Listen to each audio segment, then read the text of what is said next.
The group spread out a little, and everyone dismounted as they moved through the ruins of the city, looking for signs of survivors, loot, or any indication that there might have been a summoning ritual in the region. That was their primary goal, and if they didn't find it, then they would have to warn the lines that they were likely to see an influx of frost giants from a new direction in the next few days. There is something strange under here. Bring your shovel. Ray insisted a few minutes later. Ray found something. Let's check it out. Karl informed the others quietly. It just felt wrong to make noise here, like the city was a tomb and deserved a level of reverence, even if they were here to loot it. Dana took out the shovel from Karl's pack and passed it to him, so he could dig through the rubble to get to whatever Ray had found. With the barrier on it, the shovel cut through stone with a little effort, and it only took a few minutes to clear the rubble, while Ray got more excited by the second. There is a door. A stone door that leads downward. He informed the others when he realized what he was digging towards. Yes, open it. There are treats inside, I'm certain of it. Karl was about to move the last of the rubble to open the door when Tessa stepped between him and Ray with her eyes glowing red. No, Ray. You can't eat them. She insisted in a booming voice laden with holy magic. The spider glared at the cleric, who was obviously under the influence of the war goddess, unwilling to relent so easily when she had been the one to detect the hidden treasures. But after a few seconds, she backed away and turned her back on the tunnel, letting Tessa have this victory. Fine, I didn't really need them for the art anyhow. I will just use the frozen ones. She pouted. Karl cleared the door and led the way down a set of hidden stairs, with Tessa right behind him. What he found was a small room with a few dozen liquor barrels and a dozen sadder children huddled together in terror and looking malnourished far beyond what 2 days in a hiding hole would justify. Tessa held out a hand to them. Relax, little ones. We're not going to let them eat you. Do you have a guardian with you? The closest of the satyrs, a young boy in filthy blue shorts, shook his white furred head. All right, let's get you out of here. The war cleric insisted. Karl had forgotten for a moment that the red dragon had a soft spot for war orphans, and the satyrs were considered to be beast kin, not an enemy to humanity, even if they weren't harmless young slaves like these ones appeared to be. Karl stepped to the side as the cleric led the group up the stairs, and then did a final check to make sure they didn't miss anyone who was too terrified to move. The place was empty, and then completely empty as Remy looted the barrels. She didn't care what was in them, they would go well with her current decoration of her shrine. Like a nice wooden plinth collection for her statues. The group was giving Tessa looks that ranged from confused to annoyed, while Ray resisted the urge to drool as she looked at the satyrs. If they had been in better shape, she might not have been able to resist, but these ones didn't look juicy at all. And what the hell are we supposed to do with these? Tori demanded when she saw the horde of small children. A full-grown satyr was under 1.5 meters tall, barely chest height on Karl. These were all less than waist-high, malnourished, and terrified. They are valuable witnesses. When they're not so terrified, they can tell us what happened, and then we can lead them back to the lines, so they can be turned over to the church for relocation somewhere safer. She explained. Those aren't the only ones. If the cleric knight is going to collect them, we might as well get them all. Like an army of little furry blood bags. Ray suggested. How did you find them anyhow? Karl asked. Scent, mostly.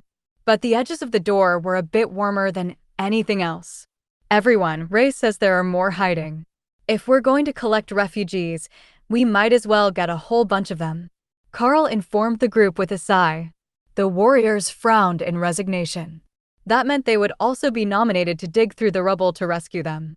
They had the superhuman strength, and with the war god pressuring Tessa to fulfill her duty as a cleric, they wouldn't be able to leave them behind without at least trying to. Look for survivors. Ray pointed out more spots, and the group began to dig, finding more satyrs and a few other species of beast kin, and then finally a small group of terrified human children, dressed the same as the satyrs and suffering from frostbite. Thor, can you surround them in a barrier to keep the cold off them? I would ask Hawk, but he can't spread his fire skill to large groups. It doesn't work like that. Karl asked. The refreshing lightning didn't actually warm you, but it did heal and refresh stamina, so while the cold was still painful, at least the frostbite was healing. Bob stepped up beside Tessa. Greetings, everyone. We are elites from the Golden Dragon Nation, here as a scout team investigating the situation. Now that the city is destroyed, we will take you all back with us to be placed in the care of the Red Dragon Clerics, or the Church's healers, who will find a suitable permanent home for everyone, or settle the children in orphanages among others of their species. You might not know if you were born here, but the servants of the Red Dragon are active in both the human and beastkin nations. He gestured to Tessa with the last bit, and she smiled as she gave them a slight bow. There were some confused looks, as not all of them had a solid grasp of the human common language, but the message was quickly relayed to everyone, and hesitant smiles came to the mass of filthy faces. Karl cleared his throat. Now we just need to finish searching the city, and we will be ready to leave once we have as many survivors as we can find. That brought a bit of enthusiasm to the group. They knew the spots where the others would have tried to hide, and they were willing to go down and help encourage the groups to come up and join the growing tide of refugees. There were very few working-age adults here, and the ones who were older were all women. From what Karl could tell, those left behind were the children and pregnant women, who would have slowed the pace of the fleeing frost giants. Karl had expected to see the elderly as well, but after a moment, he realized that there was no such thing as elderly for these people. When they could no longer work due to age or infirmity, the giants simply ate them. When they made the far side of the city, they had nearly 100 people in their care, and Bob was looking concerned about the chances of making it back to the front lines with the poor condition that so many of them were in. Thor, do you see a large wagon anywhere? The bigger, the better. We will load everyone in it, and you can pull it back to the lines. Karl asked out loud, so everyone would know what he was thinking. Lotus pointed behind them and toward one of the open gates. There are a bunch of supply caravan carts over there. They should hold plenty of people. It might not be comfortable, but the goal is just to get everyone back to safety. Are you ready to be a cartsero for the day? Karl asked. Like with the bus, but we can string a bunch of them together, and then I can be a whole train. Thor suggested. The image in his mind was hilarious. He saw himself as a locomotive, pulling the train of wagons through the fields with his looted beastkin. Satyrs didn't attack the lightning Sero in nature, as they were both herbivores, so Thor didn't see them as a threat. There were some arguments over the good food when they met, but not enough to consider them an enemy.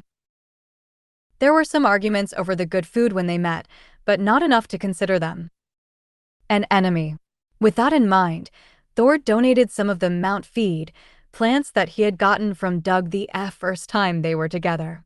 They were growing in his space now, and he could spare enough to give all the plant eaters a meal. I will pass it out once we get to the wagons. That will keep everyone occupied as we travel, so they don't panic when the patrols attack us. Overhead, Hawk laughed at their plan. It was like a huge face slapped to the giants. First, the dragon's friends smashed their city. Now the humans showed up, and they were going to loot the place dry, leaving with a wagon caravan full of pilfered people and supplies. It was kinder than the frost giants deserved for being ice element creatures, and he was looking forward to roasting any of them who tried to stop the caravan from leaving.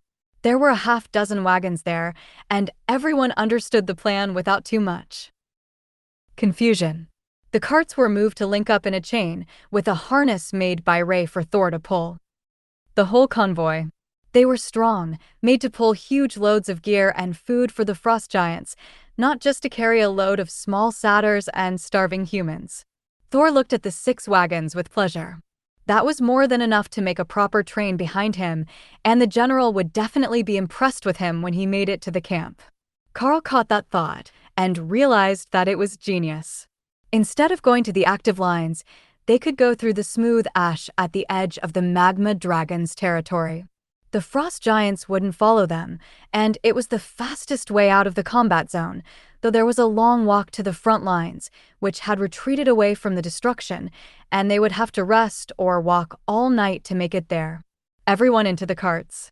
I will run along with Ray, but everyone else can rest while they protect the convoy. Once we exit the city, the patrols will see us, but stay with the caravan and let me and the beasts take care of them. We will catch up with you soon enough. Karl explained. Wait, we didn't find the summoning stone. Dana realized. One of the sadder boys looked at her in terror, shaking his head. He whispered too low for her to hear, but Lotus relayed it for her. He says that the stone is gone. The burning thing smashed it into a million pieces, then melted the pieces. Well, that was one way to guarantee that it wasn't used again. With everyone loaded, Karl sent Thor out of the open gate and into the open. The convoy was unmistakable, and a round of shouts went out as the patrol realized that the hidden survivors were escaping with a lightning arrow. Thor took the convoy up to a gentle trot, which was as fast as he was comfortable going without tipping the wagons or throwing anyone out of them when they hit a bump. Ray, it's your time to shine. We made you behave all day, but you can make a mess now if you'd like. Karl suggested. Hawk laughed at them as Ray and her golem sped toward the scouts. Then the ice-hating bird began to bombard the hapless frost giants with fireballs, intent on killing all of them before Ray could get to them. But Ray was fast, and so were her spider golems.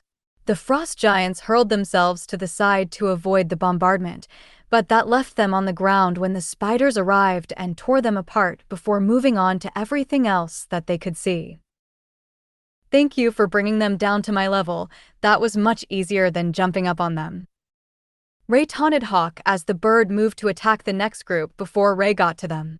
The refugees in the wagons didn't see a friendly sibling rivalry. What they saw was an elite with a flaming bow in his hands, and a group of monsters tearing apart the frost giant patrols that had kept them captive for most of their lives. They didn't know what they had done to deserve this rescue, but they were definitely thanking the dragon gods for the assistance. Thor, where are you going? Tessa asked from her spot on the Cerro's shoulders. He had turned for the ash wastes between the volcano and the dwarven village, which would take them through the ash wastes, where the dragon's minions were in charge. It was the best flat route that he had found, and it was faster to not have to pull the wagons uphill, so that was the route he chose. A little extra time in the ash was no big deal in Thor's mind, so he just snorted happily and gestured with his head toward the valley that was their target. All right, big guy, I trust you to pick the best route for us. She agreed, stroking his horns in encouragement as he continued to trot along with his precious cargo. The frost giants hadn't even tried to chase after them. They were too concerned with the full-scale assault that Karl and the spiders were launching on their patrols. There were none of them above ascended left, and that was barely 1 in 20 among the mostly awakened rank trainees who were assigned to prevent exactly this sort of incident. But none of them had expected the human elites to be so brazen as to assault their city, even if they somehow learned that it had been razed by the dragon's minions.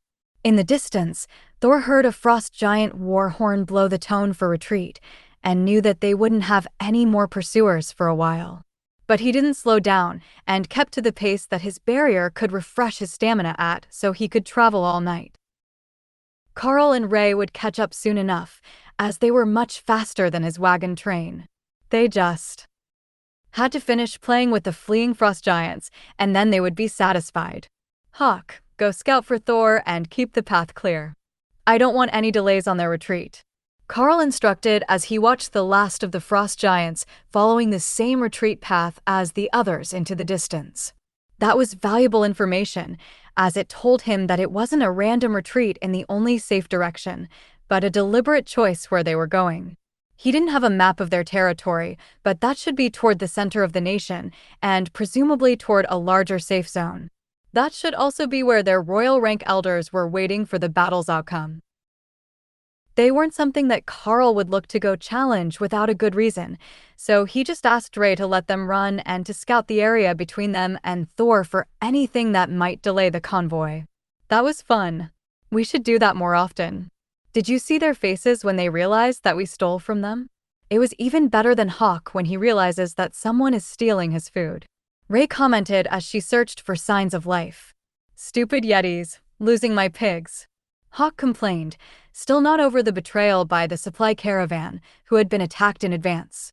They caught up to the convoy within 30 minutes and paced alongside it at a distance, with the golems on one side, Ray and Karl on the other, and Hawk leading. That put Thor's train in a bubble of protection, but they didn't see anything all afternoon, and Thor had just passed back piles of feed to be spread among the wagons for dinner when they reached the edge of the ash. Thor, pause here for a moment. We will all eat and rest a moment, then we will head through the ash tonight. If we press all night, we can make the lines in the morning.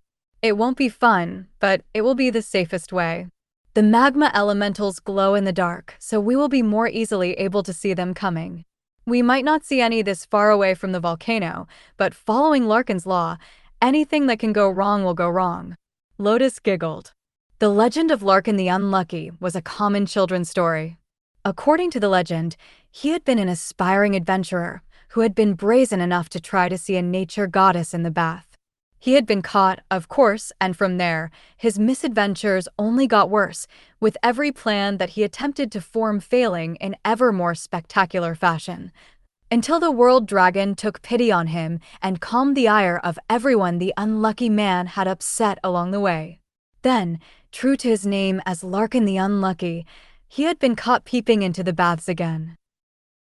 Once everyone had food in them, the atmosphere among the wagons drastically improved. But when they learned that Thor intended to push through the night, with Ray to lead him past any pitfalls they might find in the ash, the atmosphere was nearly ecstatic. They were already out of the freezing cold that marked the frost giants' territory, and by morning, they intended to be at the human battle lines, where the World Dragon Church would gather them and take them somewhere safe. That notion was a bit dubious among the beastkin, who were less likely to trust the humans at all, but the dragon gods were worshipped all over the world, and that was enough for the refugees to trust Tessa's word that the Red Dragon clerics would take them in and care for them. Are we really going to travel all night, even though we're out of the frozen lands? One of the human refugees asked softly, with a heavy accent. Yes. This area belongs to a magma dragon, and we're not certain how his servants will respond to our presence, so we are going to pass through at night and not linger. The sooner we can get you to the safety of the Golden Dragon Nation's border, the better, Tessa explained. The girl smiled. I have heard so much about it, and now I have actually met someone from there. I must say, I didn't know that humans could be so strong. Tessa laughed. It is a blessing from the World Dragon. You're still young, so perhaps you will get a chance to try one day as well. We all see if we are compatible when we are 14 years old. That was great news for the humans. None of them were 14 yet. In fact, most of them were not 10 yet. Anyone who was grown enough to keep up with the forced march had been taken away by the frost giants when they fled. Well, that or they were dead in the streets because they couldn't get to safety fast enough when the attack started. What about us? Do we get a chance at the blessing? One of the sadder children asked. Tessa shrugged. I honestly don't know. Our country is almost all humans, and I haven't met anyone else who is compatible with the blessing. But I also can't say if you will remain in the Golden Dragon Nation, or if they will arrange to have you join a Red Dragon orphanage in the Beastkin territories. That made sense to them. While being anywhere safe was 1,000 times better than their lives yesterday, there was a certain appeal to living among other beastkin. Like, they wouldn't be a minority group, they wouldn't be treated as lesser, and they might actually get to live the sort of idyllic life that slaves told stories about. Thor began pulling them forward, and Ray returned to her space to sleep, while the spider golems were instructed to follow Karl's orders. That should be good enough, and then when Hawk turned in for the night, she would come out again to lead Thor. Not that Hawk couldn't do it. From the sky, he would be able to see much more, but there was no reason for them all to suffer a sleepless night if they didn't have to. Oh, this is better already. The ash here is soft and warm on the feet. I like this place, Thor announced as they began to move through the destroyed aftermath of the volcanic eruption. Just be careful if you see solid stone. Many of the volcanic stones can be slippery, Karl warned him. Of course, most of them were heavily textured and provided firm grip for the feet, But it was better to be safe and not take any chances with wagons full of people. A slippery side slope could spell disaster for their little adventure. As they trudged off into the night, Hawk kept a careful eye out for anything that might pose a threat to their group. But what he found was much more exciting to the bird than any elemental. There are squirrels and mice and small monsters in the forest again, he declared a few hours into the ash. Already? I thought that they would still be far away from here, Karl replied. Me too, but I can see them. I think it's a good sign. If the elementals hated all monsters, they would chase off the little ones first, right? Hawk replied. Karl wasn't certain how sound that logic was. It was easier to scare the little monsters away, but they weren't really a priority, as they weren't a danger to anyone or anything. Not long after that, Ray woke up from her nap and came out to lead the caravan down the path that Hawk had scouted for them. Are you certain that you're not going to sleep yet, Hawk? Karl asked. I will stay up until we reach the edge of the dangerous area. Once we're out of that, I will sleep and you can deal with the human soldiers, he replied easily. Well, if he wasn't tired, Karl would let him keep scouting. Between him and Ray, they shouldn't miss much, if anything. Thor pressed on well past midnight before they came across their first real obstacle. The remains of a magma flow that were much thinner than they looked, according to Ray's eyes. Her thermal vision showed the intense heat below the surface, and if they had only been looking at the top layer, they might have gone right over it without noticing and possibly collapsed it. Is there a better spot nearby? Karl asked as the bloodbath spider raced down the magma flow searching for a crossing point. He was headed in the opposite direction, doing the same thing, but he was headed toward the core of the territory, and the flow was only getting more intense. Yes, Thor, turn right and come to the base of the hill. The flow spread out, and there is a nice thick crust on it here. That should be more than enough for the wagons, she instructed. Thor adjusted course, and Karl made his way back to the wagons. I think we might need you here, Ray muttered as Karl was nearly to the convoy. Don't tell me it fell through and burned up the wagons. Karl sighed. Nope, we made it past that. Now, we're just a bit stuck. The ground on the other side, to get back to the main path Hawk scouted, is really rough with waves of stone, and the wheels are getting stuck in the ruts. That was easily enough solved, Karl thought as he approached the wandering line of wagons. Gentlemen and Lady Ophelia, can I get you down here for a moment? We need some strong arms to take the weight off the wagon wheels while they get over the waves in the stone. Thor is losing traction, Karl explained. It was a moonless night, and they hadn't lit any lights to avoid attracting attention, so to the eyes of everyone else, they were still making progress, and they hadn't realized there was an issue. No problem. We will each lift one from underneath, just enough to get them to move over the ridges. How far do we need to do it? Bob asked. Not far. 20 meters should put us back on smooth ash again. It was a slow and careful process to ensure that they didn't break a wheel with a side load, and Tessa set a light spell over them so they could all see what they were doing as they worked. Then, when they were on the old road, which was now a smooth spot in the ash, everyone got back on board while Karl moved ahead with Ray to check the area for dangers again.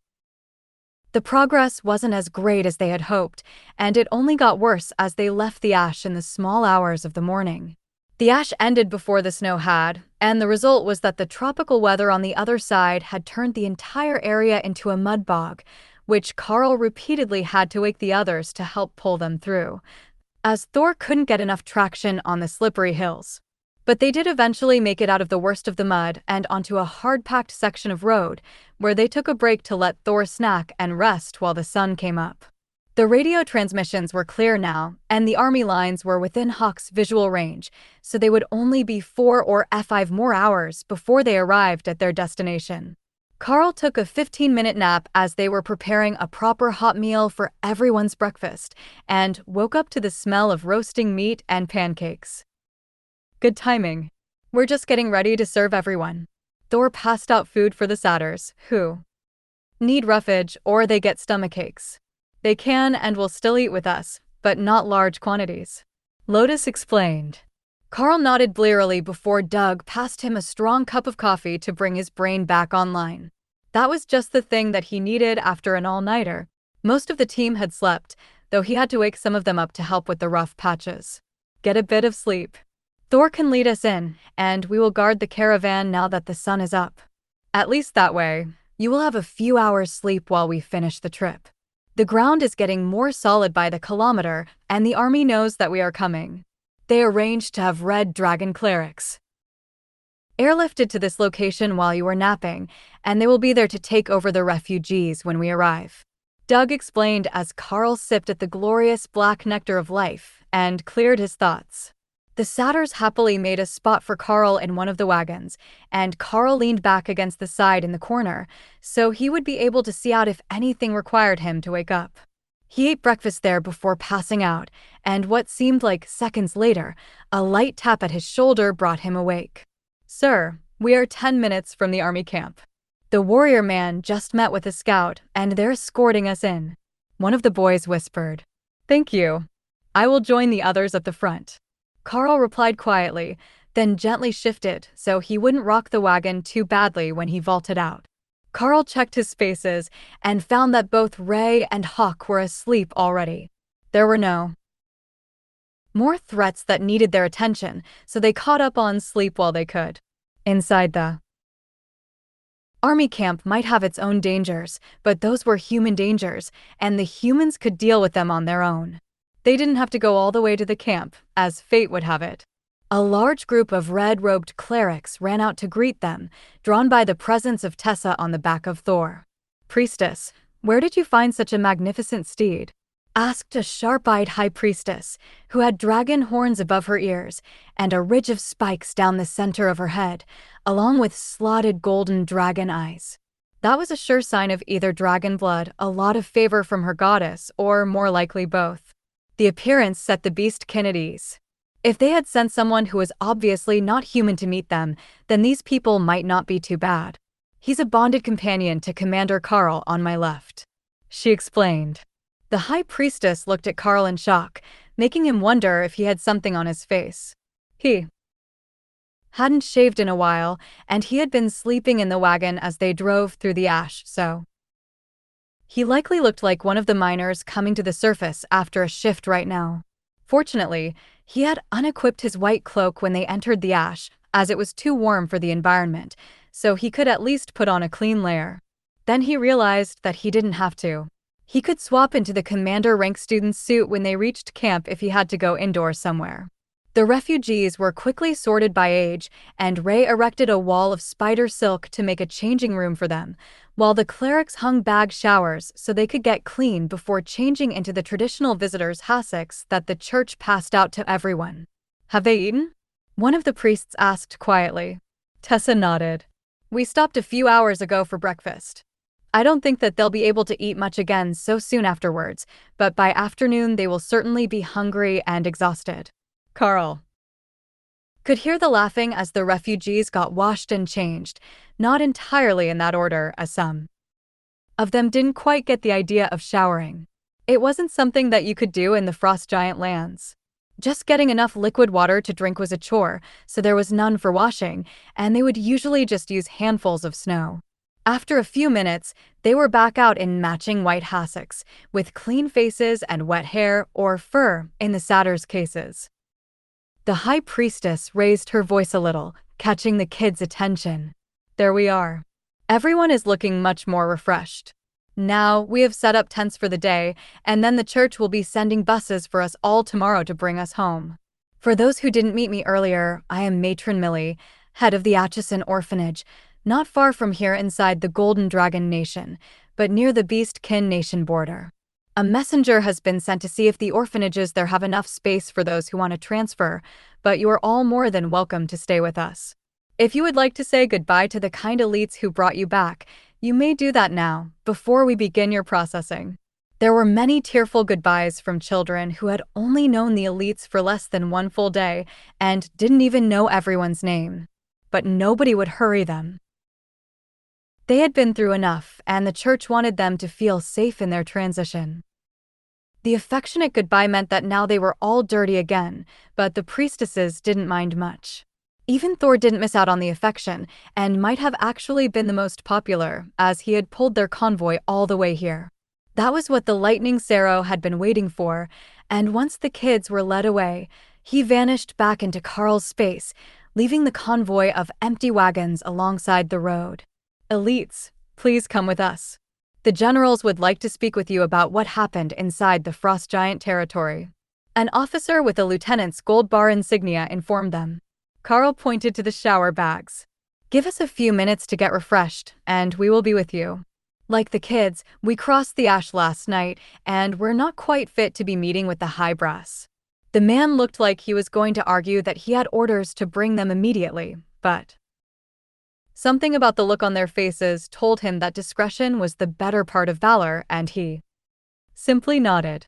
Ray had made 2 rooms for the kids to shower in, which were now split into men's and women's showers. It was a short shower, as the bags weren't large, but the amount of ash and filth that was washed off was incredible. Once he was certain that there weren't tracks of ash mud down his face anymore, and the crud was gone from his hair and beard, Karl switched into a suit, and Doug switched to a formal set of high priest robes, while the others simply equipped their armor again, leaving it fresh and clean, though still combat damaged. Change back to your armor. They don't know how to deal with combat elites. They will push harder if they see you as a suit sort of person, Bob whispered as he put his own armor back on. Karl chuckled as he changed back to the armor and carefully rinsed off his pack so he didn't get ash all over himself again. All right, how annoying do you think this is going to be on a scale of 1 to 10? Karl asked Doug, who had the most experience with authority figures. I will put it at a solid 8. They will want a lot of information, as we've been behind the lines so long. But they won't push too hard because honestly, you two look a bit scary right now. Doug laughed, then created a herbal cigarette which he put to his lips, then motioned for Karl to light.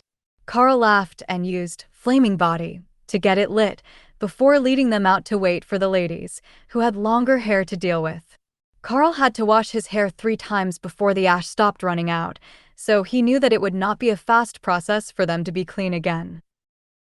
As expected, it took another 10 minutes before the ladies were ready to face the world again, freshly washed, and with their hair loosely braided, so it wouldn't go wild as it dried. Their travel packs weren't exactly loaded with the finest of hair products, so frizz was just a fact of life for adventuring elites, but after the effort to get rid of the ash, it was worse than usual. All right, that is everyone. Lead the way, Lieutenant. Bob announced once the group was back together. Karl decided to let Bob take the lead on this one, as he had all the experience on his side when dealing with military leaders. He was out here all the time, preferring to be on a mission to being anywhere else, so he was constantly in contact with the military leadership and knew more about just where his role as an elite fit into the social framework. Karl hadn't had enough experience with that yet, though he was certainly one of the more powerful elites now, and everyone granted him the respect that a commander deserved when he had the badge on his chest. There was a lot to be said about knowing how hard you could push before someone would push back. But the one thing that they had all missed was the word generals, not general. When they entered the command building, which used to be the council building of the small town that had been commandeered as the military camp when the lines were pulled back from the volcano, they found 4 men in highly decorated uniforms waiting for them. By the change in Bob's expression, Karl knew that this could mean trouble. So, he gave the officers a closer look to see if he could guess which would be the issue. Not all generals were elites, most of them were too old for that, and commanded based on experience. But these 4 were all elites, and surprisingly, one was a royal rank elite as well. That must be the cause for Bob's change in expression. In a room full of commanders, military rank didn't matter much to the mercenaries like Bob. But even for regular civilian elites, the royal rank general still had authority over them due to his power level. Not the sort of power that a general had over his troops, but enough that he could easily change their deployment orders and nobody would question it. Bob stopped in the middle of the room, with Karl and Doug on either side of him. Generals, it's a pleasure to see you all again, though I must say I'm surprised to see you all in the same spot. He began. The generals chuckled at his comment as they looked between the trio of commanders. The royal rank general replied with a straight face and a gravelly voice. Yes, seeing 3 commanders in the same spot is somewhat unusual, isn't it? But let's skip the pleasantries. What happened to the frost giants? The reinforcements have stopped. Our scouts tell us that the city looks like it's been destroyed, and you were the only forward team in the entire region. Bob shrugged. I wish we could take credit for all of that, but we're only partially responsible. We're killing the reinforcements as quickly as we could, but they were using a shaman magic type cloning spell to create more every day. It was the servants of the magma dragon that attacked the city and presumably either destroyed the spell, or some of its components, and forced the frost giants to abandon the city. The magma dragon's influence is spreading inland, and soon that whole region will be thawed. There is a volcanic hot springs under a kilometer from the city, and from what we can tell, it is increasing in intensity. That alone will keep the frost giants from returning to the region, unless their magic can overcome whatever the dragon has done. The generals nodded as their assistants took notes. Similar events have taken place all along the border. For whatever reason, it appears that most of the summoning spells were placed on top of trapped dragon elders, and now that they are free, the frost giants are in real trouble. What we need to know is how much trouble they are in. The hill and mountain giants are giving us enough trouble along the other sections of the border that we can't spare manpower to sit around here if we are not being attacked. The general insisted. Has the new snow began to retreat? Bob asked. The generals nodded. In fact, not only has it begun to retreat, the natural weather is nearly back to the old border, except for the region around the volcano, where the snow has retreated even further. That volcano was well within the frost giants' border before the war, and now everything up to 30 kilometers inward of it has melted. Then what is left of the actual battle lines? There was nothing here. We would have passed it on our way if there was. Bob asked directly. This portion of the line is only still in place to secure against invasion by the magma dragon.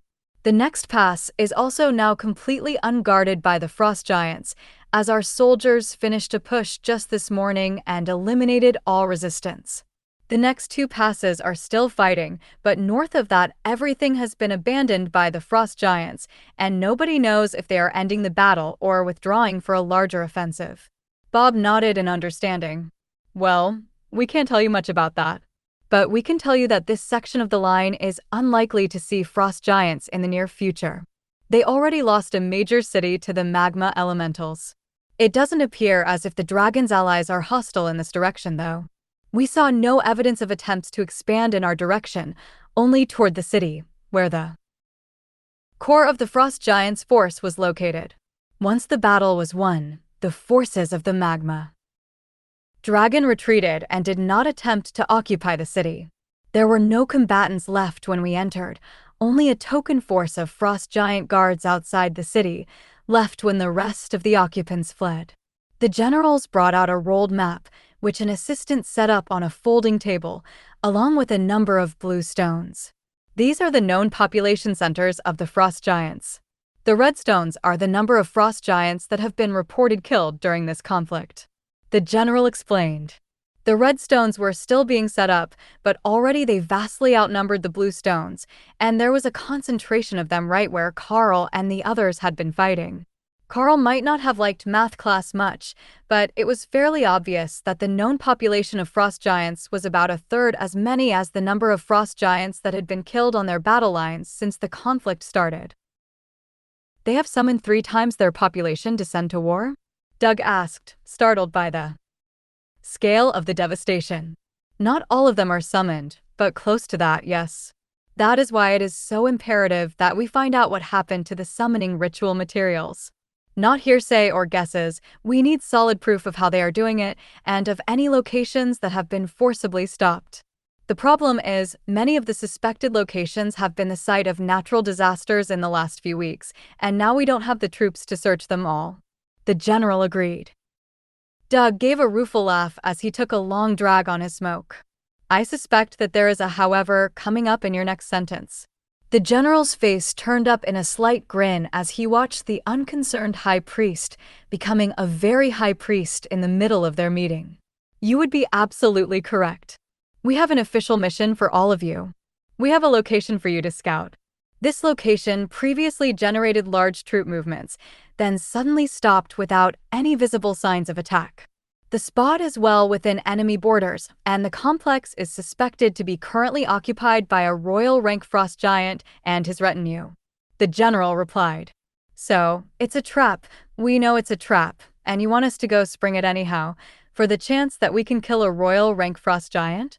Doug asked with a vague wave of his hand. There will be appropriate compensation. The general agreed, his raspy voice making the promise sound more like a threat or a promise of restitution for the grieving families. One of the other generals, a portly young man with a blotchy face that spoke of years of alcoholism, smirked at them as he joined the conversation. It is non-optional. Karl rolled his eyes at the smug general. Well, I still don't have a royal rank head as a trophy for my dorm room. I suppose a frost giant will have to do. A bit large for the display case, but such is life. He answered while everyone else paused, not taking the bait as the general tried to goad them into something that would give him an excuse to put a black mark on their records. General Orland, the royal rank general with the harsh voice, which Karl suspected might be due to a previous throat injury that was hidden below his collar and tie, gave him a knowing smile. As always, when the elites with bureaucratic titles met with the mercenary elites, it had turned into a dick-measuring contest. The battle-hardened general knew full well that his smug counterpart couldn't even keep up with the pace of their group, and he had likely never killed a monster his own rank or higher in his life. So, the easiest way for Karl to get a rise out of him was to treat the death of a royal rank enemy as just another trophy hunt. And it was working. If it's such a trivial matter, then I will be expecting to hear positive news of your success very soon. The portly man replied. Good things take time, General. Like a well-cooked meal, you must be patient until everything is just right. I suspect you're familiar with that particular anticipation. Karl agreed. General Orland glared between the two of them and raised his voice for the first time. Enough. Both of you cut it out or take it outside to hold a combat trial. The mission has been demanded by the central government and approved as necessary by the Bureau of Elite Development and the Army. Your combined team has been volunteered by Regional Draw, so I will provide you with the information that we have on the situation, he insisted. Then he said the words combat trial. The portly general turned his head away, no longer feeling like F-iding, so Karl focused on the task at hand. He's a spicy one, isn't he? The general seated on the far right whispered to Doug as General Orland began to outline the situation around the cavern where the royal rank giant was suspected to be hiding. He used to be so humble and polite. I think he's getting it from his bonded beasts. He's got a bloodbath spider with him, and if it were up to her, there would already be someone shouting for a medic. Doug whispered back. Karl could clearly hear him, as could General Orland, but the others were both mages and lacked superhuman senses. The quiet general nodded without changing his expression. In a confined space, not even General Orland was likely to be fast enough to prevent a commander-rank beast like that from carrying out at least the first strike. What would they need a medic for? I'd eat his face without even needing to ambush him. Ray chuckled in amusement. Karl ignored her taunting to focus on the intelligence reports and found that while the indicated spot was a fair distance from the border, there were no major forces or cities in between them and the site. At least that part had been well judged. The threat inside the cavern complex under the ruins was unknown, but thought to be at least 10 commander-rank giants, plus their royal rank leader. That would normally be enough to take out any team that the humans might send to try to destroy the summoning ritual, but there was no guarantee that they hadn't saved a last batch of summoned giants underground as well. The report said that it should no longer be active, as there hadn't been any troops sent out since the volcano incident, but that was no guarantee. How long do you need to prepare? General Orland asked once his briefing was complete. Bob looked over at Karl and subtly shrugged. They were already intending on heading back to the battlefield, but they could tell the general that they needed a few days, or some particular supplies, before they returned if Karl wanted to delay a little. Just a quick restock of our hygiene and other supplies, and we should be good to go. They had been in the field far longer than usual, and it was normal to only carry a small amount of unscented soap and shampoo with you. But with the warm dwarven village, they could wash regularly, so they were running out and hadn't been filthy until they crossed the ash plains to get here to the front lines. The supply tent is fully stocked with anything that you might need. Will you be leaving in the next few days? General Orland asked. Karl looked at Bob, and the older elite's face took on a deceptively innocent smile. I'm afraid that we have much to do, General. Once we have resupplied, we will be leaving again within the hour. If you could ensure that one of the wagons our team and the refugees arrived in is still available, we would appreciate it. The overweight general glared at the team with growing suspicion. There had to be a reason that they were rushing right back into battle after only recently having returned to civilization. But the part that he failed to realize was that they were more comfortable in their hidden camp than in the small town that the army had taken over as their base. General Orland waved his hand toward the door. In that case, don't let us keep you. It's a long walk back to the border, and you don't want to be caught out in the ash overnight. Once they were well away from the command building, Tori sighed and turned back to glare at it. Are we the only elites on the entire front?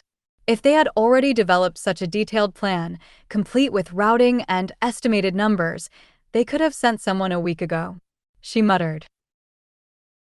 They likely had, and it hadn't worked out for the last group, which was why they had such a detailed plan this time, but nobody wanted to say that out loud. Well, at least we will have plenty of soap and shampoo again. I hope that nobody took the time to shave, because we're about to go right back into the heart of the cold. Doug laughed. Ophelia took the nearly depleted smoke from his hand and finished it off with one long drag. At this point, I'm not certain whether my legs are hairier in this form or as a werebear. She joked. The soldiers passing by did a double take when they heard that from the muscular berserker, who they hadn't expected to be a shapeshifter. The supply sergeant gave a similarly startled look at the group as they approached. There hadn't been anyone coming or going from the base in a while. They were only holding position near the ash, so new faces were an unexpected sight for him. What can I do for you? He asked as Karl led the group in. Mostly hygiene supplies for everyone. Then one new multi-tool for me, and whatever the others need. Karl replied, then shifted, so the man could scan the commander rank badge he had pinned to the tabard of his armor. Got it. Combined team with 10 members in total, on official military assignment. That makes it easy. I'll grab the kits while the corporal takes the rest of the orders. The sergeant disappeared into the back room before the corporal on duty could even put his book down and realize that he had just been volunteered to take the orders of 10 elites in need of supplies. Everyone had broken or worn out something during the trip, and this was their last chance to get it fixed before they headed back into the cold. Plus, as a military assignment, as long as the item they requested was regular military issue, they could just have it. For the clerics, that was bonus loot. They could replace any worn-out tools or utensils, and nobody would ask any questions. The army had some good stuff that the clergy always wanted to have, lightweight and made for durability, but more expensive than what the clerics were issued by the church. I have a list. Lotus announced with a smile, passing over the running tally of damaged and worn items that her and Tessa had been keeping since the war started. If the army was offering, the priestess wasn't about to hold back. Once they were resupplied and everything was packed carefully into its assigned spot in their packs, the group headed back for the edge of camp where they had left the wagons. The soldiers seemed startled to see them heading back out only a few hours after they had arrived, but the ones who had been around longer understood that the group was likely just running away from something annoying. The plan was to hook Dana's 2 stone golems up to the lead wagon to pull the group along while they left the others behind. That would make the trip back much easier on everyone and faster, as the giant's comfortable jog was a running pace for the mages and clerics. Plus, with only one wagon and a path to follow, They would be able to avoid the worst of the delays that had slowed them during the trip out, and the golems might even be able to get enough traction on the muddy hills to make it up without assistance this time. When Thor's larger feet had struggled, it only took a few minutes to get them hooked up, and they were on their way back into the ash, with the intentions of stopping overnight at the dwarven village to get a good night's rest and finish refining the plan to attack the cavern. Obviously, the army thought that you could just march in there and wipe them out with enough firepower, but that was the last resort. Pretty much any other plan than charging into the cave was likely to be a better one. They waited until the town was out of sight over the hills before anyone said anything, but they weren't in a big hurry to start making plans when they hadn't even seen the area around the target. Finally, Doug broke the silence. "Your group has been randomly selected from those in the region." He mocked the pudgy general. As if we weren't the only ones in the area at all. The others chuckled, and the nature priest took out another smoke for Karl to light. It was the most that anyone had seen him smoke at work, and it was a sure sign that he was feeling the stress, but didn't want to outright say anything about it. Lotus smirked as she joined the rant.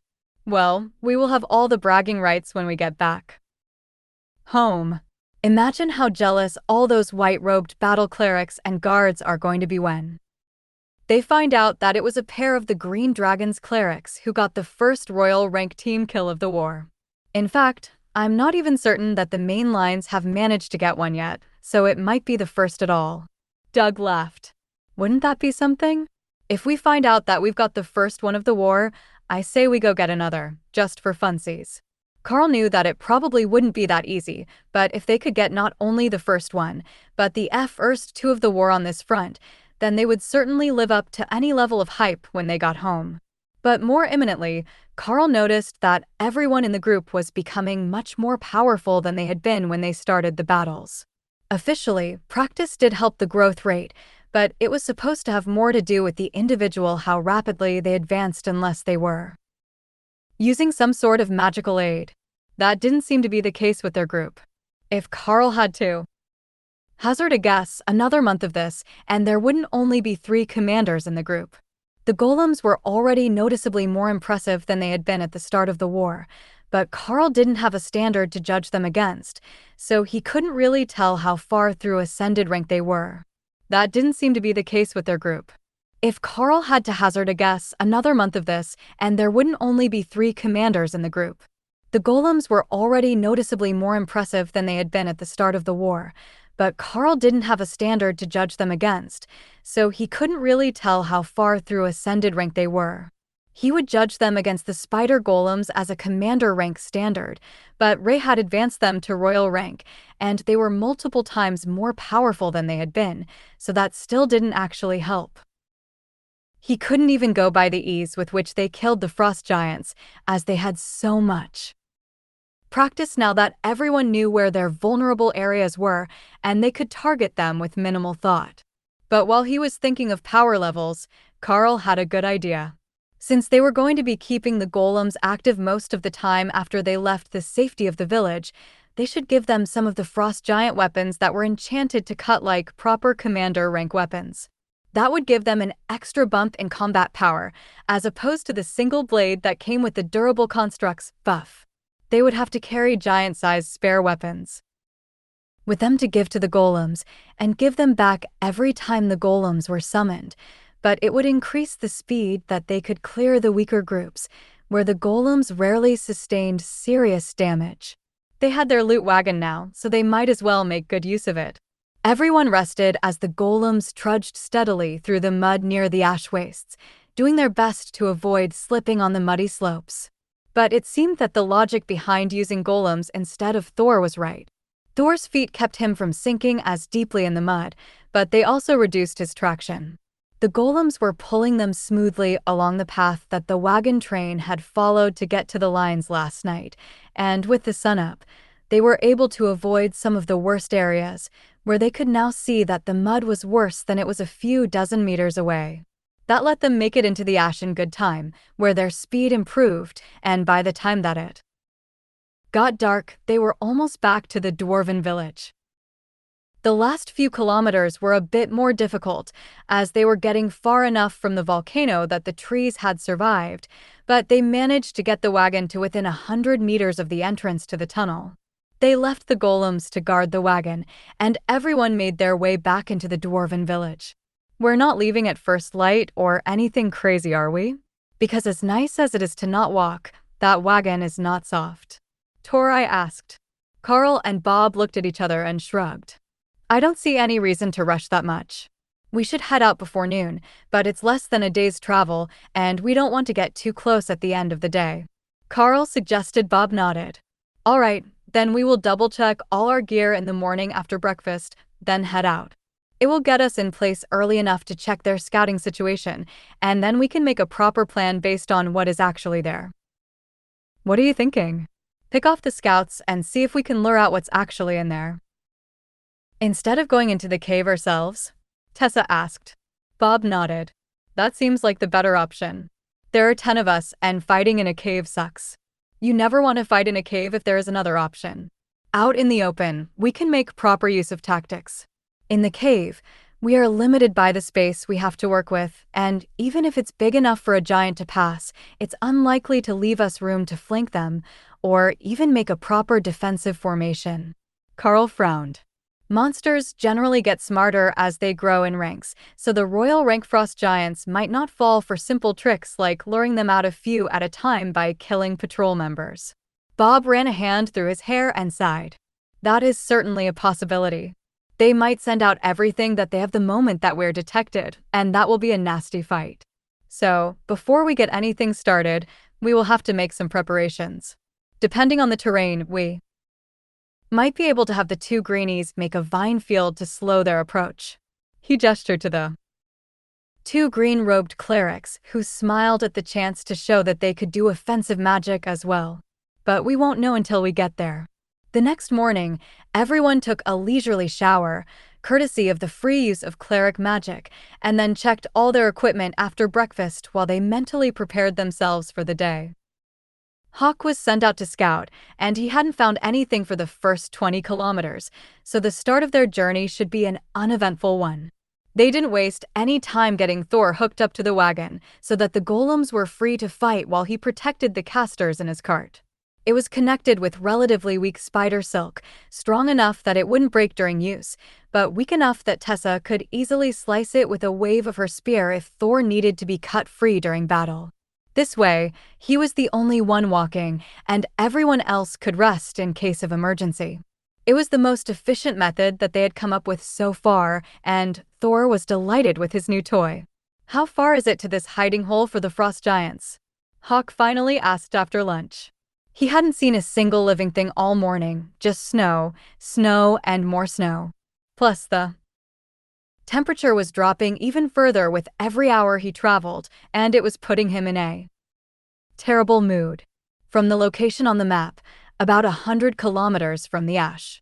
So, about the same as from the lines to the dwarven village. When you see two rivers meet, that will be where the cave is. Karl replied. When we're done, I'm burning this entire country to the ground just to make it warm again. Thor plodded along, periodically looking back to see if everyone else was having as much fun as he was. There wasn't anything to bother him today. He just got to pull his wagon around, and nobody tried to rush him. Only an hour before dark, Hawk sent back a report that, for the first time that day, was not about the easiest route for the cart. There are human bodies over here, and they are in armor. They might have something important on them. He reported. Are we near the cave? How far is it to the spot where the rivers meet? Karl replied, just to be safe. 30 more kilometers. Their math sucks. But I can see it, and I can see the giants in the distance. This location was entirely too far for humans to be inside the Frost Giant Nation. If they were in armor, they weren't prisoners of the Frost Giants, so they must be another scouting team that had been sent in. Hawk found bodies ahead. They're in armor, so there is a chance it was another elite team. Karl reported. 20 of them in total. 3 in white robes, 2 in red. The rest are not clerics. Hawk amended. Yeah, almost guaranteed they were an elite team. Hawk says that there are 5 clerics, including 2 war clerics, among the 20 bodies. Karl added. Everyone grimaced as they heard the news, but he was right, they might have important information on them. If nothing else, they could load them in the wagon on the way back out so that they weren't left here for the frost giants or monsters to eat. That seemed like the least that they could do for them once the threat was dealt with. Is there any sign of what attacked them? It might lead us to a second group of giants, Karl asked. Hawk. Nothing. It's been snowing down there and the footprints are all gone. Thor led them toward the site of the attack, while Hawk circled in the sky, waiting for any sign that the frost giants were still nearby. They shouldn't be too far from where they were supposed to find that cave, but he hadn't seen it yet. All that was out here was deep snow, deep enough that Thor had been avoiding going over hills, as it would drag on the bottom of the wagon and make it hard to pull. Thor pulled to a stop next to the bodies, and Karl got down from the wagon with Bob and Harry. They would check the bodies while the others waited on guard. With no sign of what attacked the group, there was no telling if this was actually a frequently traveled path where frost giants might come across them while they were searching. Not that they didn't trust Hawk's scouting ability, but he could only be in one spot at a time. Karl made his way through the bodies of warriors and mages, all of which were showing signs of losing a fight against the frost giants. There were missing limbs, massive crushing damage from clubs, and general carnage. Karl felt his stomach turn at the scene and tried to forget the fact that these were all ascended and commander rank elites only a few days ago at the most. He had been in battle a relatively long time, but not like this, not with these massive casualties. It was horrifying to think that an entire group could be wiped out like this. There were 20 bodies, so the chances are that none of them had managed to escape to warn the army about the situation or threat that they had met. Karl was about to turn back to the cart when he noticed a slight puff of warm breath from one of the bodies. Someone was still alive here, but not by much. He whistled, drawing the attention of the others, and made a waving gesture toward the legless body that Tessa immediately guessed meant healing. A golden glow surrounded the cleric an instant before Lotus area healing surrounded the entire area. But only the one body glowed with healing light. It was too late for the others. Once the survivor had some time to heal, Karl knelt beside the body and brushed some of the snow off the man's face. High Priest George? What the hell are you doing here? Karl asked softly. The man's body didn't move at all, but it was still glowing with healing light, repairing the damage done. George's eyes opened weakly, and he silently mouthed a word. Trap. Karl stood up and drew his blade, surrounding himself with a layer of flaming body, in addition to the refreshing lightning that he always kept active. That seemed to trigger the trap, and from all around them, frost giants burst up out of the ground, showering the area in rocks and snow. They were surrounded, and the bodies were bait for whichever human group came next. The warriors and the stone golems circled the wagon, while Tessa cut Thor free. The frost giants hesitated, but not like they were afraid, more like they were waiting for something. The side of a hill collapsed, and a massive female frost giant strode out of the previously buried hiding spot. Look what I have caught. Stupid, sentimental humans. She spoke with a heavy accent in a booming voice that somehow made her feel larger than she was. And she was not small. She towered over the commander-rank frost giants by an entire head, and Karl was hardly more than shin-high on her. His head didn't even reach her waist. Karl saw Bob nod in his peripheral vision. They would hold off the ambush while Karl took care of the leader. Ray, guard the wagon. Thor will be sad if they break it. Karl instructed. Well, there is no point in waiting, let's get to it. Karl shouted up at the royal rank frost giant. Ray appeared on the wagon and called her spider golems into ambush the frost giant lines as Karl leapt forward with the two-handed blade flaming in his hands. Puny human, I will enjoy eating you. The leader laughed as she moved with astonishing speed and blocked Karl's attack. Frost and fire clashed as the magic on their blades met, sending Karl sliding backwards as he lost the test of strength. Using Shred layered with flaming body, Karl hurled 3 fast arcs at the giant leader. A twist of her blade blocked 2, while one cut a gash in her side. Blue blood dripped down her torso as the giant roared in rage and the encirclement closed on the group, stomping the bodies of the unfortunate group who had come before them. Ice magic was building around them, then fading as Remy used Blizzard to offset the leader's identical skill. She wasn't nearly as strong, but the royal rank giant couldn't focus on the skill with Karl attacking her, and the snow was merely blinding, cutting visibility to under 10 meters, making it hard to even see her head when he retreated between engagements, but not damaging his barriers. If she had only been bigger and faster than the others, this fight might not have been so bad, but she was fast, and even with agility bracers on, Karl was struggling to keep up.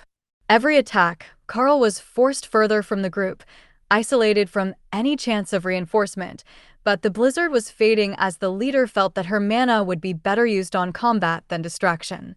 Now that they were 50 meters away from the main battle, and well outside the encirclement, Karl flicked his blade down, parrying an attack coming for his legs, but couldn't react fast enough for the left hand that she took off her blade and punched him square in the chest with. His barriers held, but he was rolling in the snow, and the blade was coming for him again, while he didn't have the footing to force it away.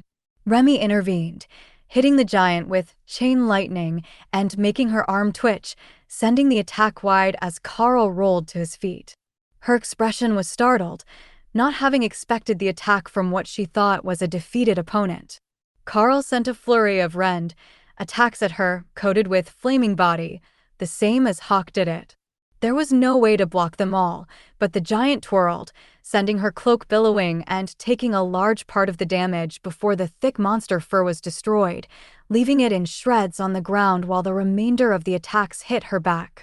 Karl almost fell for the fake opening and leapt to the right, back in front of her as her blade shrieked through the air, right where he would have been if he had tried to attack her vulnerable back. His jump had given him a little distance, and Karl quickly switched to his bow to fire a chain lightning arrow into her stomach. It only sunk in a few centimeters and made her eyelid twitch before she pulled it out, but it bought Karl a second to retreat further and keep firing. Her snarl shook the air, carrying some sort of magic with it, and Karl felt his mind go blank, while his hands continued to fire arrows. Mental fortitude kept him from cowering in fear before the might of the frost giant leaders. Intimidation, ability, and well-trained hands kept his attacks going, while Remy set up her poison flame totems on either side of the giant. The pain had to have been incredible as the first balls of poison and fire hit her body, and the frost giant turned, looking for the insect that dared to try to ambush her while still at the ascended rank. But all she found were the totems, and one of Karl's arrows buried itself deep into her ribs, sending numbing lightning through her body, slowing her reactions. Powerful strides brought her back to Karl, who hastily switched back to his blade and clashed with the weakened giant, who was still taking fireballs to the back, distracting her from the fight and coating her in agonizing poison. The damage might be negligible, but with every attack it stacked, and when she tried to stomp the totems out of existence, Remy simply moved them out of reach, another dozen meters away, and behind her again. Then, their knight in shining feathers was there to take his vengeance on the ice element, and Hawk was bombarding her from above with royal rank fireballs.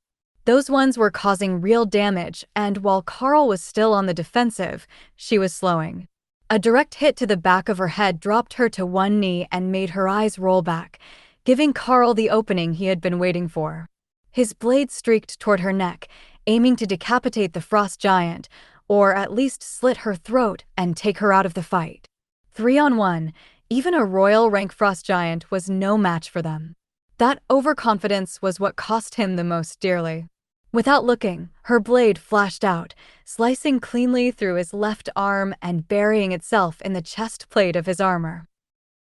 His strike came up short, barely clipping her throat, but sending out a fountain of blood as the artery was severed.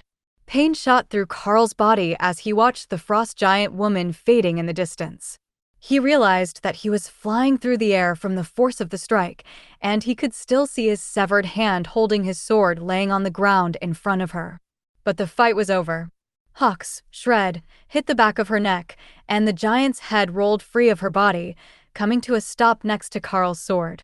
Karl slammed into a tree, and his barrier shattered along with his ribs, but he landed on his feet before falling to his knees gasping for air. Everything around him was fuzzy, and he could feel the world fading, but there was one thought in his mind. He needed his sword back.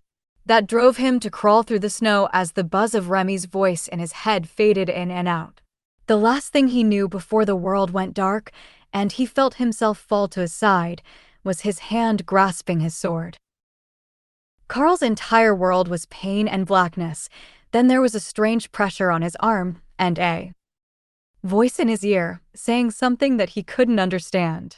Ray had hurled Lotus over the battle, sending her flying into the snow next to Karl, where the nature priestess got to work, pinning Karl's arm in place with a number of hasty stitches and a bandaged splint before she began her healing spells.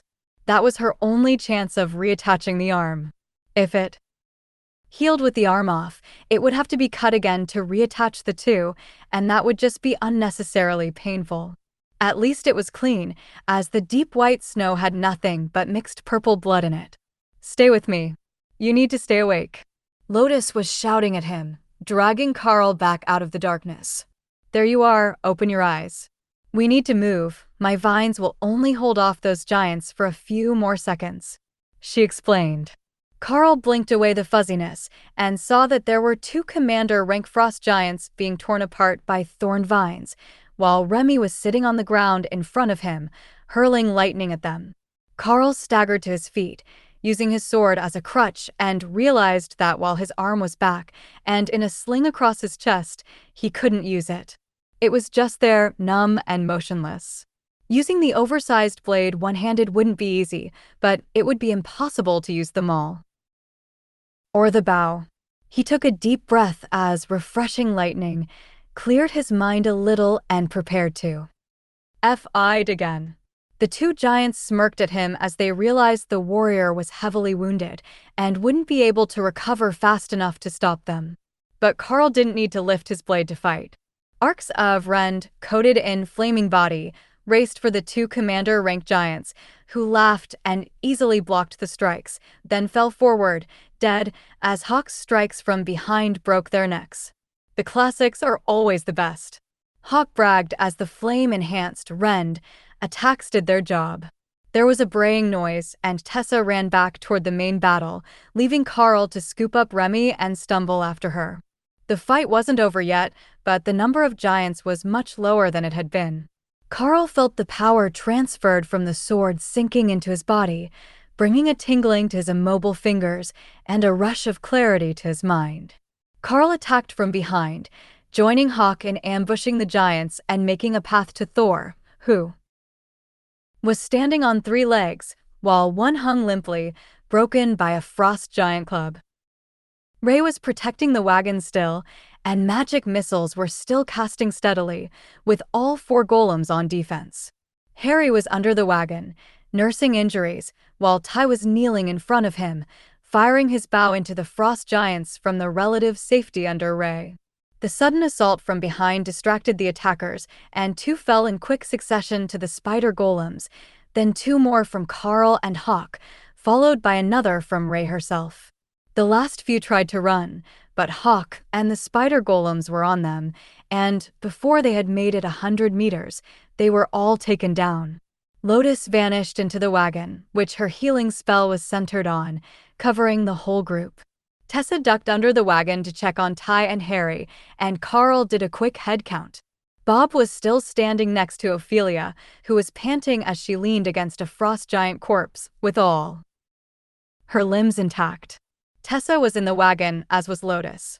Thor's leg was visibly healing Dana's. Golems were still active, and Ray looked fine. But there were 2 that he couldn't see: Doug and Tori. Karl stumbled back to the scene of his battle and grabbed the head of the royal rank frost giant. He had told the general that he would mount the head on his wall after all. Somewhere in Karl's muddled mind, he knew that made no sense and that there was something wrong with his thinking, but he dragged the head all the way back to the wagon before Tessa sat him down in the snow and shone a flashlight in his eyes. "Can you hear me? How many fingers am I holding up?" she asked. Everything was a bit blurry, and it took him a few seconds to focus as her image kept swaying in front of him, but Karl confidently held up 2 fingers in the V for victory. Definitely a concussion, plus whatever other internal injuries aren't healed. "Lotus, what is up with the sling?" Tessa asked, far too loudly, as it was causing him intense pain in his head. "It was severed. I pinned it in place and put a localized healing spell on it, but it won't be ready for at least a day," Lotus replied. "Can you move your fingers?" Tessa asked, and Karl tried his best to focus on his hand. Then realized he didn't have to, he just had to wiggle his fingers aimlessly. "Well, they're all moving." "All right, you should keep the limb," Tessa informed him. "Doug and Tori?" Karl asked. "Doug is recovering from a blade across the chest, but he will be fine," she replied, then patted Karl on his good shoulder. "All right, time to get up. Can you send the beasts back into their space to rest and recover? Or do they need more healing first?" Tessa asked quietly. Thor returned to his pond to sleep, followed by Ray and Hawk, though Ray left her golems out. Remy remained in Karl's sling, periodically casting a healing splash on his arm, in hopes that it would help it heal properly. She hadn't been injured during the fight, and the inside of the sling wasn't too cold after Tessa adjusted Karl's cloak to cover most of his front. Karl remained sitting for a few minutes as the others worked, and then a motion to his left caught his eye. The movement of a frost giant had him on his feet in a flash, ready to attack, but it was only Bob and Ophelia, wrapping the royal rank giant's head in a bag to hang off the back of the wagon. Bob quietly addressed the team. "All right, we've got everything cleaned up, and the bodies are in the wagon to go back with us. Let's get everyone in, and the golems will take us back. Ray, can you come out and make a new harness?" "Wait, can she even hear us when she's not out?" Ray came out and quickly harnessed Dana's golems to the wagon, which was now half loaded with bodies, and created a harness for the humanoid golems.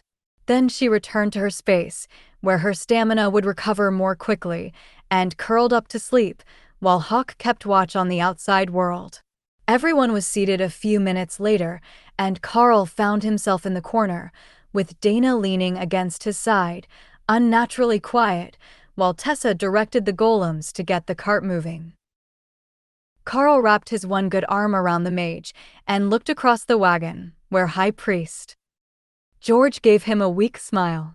Somehow, the man was still alive, having avoided being crushed during the ambush, but he had lost both legs above the knee, and his own magic was only enough to stop the blood flow and keep himself alive with the injuries he had sustained.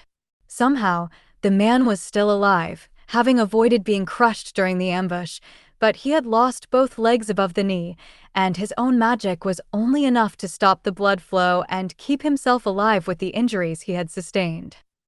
Doug was doing better.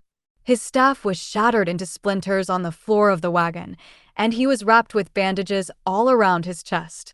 He had wrapped himself in a fur cloak for warmth while he mixed some sort of herbal concoction, but Karl's head count still didn't find Tori.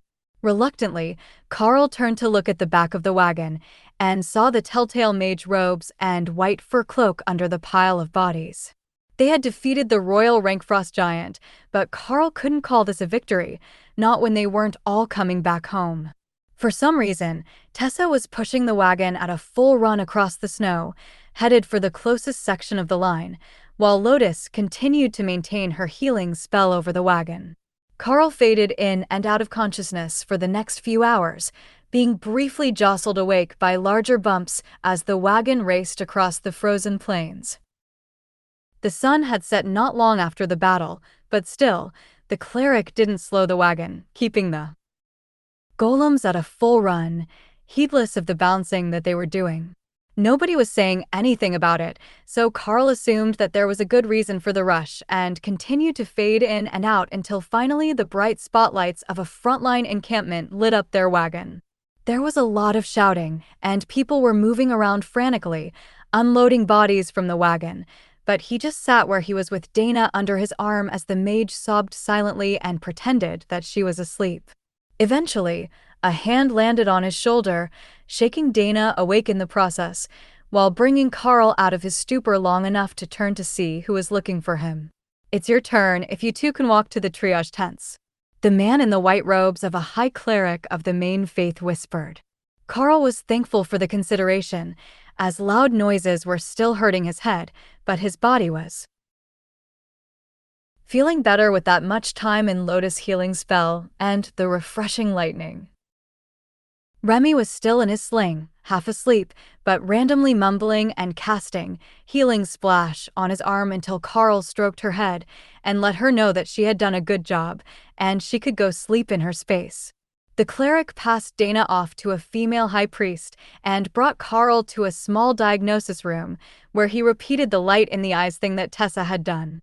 "Still a concussion?" Karl asked. The priest nodded.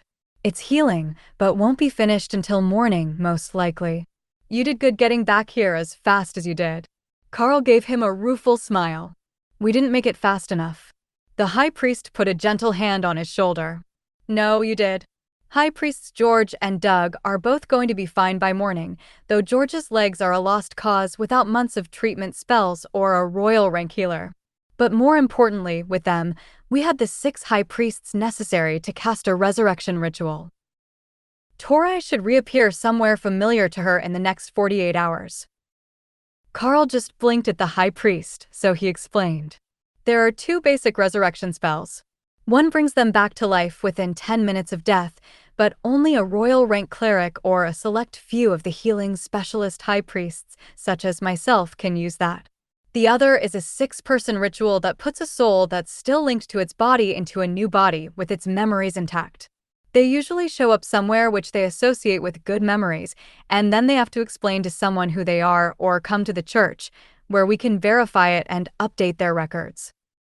"So she will be fine and back at the academy soon?" Karl asked hopefully. "Not back at the academy, most likely. I have never heard of the new body forming with the effects of the injection, so she wouldn't be an elite anymore. But she's still a student, so there is a chance they will make an exception, and she will be able to start over if her new body is compatible, just a little older than the others. It's not like the injection doesn't work anymore if they give it later." Well, that was better than dead, he supposed. The cleric finished giving Karl a checkup, which found that other than his head, everything seemed to be fine, and he was recovering well, but would need to eat a lot to recover the energy that he had burned while healing his body. That was something that he could do. Dana was waiting outside the tent with a faintly hopeful smile that said she had gotten the same news about Tori, so he led her toward a large wall tent where he could hear Bob arguing with someone. That was most likely the mess hall, and if it wasn't, it was still the right place to be, as that was where their team was. The remainder of the group had gathered at a table in the nearly deserted mess hall, where Karl and Dana joined them after loading their trays with random items. Karl still couldn't think clearly, and every light source made his head hurt, but not enough that he couldn't just leave them mostly closed while he ate. "What's the prognosis, Monster Man?" Doug asked as Karl attempted to operate a canned drink one-handed, as his other wasn't working properly, even if he removed it from the sling. "They say my head should be better tomorrow, and my arm will work eventually. Good work, by the way, to whoever put that back on. I distinctly remember that it was not attached for a while." Karl rambled. Lotus smiled and gave him a thumbs up. "I did the best that I can. I'm a good healer, but that was a pretty gnarly injury." Karl smiled at the little cleric. "Where's George?" Doug frowned. "They took him for more intensive treatment. He was somewhat coherent once they drugged him, and we got the ritual done, but he's in bad shape. I take it you've worked with him before." "Briefly." Karl agreed, not wanting to get into it too deeply, as that was when they had picked up Tori, whose current fate was uncertain. They were eating quietly when a commotion outside drew all their attention. The feeling of a powerful creature or elite approaching put them all on guard, but the feeling was familiar to Karl, with his heightened senses, and he just returned to his eating. Someone you know? Doug whispered. I'm fairly certain that is Prince Axel and Overlord Drake. Karl agreed. That surprised the high priest, as they should have been on the mountain giant front, keeping the most powerful of their foes under control. The two stormed into the mess hall, followed by over a dozen officers, and then paused in visible relief as they saw the group eating. There's a sight for sore eyes. When we heard that the group sent to subjugate the frost giant Royal had been annihilated, we feared the worst. Prince Axel blurted out with a relieved smile on his face. I take it that you got the news about the same time that you got the news that we had been sent out? Karl asked, while the others looked unsure how to respond. Karl and Dana were the only ones in the group who had held a proper conversation with either of these two leaders, and Overlord Drake had quite the reputation as a fighter. We were meeting with General Orland when the news that a group had been wiped out and their tracking spells were all disabled within 5 minutes of each other. But the report was incomplete, and we only knew that it was the church who put the trackers on. They didn't include the team leader's name, Drake explained. Karl winced at the loud noise, but smiled. We will have to send the generals a message and let them know that I got that head for my trophy case. Axel and Drake both burst into laughter. You really did it? Orland told me about your little spat with the generals, but I didn't think you would actually manage it. The Frost Giant Royals aren't just a little bit above commander rank, they're skilled leaders and cunning monsters. The big warrior asked. You really did it? Orland told me about your little spat with the generals, but I didn't think you would actually manage it. The Frost Giant Royals aren't just a little bit above commander rank, they're skilled leaders and cunning monsters. The big warrior asked. That's no joke. They were hiding down under the snow and rocks, laying perfectly still in an ambush ring around the bodies of the first group when we arrived. They had been there for days, and they were deep enough that not even thermal vision could spot them until they moved, and by then it was too late. Karl explained. Prince Axel whistled. Damn, that's just evil. The mountain giants camouflage well with the stone, but at least you can see them on thermal. What else can you tell us about the Royal Frost Giant? Everyone turned to look at Karl, as he was the only one with the opportunity to get a good look at it while it was still alive. Middle-aged female frost giant, a full head taller than a commander-rank giant. She was fast. Stupidly fast, and even with a commander-rank agility buff, she was nearly faster than I was.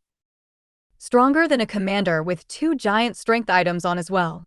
She spoke common and understood combat tactics as well as common battle traps intended to put her off balance.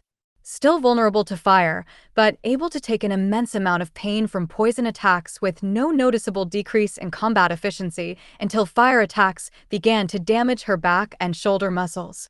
Karl explained. She spoke human common? What did she say? Axel asked. Karl took a second to sort through the fuzzy memories for exactly what she said. He couldn't get it, but Remy filled him in with the details. She said, "Look what I have caught. Stupid humans," then told me that she would enjoy eating me after I landed the first blow. The prince nodded. That much was expected of the giants, and not enlightening or shocking, even if it was uncommon for them to bother to learn human language. All right, I just need a basic overview of the battle. Who is where? Axel asked. Karl gestured to Doug, as he hadn't actually seen the battle. He was too busy. Karl was lured off to fight the royal giant, while I was in the wagon with Dana and Tori. Tessa was mounted on Thor at the front of the wagon, with Harry and Bob on either side. The stone golem started at the back with Ophelia and then spread to Harry's side when he was injured. The spider golems that Ray makes attacked from behind at first, while she guarded the top of the wagon. Hawk was on scout duty above, and I think that's everyone. Axel was briefly confused as he counted the number of combatants. Hawk, Ray, and Thor are beasts belonging to Karl. Commander-rank magical beasts. Doug explained. Ah, I see now. All right, how many frost giants were there? Doug counted in his head for a moment. 30 commander-rank frost giants, plus their leader. Everyone in the tent fell silent at that announcement. Not the 10 that were reported, but 30 commander-rank frost giants and a royal rank leader? And you returned with 1/2 casualty? They just might give you all a commendation for that, Prince Axel declared. Karl hadn't realized that there were so many, and it was a miracle that anybody had made it through, even with multiple healers.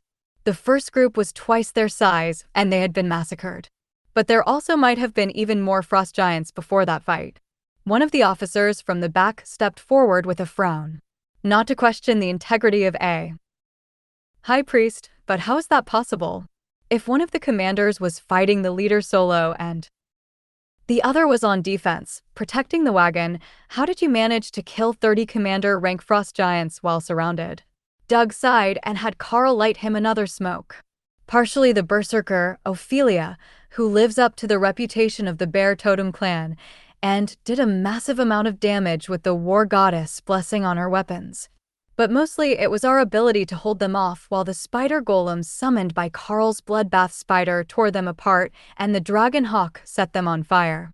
Both of them have combat power well beyond what you expect of the average commander rank monster, and no matter how many times you kill a golem, if you don't take out the source, they don't stop coming.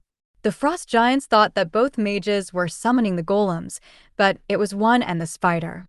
So, they targeted the mages first, before deciding that the second set of golems belonged to the one fighting the leader. They weren't speaking common, but some hand gestures are universal to all humanoids. Drake looked curious.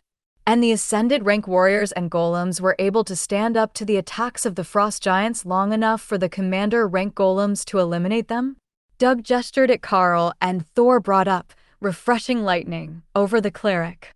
This is refreshing lightning, the lightning Sarrow's primary defensive barrier. Thor can spread it to the entire group, and between that and circle of protection, at commander rank, the incoming damage was low enough that we could hold. He explained, then motioned for Thor to lower the barrier so he could smoke. Overlord Drake silenced a round of incoming questions from the other officers. Is it possible that some of you might have advanced since you were sent to the battlefield? Bob shrugged. Not me, but I suppose that it's possible one of the clerics might have. The others are all still too new to their advancement, so it seems unlikely that they would have achieved the next rank. Drake was looking more at Karl than anyone else. Karl shook his head. No, while my class is in oddity, and I might count as more than one commander, I am not at the royal rank. Not even close. I was told that when I get close I will feel the bottleneck in my mental spaces, where I will have to adjust my technique, and they still have a long way to go before that. The others nodded, but Tessa shrugged. I have gained some favor from the war goddess for my work, but I'm not certain if it is enough to qualify. Drake nodded. All right, I will put it in my notes. Intervention by the war goddess should quiet any calls for a verification mission, but someone will likely use a truth spell on you to verify. One of the officers snorted in laughter and held up a green disc. They had already verified Doug's words as truth. Prince Axel looked excited. Do you think we have a new High Priestess of the Red Dragon coming soon? Tessa, have you noticed any new draconic features? I would like to know what you have been up to that would have attracted so much of her attention to you. The war goddess has seemed rather uninterested in this battlefront. Doug burst into laughter and nearly dropped his smoke before Ophelia stole it from him and smirked at the officers as she took a drag. Who do you think that the war goddess likes better than murder hobos on a battlefield? We have been halfway down the border since we arrived, and our total kill count has to be over 1,000. By now. The muscular brunette laughed, then frowned as Doug stole his smoke back and thumped her on the head. Overlord Drake made a gesture to the officers behind him, and someone brought forward a large red folder. Inside were typed transcripts that looked like copies of radio transmissions, along with mission reports and the usual paperwork that went with most missions. Karl wasn't certain why the folder was red, but he was still having issues thinking clearly, and it didn't really matter, as Drake was skimming through the contents, so it was all within his security clearance. What is this? This string of triple-digit kill counts? I'm assuming that is for the combined group. Drake asked, and the officer shrugged.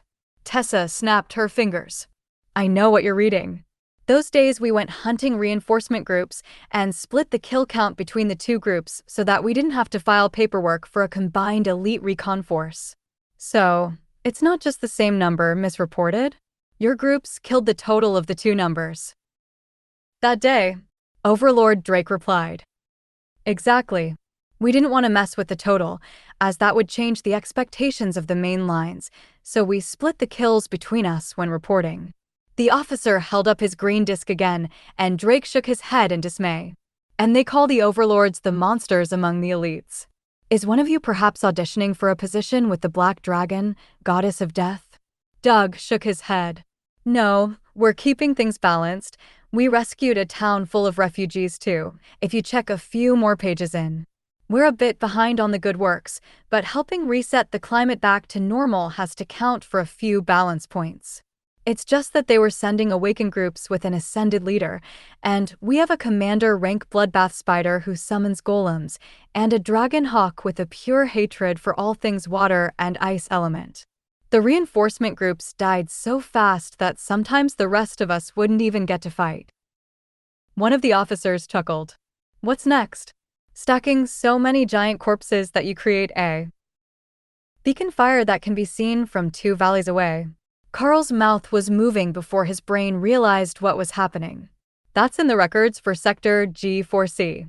We already did that. Doug choked on his coffee, then did his best to return his expression back to neutral. So it is. But they didn't actually see it from 2 valleys away, only one. Drake informed him when he found the file. Murder hobo. Lotus mouthed in Karl's direction, with her back to the officers. You should have seen how sad Remy was when she learned that they wouldn't appreciate our nice warm bonfire. I almost felt bad about setting it. Karl whispered back, possibly louder than intended, as a few of the officers gave him amused looks. You're taking this exceptionally well for a novice elite. Prince Axel noted, looking at Karl. Doug shook his head. He's got a major concussion. Nothing has actually sunk into his mind yet, and probably won't until he has a few days to unwind and return to reality. The prince sighed. I suppose that makes sense. Everyone else but Doug looks some level of traumatized, so I thought he might have some skill that helps with processing and compartmentalizing traumatic experiences. A high priest in white robes cleared his throat from the doorway, and Overlord Drake nodded. We will wait until you're done eating, and then you are all being evacuated back to the capital for medical assessment and recovery. For those of you who are still in school, your personal tutors will be there when you get there. Karl was not looking forward to a helicopter ride with the condition that his head was in, but it seemed inevitable. It would take days to get there down the gravel roads in a bus. How is their recovery prognosis? Overlord Drake asked. 90 days to full recovery. The white-robed high priest explained. That long? We were hoping to get them back in a combat position once the healing was finished. The overlord sighed. The high priest frowned. If it's an emergency deployment, then 14 days. But surely we don't need them back on the line that desperately. The frost giants have been devastated by dragons. And this line has almost gone calm over the last few days. Unless they come up with something new tactic or weapon, then we can spare 2 teams of elites. Overlord Drake rolled his eyes. Do you think I care about a bunch of ascended rank frost giants? No, we still need more people on the hill giant lines, while I am with the other overlords, keeping the mountain giants at bay. The hill giants are all worked up for no good reason, and they've been hitting everywhere along the border. Unlike the frost giants, they don't need to change anything to move their border, and they're stronger. So, if this combined team can reliably take care of teams made mostly of commander-rank giants, then we need them on the other fronts. Karl sighed, and Prince Axel smirked. You shouldn't have told them that. I know that sigh. It means I foresee complications that might stretch that maximum recovery duration in my future. As if they had practiced it, the whole group turned to Karl with looks of clearly fake concern. That? Poor severed arm, and the lingering head injury. Certainly we won't be able to deploy so soon. Lotus joked. Now it was Prince Axel's turn to sigh in frustration. All right, enough of that. You're not even trying to fake it properly. But the next time, you shouldn't be in a scouting role, you will be in a main camp where it's safer, and you will have support to deal with larger attacks. Karl couldn't help but smile at the sour looks on everyone's faces. No offense, Prince Axel, but it's likely safer for us not to be on the front lines with the rest of the elites. I have heard on good authority that that's where the monsters attack. If we're in the field, we get to be on the offense, and with one notable exception, where we were outsmarted by a bunch of angry popsicles, it's been working out well for us. Karl explained. Angry popsicles, I like that one. Hawk laughed. The church worked fast, or perhaps their timing was simply impeccable, as that was the moment when the clerics came in to inform everyone that the evacuation helicopter for the wounded elites was landing, and that it was intending to return to the capital as quickly as possible. Where in the capital will it be landing? Overlord Drake asked. The university's Wounded Veteran Treatment Hospital. The cleric responded immediately. That was likely one of the many facilities that were actually connected to the university and cathedral, but hidden in the woods to preserve the feeling of natural surroundings. All right, we will come with you. We would like to be present for the official diagnosis from the resident experts, Prince Axel declared. Did we do something to piss off Colonel Valerie? Karl muttered to himself, making the prince and Overlord both laugh. Probably. Goddess knows I likely did, but that's just how she is. But we were tasked to ensure that the students were safe and to impress upon the church that we can't afford any lingering damage that will hinder their growth. We had to be on this front for an inspection anyhow, so it was no big thing. Prince Axel remarked quietly. So that's how it is. I don't think that we have much to worry about. My arm might be mostly useless right now, but it will almost certainly recover in a reasonable time frame. Karl replied. Axel smiled and gestured toward the door.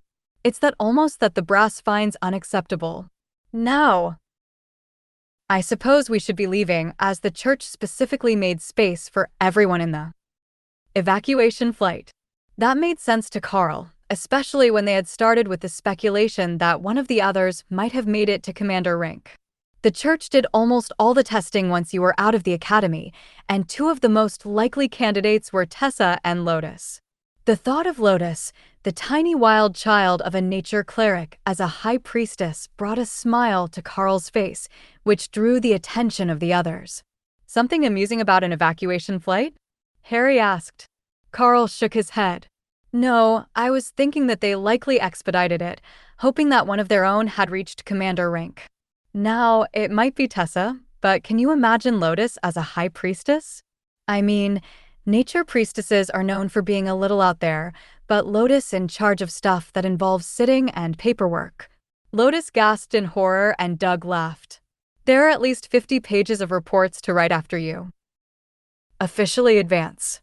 You should mentally prepare yourself, little one. The high priest teased his counterpart. And how long did it take you to do them? Tessa asked. Doug shrugged. I got through the first assignment that day, and I'll get them the rest of it later. Meaning that he still hadn't done it, even months after the advancement test was completed. Either the paperwork wasn't all that important, or the church just gave up on the nature priests and let it slide. Karl had thought that they were going to force him to be responsible for at least a whole week before letting him escape again. Once they were loaded, the helicopter began to spin up the rotors, and Karl's head began to pound in time with the thumping of the air. Here, take one of these. It will help with the headache. Head injuries are tricky, since so much healing magic depends on what the body thinks is its proper state. It knows what a healed arm should be like, but when the brain is injured it gets confused.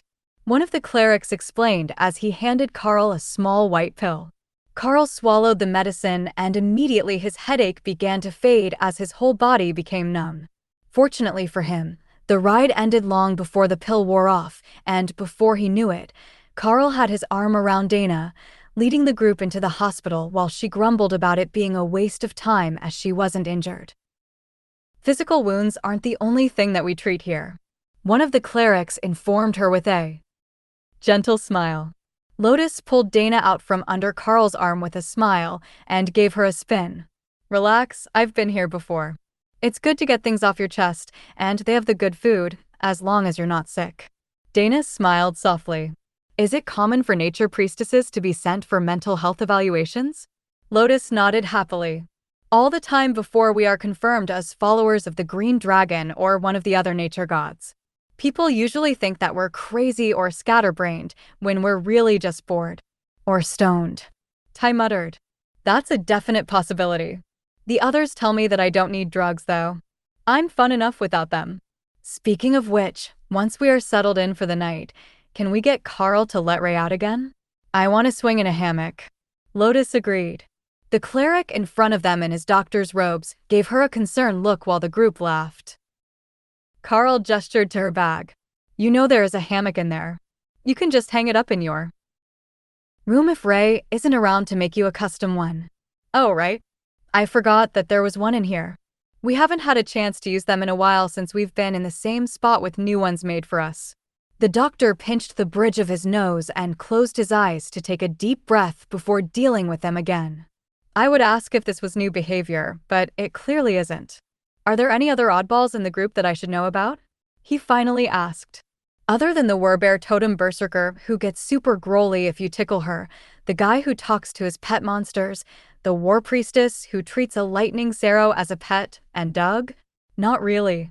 Lotus replied happily. Harry and Ty gave each other knowing smiles, while Bob smirked at Doug. See, brother. I am the normal one. The warrior laughed. Lotus shook her head. That honor definitely goes to someone else in your family.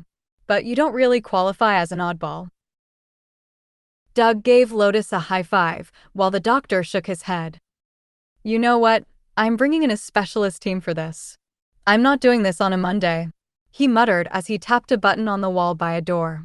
It seemed to be some sort of pager, and after a second, 4 aging hippies came jogging down the hall, as if there were some type of emergency. You paged? The first one to them asked, panting a little from the exertion. They're all yours. I am clocking out. The first doctor informed them, while the 4 confused nature priests looked at the group. Karl saw the moment that the realization hit them, that the first guy just wasn't up to dealing with the shenanigans of a green-robed high priest and his friends, and they spread their arms in a welcoming gesture, indicating that the group should come forward. All right, we have your notes from the flight. Who is Commander Karl, the one who?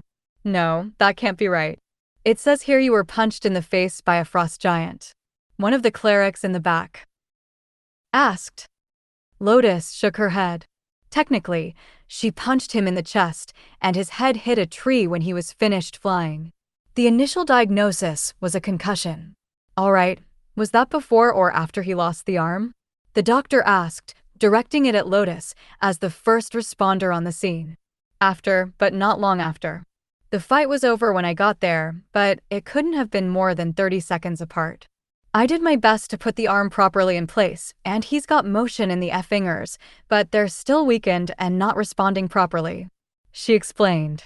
The man with the most prodigious of the beards among the group nodded in understanding and cast some sort of spell over Karl. That's an easy fix. It's just nerve damage, and we can fix that as we deal with the head injury.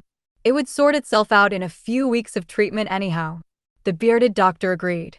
Why does nobody have name tags? Karl asked Doug, who was standing beside him. So that we can't yell at them by name. It helps keep things impersonal. Once we're settled in and they know that we're not in the middle of battle rage or psychosis, they will usually introduce themselves. But these are Dale, Jerry, John, and Skittles. Doug replied. The bearded man burst into laughter. High Priest Xander Moonbeam Rainbow. Dr. Xander to most, but this impertinent whelp made up a nickname for me when he was still one of my more promising students. He explained. Well, that was an unfortunate name. Perhaps his parents were nature priests as well. They walked down a hallway and found High Priest George as well as a number of other injured clerics sitting around a radio, listening to a broadcast of the capital's latest idol singer, an ascended rank, bard class elite known only as Sue. She sang in an upbeat pop rock style, and the clerics were enthralled, even through the radio. In person, the bards could draw the whole crowd in with their magic, and she had an astonishing voice that was helping the wounded recover if their smiles were anything to go by. Karl smiled at George and patted him on the shoulder as they passed, and the high priest smiled back from his wheelchair. He had loose hospital-issue pajama pants on, but it would be some time for his legs to grow back. As they walked, The group members were taken away one by one, escorted into various rooms.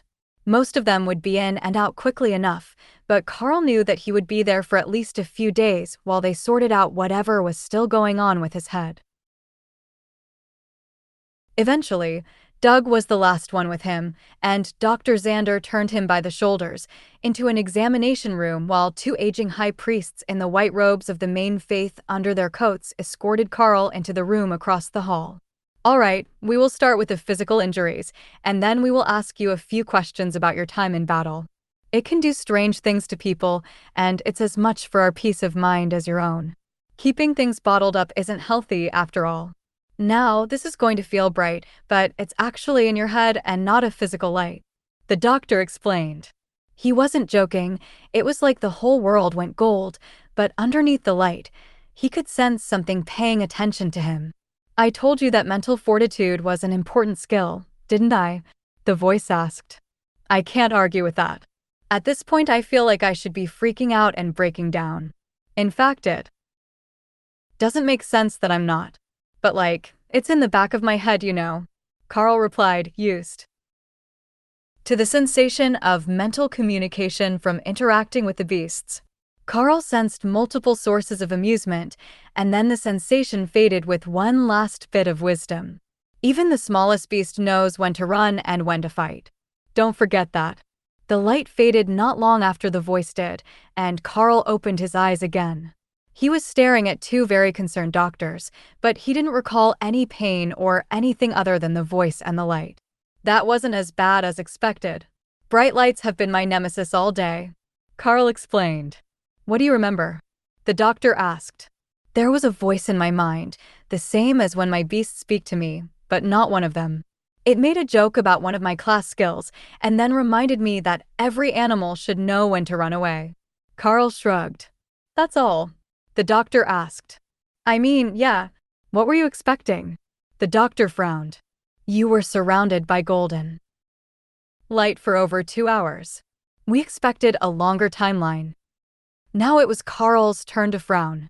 Thanks to Ray's shared echolocation, he had a fairly good sense of what was going on around him, even with his eyes closed. He should have noticed if hours had passed. Losing situational awareness was more concerning than anything else. What happened while I was out? Karl asked the beasts. The only one who had been awake was Remy, and she was as confused as he was. What do you mean? I didn't even have an opportunity to fix the eyes on this new totem, and then you were done with your thing. She asked, unsure what the doctors were talking about. Are you trying to remember something? The doctor asked. Oh, sorry. I was conferring with the beasts. But their sense of time is the same as mine, and they think it has only been a minute or two since we arrived in the room. Have you conferred with someone outside to see if it were you whose sense of time was warped? Karl replied. The doctor pointed at a side table with a pair of empty plates and coffee cups. Point taken. If everyone else had hours, then it had to be me. But on the bright side, my head feels wonderful again. Karl informed them. Well, we will continue our checks and verify that the damage from the concussion is healing properly. But the reaction of your pupils is back to normal as the light in the room adjusts, and that's a good start. Karl knew what they meant. He had seen miners with head injuries before after the many minor collapses, and they always had one huge pupil and one tiny when the lights got bright again. All right, now for the part that's going to be much more difficult. We would like to talk to you about your time behind enemy lines. What was that like, being cut off from support, alone with only a few strangers?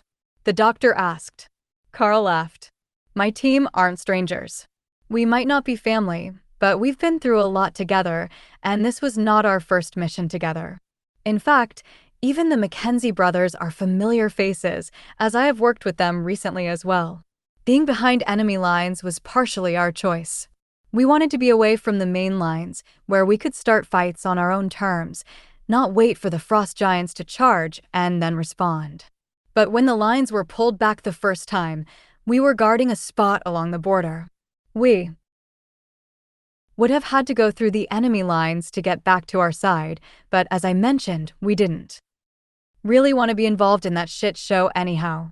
So we set up a nice den in a cave and went out daily to hunt the frost giants and their allies. A den? The doctor asked, taking notes. That's really the best way to describe it. We didn't make physical upgrades to the caves we stayed in to call it a fort. We just had Ray, my bloodbath spider, create hammocks, a proper door, and such. Then the clerics added the residential touches, setting up proper tables with nature magic, while I used fire magic to keep the caves warm. All in all, it wasn't all that bad. Do you know how many nights I slept in the cold in the lithium mine village because we couldn't afford more coal for the stove than we needed for cooking? Having fire magic to keep a cave warm all night is pure luxury. The doctor gave him a gentle smile. Do you resent the lithium mines? Karl shook his head. They suck, but the job of a miner will probably never be a good one. I have transferred money home for my parents, but I heard that the day I made ascended they promoted Dad up out of the hole anyhow, so he's in the office and doing better. Any other siblings? Karl shook his head. My mom wasn't big on children. She liked me, but she wasn't the sort that wanted to raise an entire football team on her own. The priest chuckled. It sounds like you know a few of those. There are always a few families like that in any town, right? I heard from some of the other students that the farms are way worse as they need the extra hands, but more hands means they need even more help, which leads to more kids, until they have a small army on the farm. Karl laughed. That made the cleric give an honest laugh. I grew up on one of those farms. 10th of what are now 14 children, and most of my siblings already have at least 5 of their own. I showed an exceptional affinity to holy magic even as a small child, and when I managed to actually cast a healing spell at 16 years old, they brought me to the church for training. Then you understand. Not everyone wants all the family. As the nature priests would say, some people relate better to the war bear and her lone cub than the earth mouse and their litters. The cleric made notes as they talked, and when he had finished with his list of questions, he stood from his chair and nodded in satisfaction. Let's get you moved to a recovery room so that your head can recover. As far as I can tell, that is the most pressing issue. The rest is all incidental, and it should sort itself out with only a few more sessions. He declared. Well, that's all that we can really ask for, right? But can I ask a favor? Our 10th group member, Tori, underwent a resurrection ritual, and she should be showing up somewhere soon. Could you please let me know when she is found? I'd like to do something for her, regardless of whether they're going to see if she's compatible with the injection again in her new body or not. Karl asked. Of course. The church is keeping an eye out for her along with a number of others. The Hill Giant war front has been brutal lately, and they have resurrected a number of elites. It's a common enough request, so I will put it on your notes, and when there is news, someone will come to inform you. But you should really rest first. Nothing is better for healing than time, and we will have a specialist come to check on you in the morning. The doctor informed him with a smile. Wonderful. Where are we all staying? We all? Commander, this is a hospital, and you are a patient. You will be in a recovery room, while the others will be in their own rooms, though you will likely all be in the same ward, as you came in for the same evaluation. He chuckled. Karl laughed. You make it sound like I'm some sort of invalid. The doctor looked from his arm, which was still in a sling, to his head, which still had a visibly healing scar on one side. All right, point taken. Where is this room? The doctor gave a sigh that spoke of released tension and left Karl with even more questions. Why was he so uptight? They had just finished the meeting about his experiences, and Karl didn't think that it had gone that badly. The man shouldn't have a good reason to be so nervous. The room that he led Karl to had 3 other elites already there, all awakened, and all sporting visibly missing limbs. Gentlemen, we have your 4th roommate. Welcome Commander Karl to your little group, please. He will be here for a bit, but not as long as you, since his cleric managed to find and reattach his old limb. The doctor informed the men in the room. The hospital beds didn't look comfortable, and the room was full of strangers, not exactly prime sleeping conditions. Karl considered asking them to reconsider the arrangements, but co-ed naps in monster-made hammocks didn't seem like they were a hospital-approved activity. Hey everyone. Good to meet you. Karl greeted the three other elites in his room for the evening. "Dude, you're a freaking legend. It's an honor to meet you." A bearded blonde man missing one leg informed him. "A legend? I just got here." Karl replied with a smile for the enthusiastic elite. The three all shook their heads, and the blonde man continued. "Word spreads fast here. We don't have anything to do but gossip. Word is that your team killed a royal rank frost giant, even after being ambushed, and made it back to tell the story. But even before that, we all knew who you were. We were on the front when your team blew up the frost stone and knocked out communications for an entire battlefront, then just chilled in the wilderness killing giants until someone brought you a new radio." Karl smiled. "What should we have done? We've been running away from command staff interrogations and paperwork since before the war started. We came straight from monster subjugation missions to the border when it all kicked off, and I've been doing my best not to be in a main camp overnight ever since." Their laughter caught the attention of the staff, who sent a white-robed acolyte with a nurse's hat on to yell at them. Only, when she arrived in the room, the first thing that she saw was that they weren't arguing and that Karl was still in his armor. "Would you mind putting your gear in the locker and changing into a hospital gown or one of the many available recovery outfits?" she requested. "If you try getting me into one of those silly paper hospital gowns, I'm putting it on backwards," Karl warned her. "The white hassock is fine, but the short-sleeved one, as you have an arm injury that's still in a sling. Or you can wear the lounge pants and loose shirt from the lockers. They're acceptable as well, but there is no need for armor or backpacks in the hospital," she reminded Karl with a strained professional smile. Karl used his good arm to open one of the lockers and set his backpack inside, then grabbed a white visitor robe and looked for the shower. If he was going to change, he might as well get clean. "Again. Can you shower without assistance, or would you like me to call an orderly?" the nurse asked. "I should be fine. My arm isn't completely dead, I just don't have good control of the fingers yet. The doc said that once my head starts to heal, the fingers should sort themselves out. Nerve damage, according to the healers." Karl agreed. The nurse nodded and left the room, closing the door behind her. "They're so much nicer to you." The man in the back left corner of the room sighed from his bed. "That's because he's a commander, and he's got monsters with him. They'll have the room under surveillance with a high priest down the hall, since he's got a head injury. Head wounds are tricky like that. You never know when someone is going to snap and forget that they're in a hospital and not in the middle of a battleground." The blonde laughed. Karl stopped and gave the man a shocked look. "And yet, they put me in a mixed room?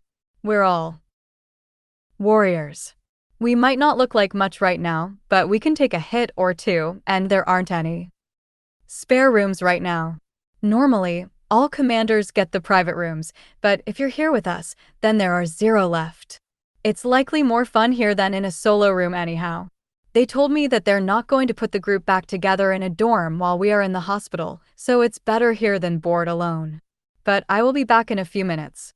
Once Karl was washed up and refreshed, he was feeling much more human again, but he did notice that there were no shaving implements in the bathroom, and he had forgotten to get his from his bag.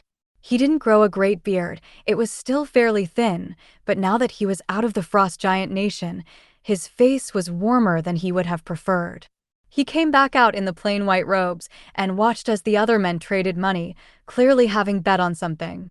"Did you really think that I wouldn't manage to change? My armor is bonded." Karl laughed. The blonde shook his head. "We were betting that you would take out a razor and trigger the emergency response. Head trauma measures, remember?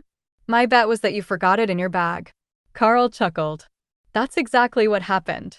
Now, what is there to do around here?"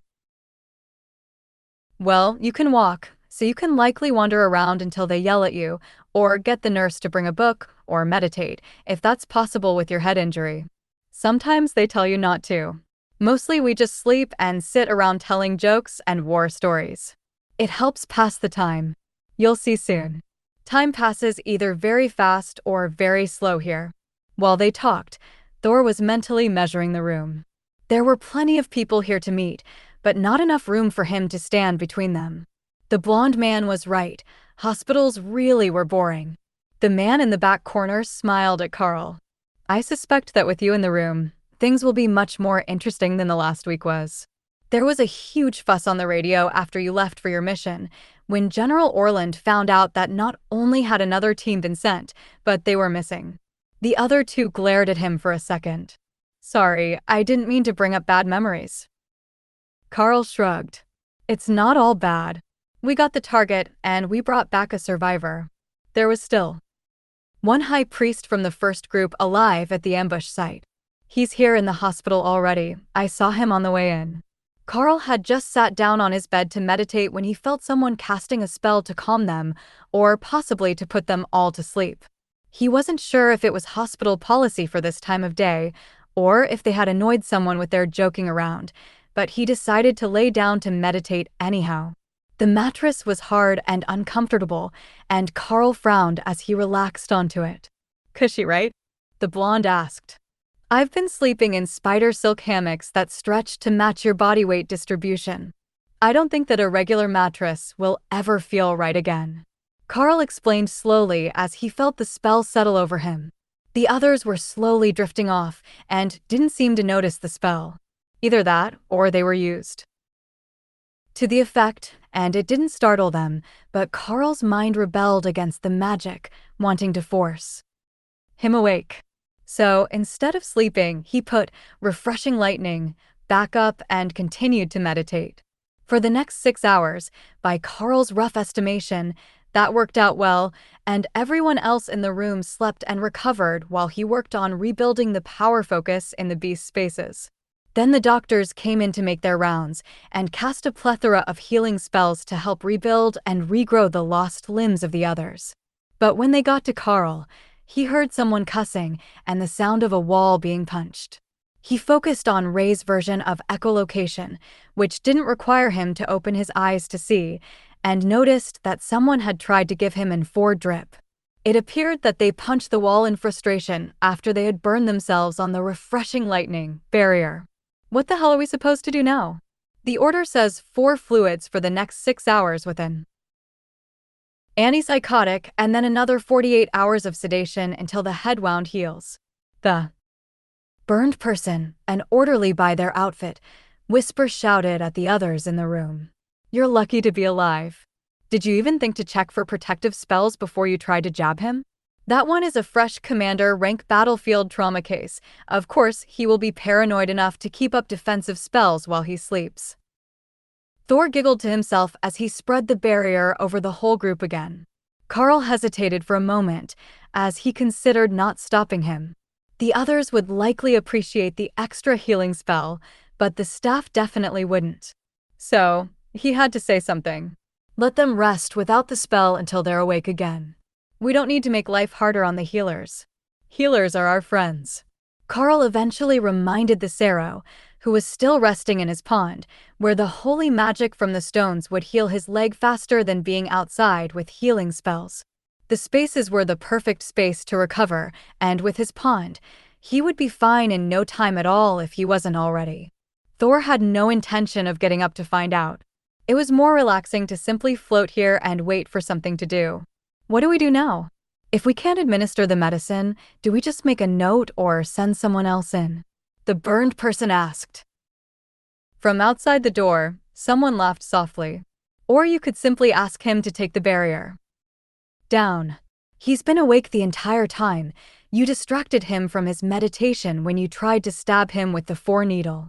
It was obvious that his sleeping act was not fooling whoever was outside, so Karl opened his eyes to see the acolytes in the room with one doctor, while the doctor who had walked Karl's group in and turned them over to nature priests stood in the hall. I thought you weren't up to this on a Monday? Karl joked. It's Tuesday now. I just came back on shift and already your group is giving me headaches. The war priestess is studying instead of sleeping, the nature priestess is bored and asking for her imaginary friend, and the mage girl had to be moved in with the berserker to keep her from breaking down. He sighed. I should likely go check on her then. Being around others helps, and I've got a barrier that will accelerate the recovery process, both mentally and physically. Of course, it also shocks people who take a stab first, ask questions later, approach, but it's not really harmful. Karl replied, prepared to get up out of bed. You think that you can help more than the doctors? The old man asked, amused. Friendly faces always help. You do the medicine, we do the moral support. But I'm guessing that the problem is that they're in a women's ward. Karl questioned. It seems that you do actually understand the issue. It is highly irregular to allow a male patient into a woman's room during the night. But it looks like your mind is healing smoothly, and there is a minimal risk of a psychotic break. You should get some real sleep and not just mediation. That's the whole point of the spell, but it appears that you have some resistance to mind-altering effects. The doctor replied, it seems so. At first, I thought that I was under attack, but nobody else was concerned about it, and they all just settled into bed. The doctor nodded. That's part of the compulsion of the spell. It tells you to get comfortable and ready for bed, and it suppresses nightmares so that the veterans can sleep more easily. It doesn't seem that is a problem for you, but many of the others are not so lucky. One of the acolytes gave Karl a curious look. How do you do it? Accept all that bloodshed? You've got to be younger than I am, and yet you're not even rattled by the thought of being stuck in combat against enormous monsters. Karl chuckled. That's kind of why they call them giants. They're large. They're ugly too, and that helps. If we were fighting against an enemy that was cute or more relatable, it might be worse. But the frost giants are just ugly and mean. It's not hard to fight them.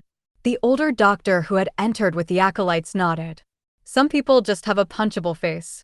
The acolytes looked a little horrified at the notion, but Karl laughed. You have no idea. There was this fat general with General Orland when we were sent on the mission, an absolutely obnoxious jackass. If Orland hadn't intervened, I would have happily taken him out behind the woodshed for a lesson. The doctor chuckled. I will make a note of it in your files. But General Orland isn't likely to apologize for the attitude of the other generals. It's a bit of an ongoing issue between the military and civilian elites lately, and the problem is getting worse. Karl shook his head. That's inevitable, really. When someone has this level of power, it is always going to go to their head. Like the foreman at the mine lording it over the workers on his shift, the temptation is inevitable. But a lot of the problem is that there are two types of elites, and it's not civilians or military. It's the ones who embrace their class versus the ones who embrace the benefits that their rank grants them. Here in the hospital, everyone has to play nice, and we all know our roles and our ranking, and things move smoothly. But there, you have elites who would never have the guts to take on the missions that they're assigning others to do, and those who have done it themselves. Only one of those two types of elites gets respect in a war zone, and quite frankly, it would be better if they sent the others home before they got anyone killed. Orland knows what it is to fight. Most of the clerics know what it is to be on the front lines with nothing more than regular human soldiers and the grace of their gods. But when they press bureaucrats to do their time in some frontline camp, they just make a mess of things. One of the nurses laughed. They're still generals and commanders. Where else would you have them? Karl shrugged. We could put a fancy uniform on them, and they could guard public buildings in the capital. It would be a nice show of civic virtue for the citizens. The nurse choked trying to stop her laughter, and the doctor shook his head. We can't just be asking ascended and commander-rank generals to stand around on honor guard duty because they're not well suited to the actual battlefield. From behind him, one of the hippie nature priests laughed. We ask civilian ascended and commander-rank elites to do security details and honor guard duty at the government buildings. Maybe it would do the officers some good to get back to their roots. What brings you over here? The first doctor asked suspiciously. One of my patients says that if she can't have the spider, she wants to at least pet the snake. Can I borrow your patient? The old hippie asked. Karl smiled at the old hippie. Of course, I will come with you. I've had plenty of sleep, and if I don't go visit, then we will have to guard against marauding nature priests all night anyhow. Sitting still indoors isn't in their nature, and from what I know, she wasn't injured. The white-robed doctor did that pinching the bridge of his nose thing again, and Karl knew that they were stressing him out only minutes after his shift had started. Karl patted him on the shoulder. I recommend that you just go with the flow. It's the nature of things. The harder you fight against it, the more problems you will cause for yourself, and it's not like anything you could do would prevent it if we were actually determined to make it happen. That's one thing that the nature priests have right. You need to embrace nature and accept that rigid rules aren't always the right answer for every patient. Just let the nature priests cuddle the monsters, and they will be happy again. It's better than any medication you can give them. The old hippie snorted in laughter as he nodded in agreement. This one is practically custom made for followers of the green dragon. Do you know how many of our people have been mauled or killed trying to pet the unpettable? Now, he shows up with dangerous monsters that will actually accept their affection. You can't just tell them no all of a sudden. That was a real danger to the nature priests' lives. Their brains had a hard time accepting that not all friend-shaped things were friends. The white-robed doctor waved Karl out of the room, and he followed the old hippie into a large empty room that he thought might be an empty storage room. Lotus and Doug were already there, along with a half-dozen other green-robed clerics, all sitting around telling jokes. Karl, you're already awake. Good timing.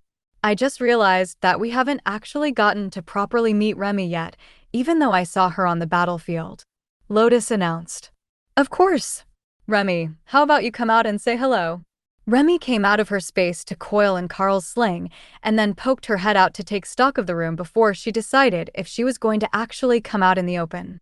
The old hippie that had led Karl here burst into laughter, shaking his head in dismay. It's a good thing that I led you here. Can you imagine the white robe's reaction if they met her? Remy, wasn't it? They get panicked enough when we bring in cats and earth mice for comfort, but venomous spirit beast? We might need the crash cart for them instead of the patients. Remy giggled in Karl's mind as she heard him ramble, but the little snake recognized that he was looking at her with adoration, while Lotus had come up in front of them with a pleading look and her hands out. The little snake slithered out of the sling and wrapped herself around Lotus' arm to take a better look around the room. She was bigger than Karl remembered, well over a meter long now and beginning to get properly snake thick, not pencil thin as she had been when she was born. But if she stayed as a spirit snake, she would be 20 meters long fully grown, and if she evolved into a naga, she would be at least human-sized in the torso. Karl thought that if she was going to evolve, there should have been some signs of it by now, but Remy was happy as a snake, even if her totems were of a four-armed naga shaman. While Lotus was leading her around the room, introducing Remy to all her new friends, more people came in to join them. Ophelia was escorted by another nature priest, and a nurse escorted a delicate-featured teen girl with a mass of bouncing blonde curls into the room. She looked to be about 13 or 14, possibly a freshman at the academy, if she was an elite, but Karl didn't recognize her. That's them. I tell you, I'm not crazy. Karl, tell this crazy woman that I am Tori. The dainty girl demanded. Everyone went silent as they turned to look at her. She still smells like Tori. Thor agreed. Yup. It's a tiny Tori. Hawk added. Can I keep her? Ray asked, thinking how much fun it would be to run around with an even tinier human on her back. Lotus and Dana were only a minor burden for the extra firepower they provided. But the new Tori was 2/3 their size and just as stabby. Or she had been. Ray recalled the clerics saying that she might not be an elite anymore. Yeah, that's Tori. She was ritual resurrected. The beasts confirmed it. She still smells like herself. Karl agreed. That was enough for the nature priests. If the family pets recognized you, then it didn't matter what disguise you had on, it was probably you. Not many disguise spells were powerful enough to fool the finely tuned senses of certain animals. How did you get younger? Karl asked. Would you believe it if I told you that my last thought was that I would like a chance to do things over again if I was reborn? She sighed. Karl felt the familiar amused presence in his mind, and he smiled at the annoyed mage. I 100% believe it. With the dragon god's own luck protecting us, that's only a small thing. Between all the dragon scale luck charms and holy stones that our group carries, it's only natural that you got a small wish granted when you were resurrected. Karl agreed. Tori smiled, and a magic missile orb formed in front of her. Not just a small wish. I kept my powers, but from what they tell me, I'm not an elite anymore, just an ascended rank mage. Karl shrugged. Semantics, really. You could use magic before because of the injection. You can use magic now because you had it before. The nature priests all nodded in agreement, and the nurse gave Karl a suspicious look. You're encouraging them to team up on me, aren't you? There is no proof yet that she is who she says. We need to finish the testing and psychological evaluation. The nurse insisted. Lotus giggled. Just annoy them until they stop. It worked for me. Can I trust you to keep her here while I talk to the administration? The nurse asked suspiciously. Lotus gave her a thumbs up, but the nurse looked at the green-robed doctor. Of course. I will make certain that all the patients and visitors in the room remain here until someone returns for them. The nurse nodded and left, while Lotus ran over to hug Tori, who recoiled from her, and the spirit snake on her arm. What the hell did you bring into a hospital? She demanded, and Lotus pouted at being rejected. Oh, this is Remy, Karl's fourth pet, who doesn't like to come out in the cold. She's the chain lightning source. We've all seen her poison flame totems, remember? Tori's eyes lit up in excitement. Oh, you're Remy? You're beautiful. Sorry, I thought you were some random snake that the nature priests had found. Remy's laughter made her fangs drop, and Tori backed up again, while the nature priests chuckled. Karl stroked Remy's head. That's a laughter response. She might not be able to speak, but she understands us just fine. Ignore the fangs, she's not likely to bite anyone here. How is Thor's leg? Doug asked as the other priests came over to meet Remy, who was happily curled around Lotus' arm. Better. It's all healed, and while he hasn't tested it to make sure that it will hold weight, it seems to have set properly, and it doesn't cause him pain anymore. The separate spaces are an optimal recovery spot for the beasts, with everything they need to heal. Thor also has a pond full of holy stones, and that seems to help his healing ability. Karl explained. A whole pond full of holy stones? How did he even manage that? You can only pick up one. Karl just shrugged. He scooped them up and dumped them at the bottom of his pond. There was a whole lake full of them on a resource-gathering mission we accepted, and he wanted to recreate it in his space. I have no idea why the stones didn't stop him. Doug nodded skeptically. Well, at the very least, it does explain why he managed to learn Circle of Protection as a lightning's arrow. The influence of that much constant holy magic was bound to have an influence on him. Over the next few hours, news spread that Tori was here in the hospital, and the rest of the group came to the nature priest's sitting room to come greet her. Her memory was mostly intact, and there was no question that she was who she claimed to be. Once she started talking to the others. Then the nurse came back in with a commander-rank Spellblade Elder, wearing the combat robes that Karl recognized from his time with Prince Corbin and the others. The man glanced around the room, pausing when Remy wiggled her head flap at him in greeting, and then turned his gaze on Tori. Miss Tori? I am Elder Khalil of the Spellblade sect. We would like to invite you to finish your training with us. The man greeted her with a soft smile. Spellblade? I don't know anything about swords. Tori replied. The elder laughed. How many mages do? That's the point of training, to learn things that complement your abilities and close holes in the skill set of a mage. With the abilities of a Spellblade, mages become an even more potent combat force. I can't promise that it will be fast or easy. In fact, I can't even promise that it will be particularly enjoyable. But I can promise that we look out for our own and you will learn what you need to know. Before your training is finished. Tori looked skeptical, but Karl thought it might be a good idea. She wanted a fresh start, away from her reputation, and she didn't have one with the Spellblades. Karl nodded to the elder. They do train the girls just as well as the boys, and they're well suited to the techniques. I dueled one of their acolytes, and she was much more impressive than most of the awakened elites that I have seen. The combination of blade and movement techniques along with mage spells was incredibly impressive. That calmed some of Tori's fears. And how are the Spellblades regarded? She asked. We're less present here than we are in many of the magical nations, but officially, we are treated the same as elites of the same rank. In the magical nations, The Spellblade clans have a status equivalent to elite soldiers of their armies, and the elders are granted respect everywhere they go. Unless it's the territory of a rival clan.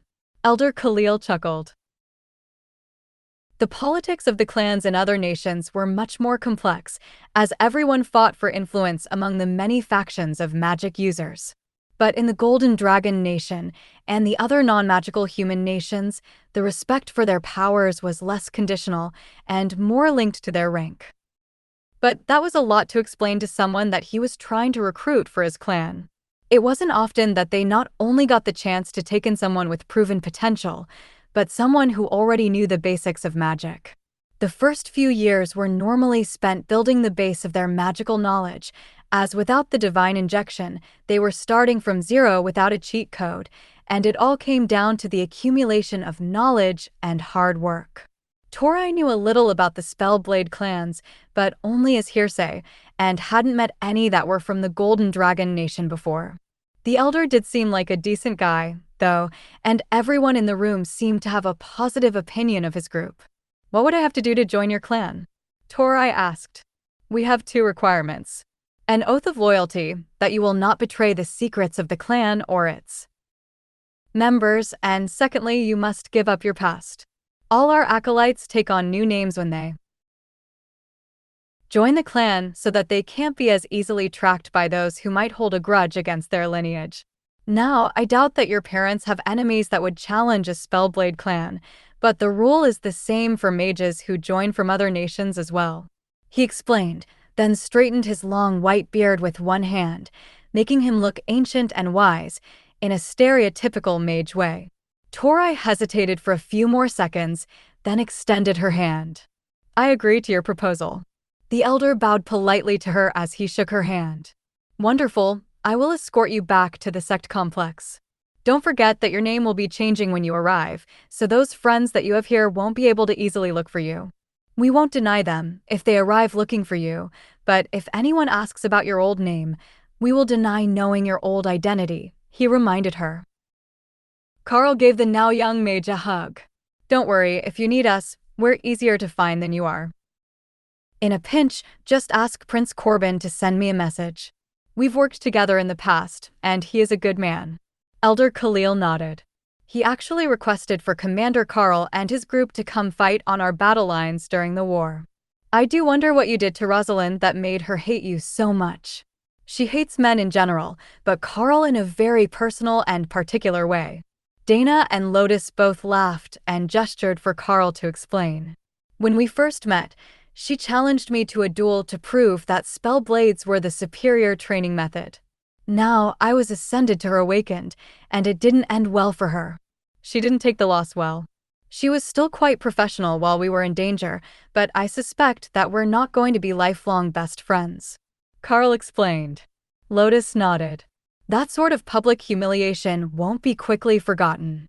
Her team was there to eyed a monster above their rank as a training exercise, and Karl is definitely a monster and above her rank. Prince Corbin had to intervene to save her at the end." Karl gave Lotus his best innocent look. "Monster? I am a sweet and gentle young man." "No, that's me," Thor interjected. Karl couldn't even argue with that comeback. The elder nodded, and Tori gave a tearful bow to the others before turning to follow him. Long tearful goodbyes would only make this harder than it had to be, and everyone was already waving farewell to her. "I can't believe she was so cute as a kid. Those ringlets." Bob chuckled once the elder and Tori were well away from the room. "Right? She's going to be a heartbreaker once she gets to the Spellblade clan. But worse, she's like 6 years older than she looks. She will be ready to stab someone within a week for treating her like a child." Karl laughed. Bob smirked. "That's kind of the point, isn't it? I mean, she's there to learn to blend blades and magic. She knows some magic, so making her better with a sword is their definition of success." "How is your head?" Dana asked as Karl settled into a chair along the wall. "Much better. I've had the refreshing lightning barrier up all night, and it's helping, but they said when I got here that the healing spell should have it sorted in a day or 2. I doubt that they're going to release us that quickly, and my arm is still a bit numb. My fingers are." Working as instructed now, which is a good start, but it will need a few more days to be back up to fully functional. How about you? You were pretty shaken when we arrived. Karl asked. Dana gave him a thin smile that made it plain that she was planning to lie to him. I'm all right. Actually, seeing Tori helped. At least I know that she's alive and well, she replied. That second part sounded like the truth, but Karl didn't know what had happened in that wagon during the fight, other than that it had ended badly. The first part was clearly a lie, and even the clerics that didn't know her could tell, judging by the sympathetic looks they were giving her. Well, we're all here for the same reason. Have you considered herbal remedies? One of the nature priestesses suggested. Doug laughed. I know that everyone thinks we're just getting high, and they're not really wrong. But we're not just getting high.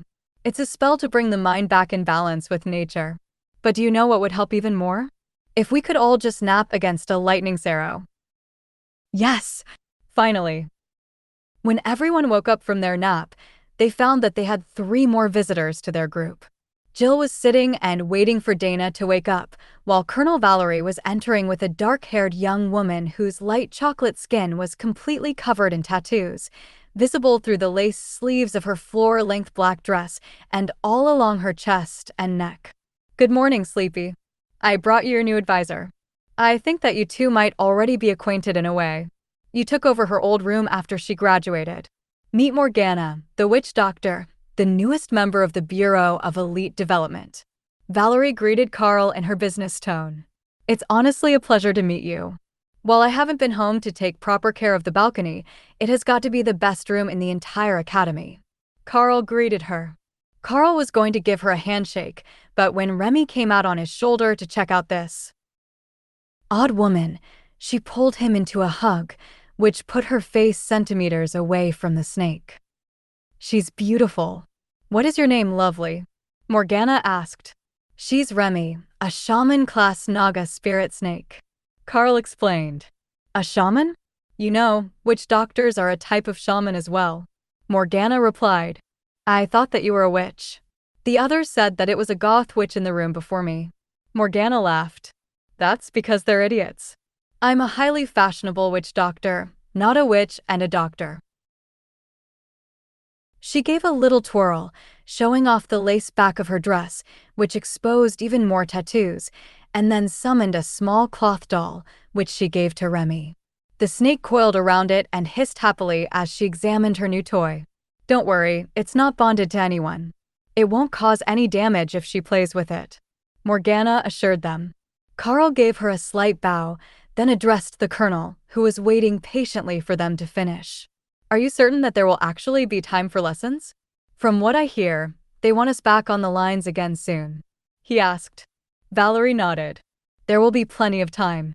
After the scare that you gave High Command, who didn't realize that your group had been tasked to take out the royal rank target alone, they're not going to let you go scouting alone again. The group that you found was not sent to hunt the royal rank giant, at least not officially. They were supposed to be scouting the region for a buildup of giants because the cold was preventing us from high-altitude flights over the frost giant nation. Losing them while you were tasked to the region hit the command group hard. So, you're going to have to suffer in a mainline camp with us and the seniors from the academy. It won't be attached to the army as you have been. Instead, it will be treated more as an academy mission, with teachers present. Plus bureau agents, of course. The nature priests all made sympathetic gestures toward them, and the colonel glared at them. You know, you could join them if you wanted. She informed them in a snarky tone. We're happy working here in the hospital. But I suppose that moving to a triage camp might be more in tune with nature. We will discuss it, and see if there are enough others available to balance out our movement. One of the nature priests replied. From what Karl had learned last night, they specialized in treating elemental damage and mental health. With so many young elites facing mortality for the first time, the hospital wasn't going to send away half their mental health staff. Karl nodded toward the door. I take it that you talked to the staff before you got here? I get the feeling that we're not going to be leaving anywhere in a hurry, so I wasn't expecting to see you so soon. That is true. They're not planning to let you out of here without at least a few more counseling sessions. I offered to take over for them, but apparently they doubt my credentials as a trauma counselor. Colonel Valerie complained. Most of the doctors who had been assigned to them were twice her age, and Karl wasn't certain that she had actually taken any higher education classes at all, so they might have a point. Remy crawled down Karl's arm to go sit on Morgana, who was making soothing gestures and holding out bits of food for her. "Didn't anyone tell you it's not safe to take food from strangers?" Ray asked. "But they just said her name is Morgana, and she's the new advisor," Remy countered, staring at the large bug in the witch doctor's hand. "And how long ago was that? You have to know them for long enough to trust them before they're not strangers anymore," Ray warned her. Remy considered it for a few seconds, while Morgana gave her a curious look. The snake definitely wanted the food, but she wasn't taking it. "The others are telling her not to take food from strangers. Remy is still very young and doesn't know all the practical advice. She did manage to make some lovely totems, though," Karl explained. Morgana put the food away and stroked Remy's head. "That's fine, we will get to know each other better, and then you can try the snacks." Lotus smiled at the witch doctor. "Nature lovers are taking over. First we get 2 nature clerics and a Cerro Knight, now we've got a snake charmer." Morgana got excited about the comment. "The Cerro has a knight? Does Karl ride him into battle?" It sounded like he preferred to fight on foot or from a distance. "The war priestess, actually. She rides the Cerro into combat so they can spread their buffs along the front lines. She's pretty good with a spear and a shield, but with Thor's barrier, they're quite durable," Lotus explained. "A red dragon priestess riding a lightning Cerro into combat? Now that is not what I had expected," Morgana replied, becoming even more curious. "Riding monsters is fun. Sometimes Ray will let me or Dana ride her into combat, but more like an accessory, depending on if she wants to equip more damage or healing," Lotus added.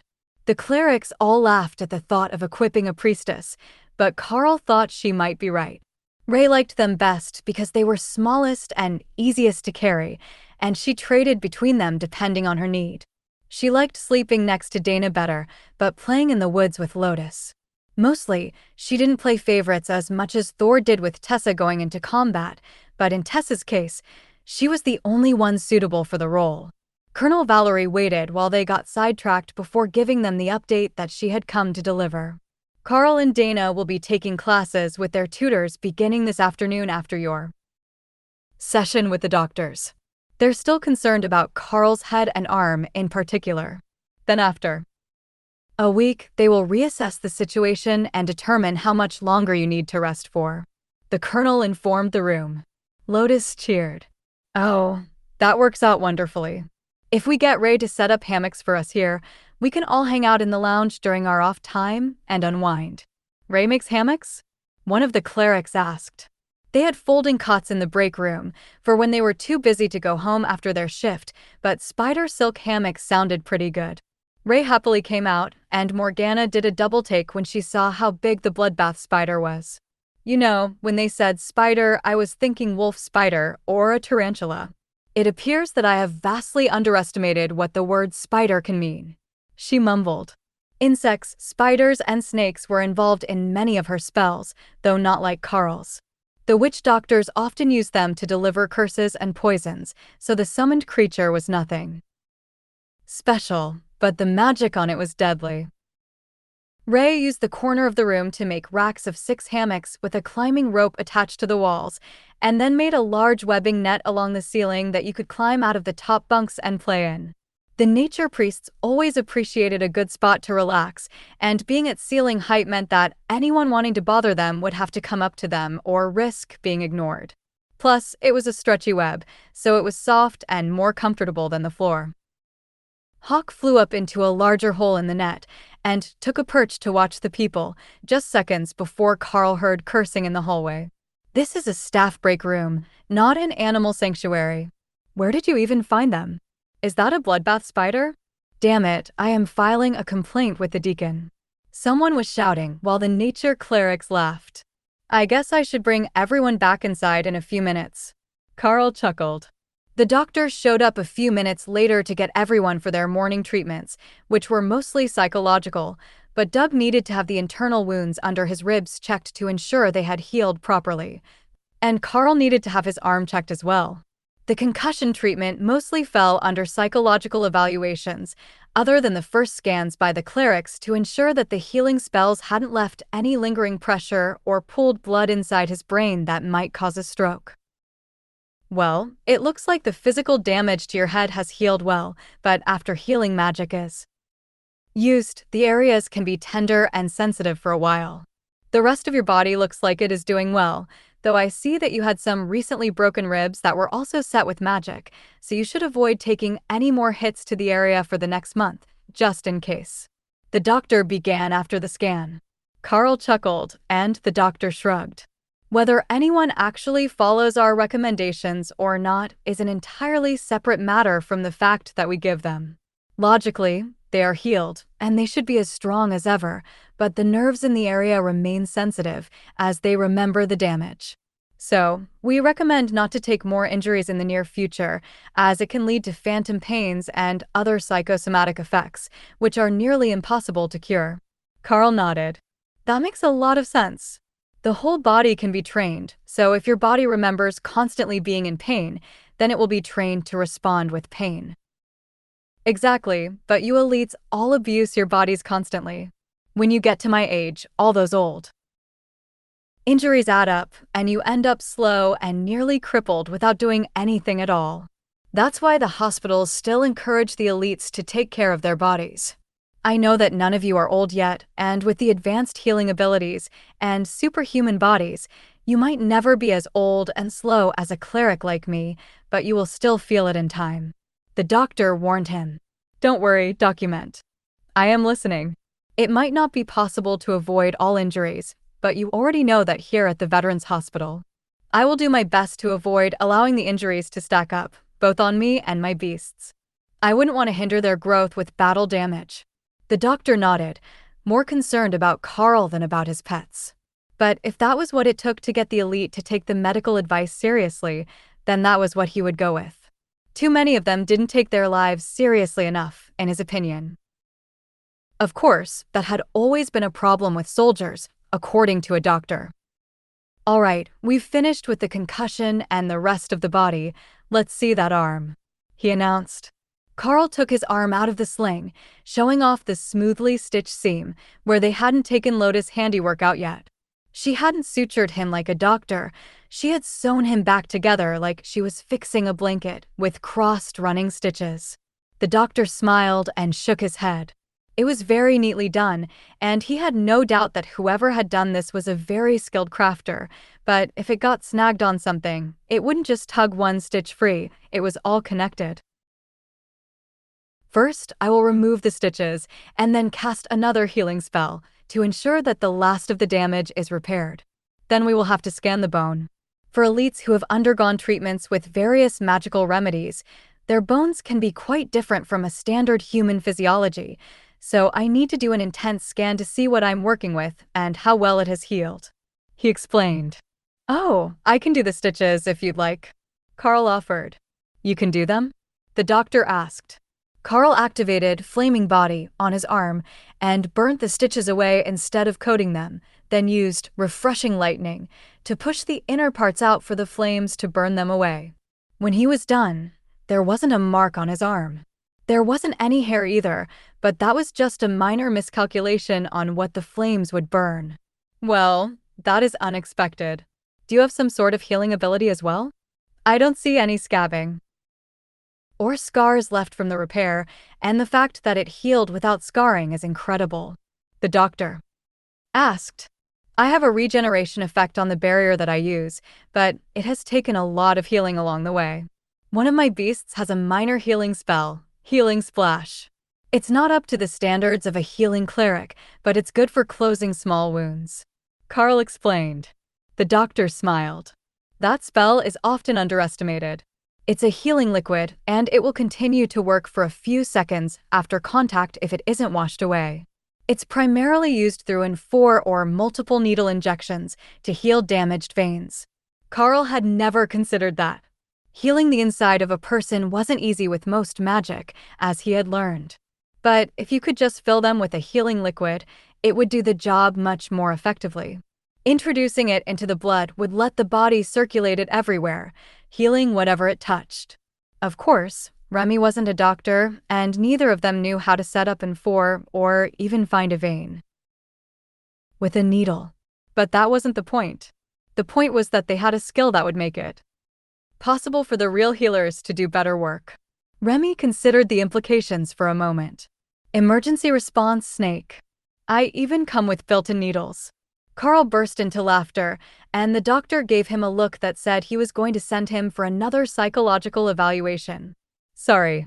Remy, the spirit snake shaman that has the healing splash ability, pointed out that she comes with built-in needles if the spell is supposed to be directly injected. Karl tried to explain. The doctor's face went blank for a second, and then he also began to laugh.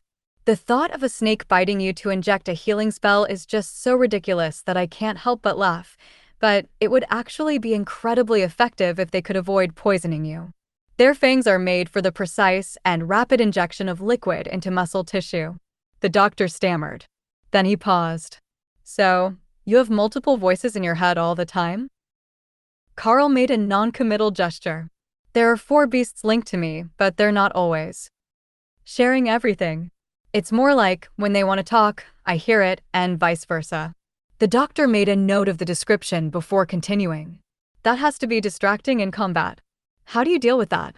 Karl shook his head. Like anyone else, when there's actual fighting going on, there is no time for talking.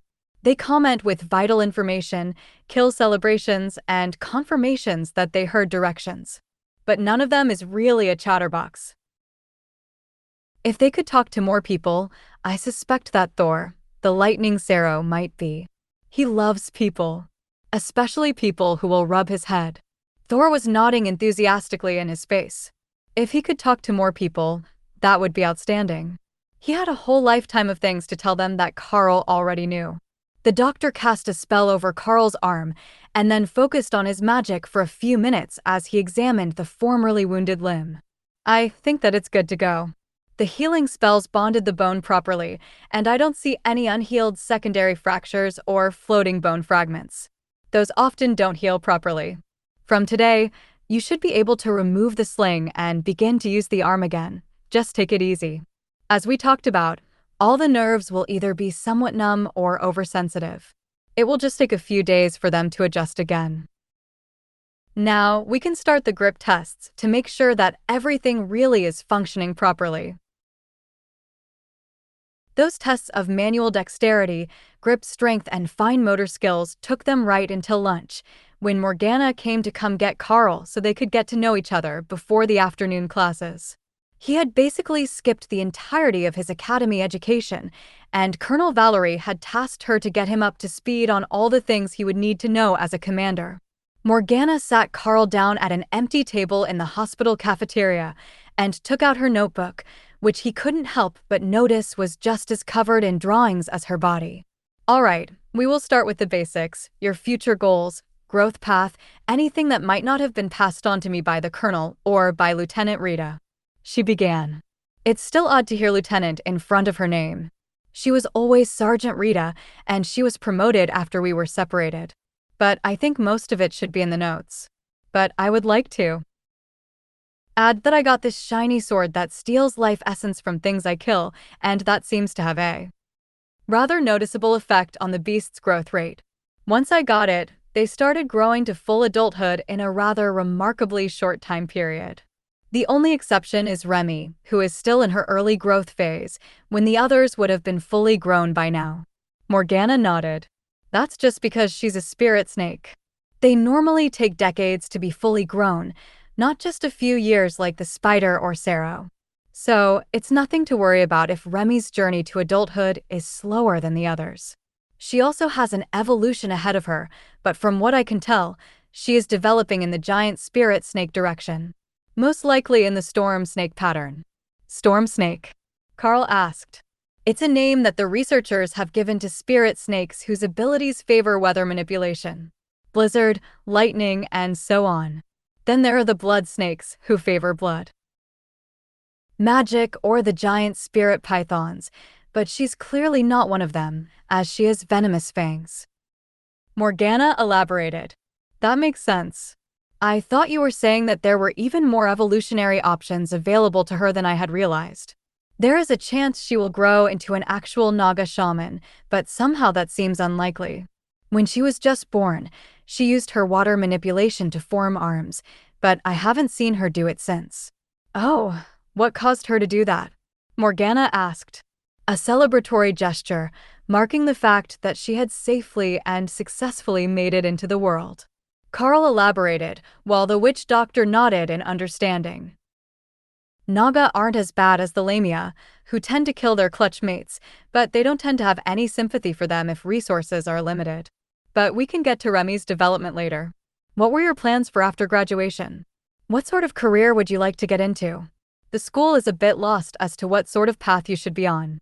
They first thought that you should be trained to join the ranks of politicians and bureaucrats, but you have developed a habit of telling those sorts of people off at every chance you get, so I believe you might be unsuited to the task.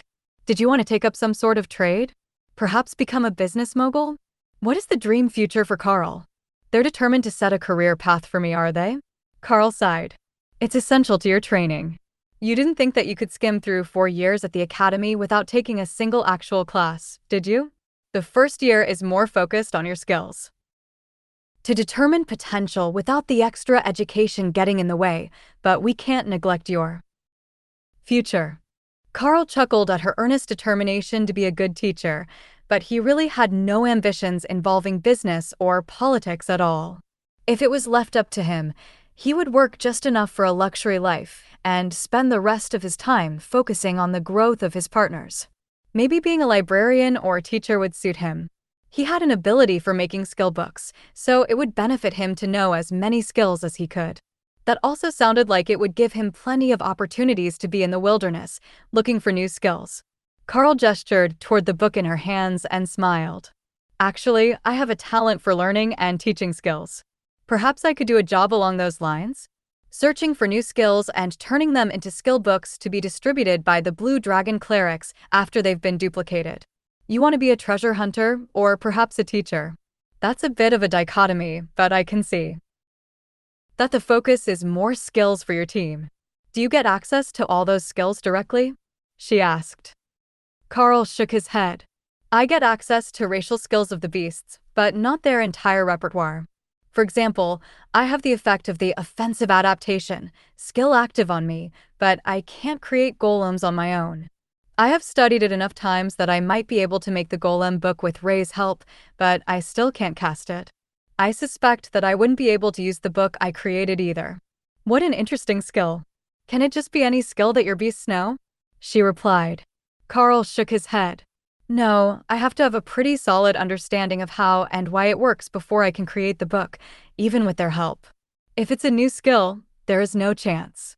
But spear is a pretty simple one and similar in function to rend, and it creates a solid object, like the bow that I use. I know how both those things work, and with Ray's help I managed to make the book for both of the nature priests.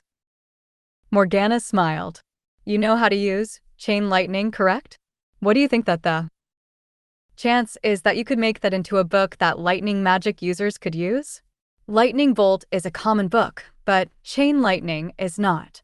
The odds are that I wouldn't be able to use it, as that isn't my specialty as a witch doctor. I'm a hex type, not an elemental shaman. But if we could give the book to the cathedral library, they would give you a nice little commission off each copy sold, the same as they do for the Refreshing Lightning Barrier, but hopefully with a wider target audience. Do Flaming Body too. More fire magic users to offset the evil ice giants. Hawk insisted. I think that it should be possible, and I would like to do another book as well. The more skills that are available to future elites, the better. Karl agreed. Morgana gave him an odd look. When you say it like that, without any greed in your tone, it just sounds strange. Karl laughed. Hawk wants me to teach everyone Flaming Body as a form of vengeance against the frost giants and cold in general. I strongly suspect that he learned the skill entirely to spite the water element. Is that how it works? Morgana asked, taking notes. Probably not, but nobody ever told Hawk that, and even if it shouldn't be possible, it didn't seem to stop him. He gained a number of fire skills from resources that we used for growth, but he has evolved those skills and perfected the usage of them on his own. For example, the flaming attacks I use and the fireballs that he throws aren't actually a separate skill. That's just flaming body formed in different ways. Even the cigarette lighter for Doug is the same skill, Karl explained. You know, if someone taught that skill to the nature priests, they would be unstoppable, a true menace to society. Hiding their lighters is the only way to get some of them to work. The witch doctor laughed, and Karl noticed that the whites of her eyes went completely black when she was amused. It was kind of freaky, and he wondered if it happened for all emotions, or if it was different. Well, if you want to learn and teach more skills, and you have a skill that makes inscription training unnecessary, then I think that we can work out a path for you. I am thinking that it will be cartography and history, with an emphasis on ancient architecture, so that you know the signs that there might be an undisturbed ruin nearby and what era it might be from. Then it would just be a few extra courses in public speaking for when you need to introduce a new IND to the world. Some things that you find when you're searching for the rare and exotic won't be what you might have expected, but they can make big news, and that means being on television, but unable to throw Thor at them to distract the reporters. So, she had seen his first time being part of a news broadcast. Karl was quite proud of that performance for a first attempt at doing a public interview. After lunch, Morgana led them to an empty room, which might have been a consultation room, as there was nothing more than a simple desk in it with 2 chairs and a side table with a pot of coffee and cups. I don't have all the books that we're going to need for the lessons, but I do have an aptitude test for you, both to judge where you are in your education and to see if your head injury is causing any lingering effects when you need to focus. I know that they will try to steal you back to the battle lines with the other advanced students even sooner than they said, so we should get the basics laid out now. Morgana explained. Karl nodded. Before we start, who did all that ink for you?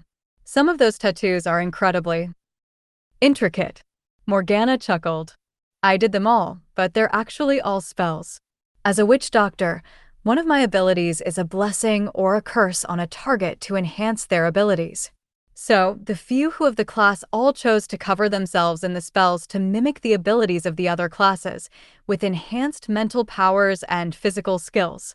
Karl smiled and thought about the last of the rank 2 attack skills that he hadn't learned. Brutality increased the strength and size of the target by 10% per rank.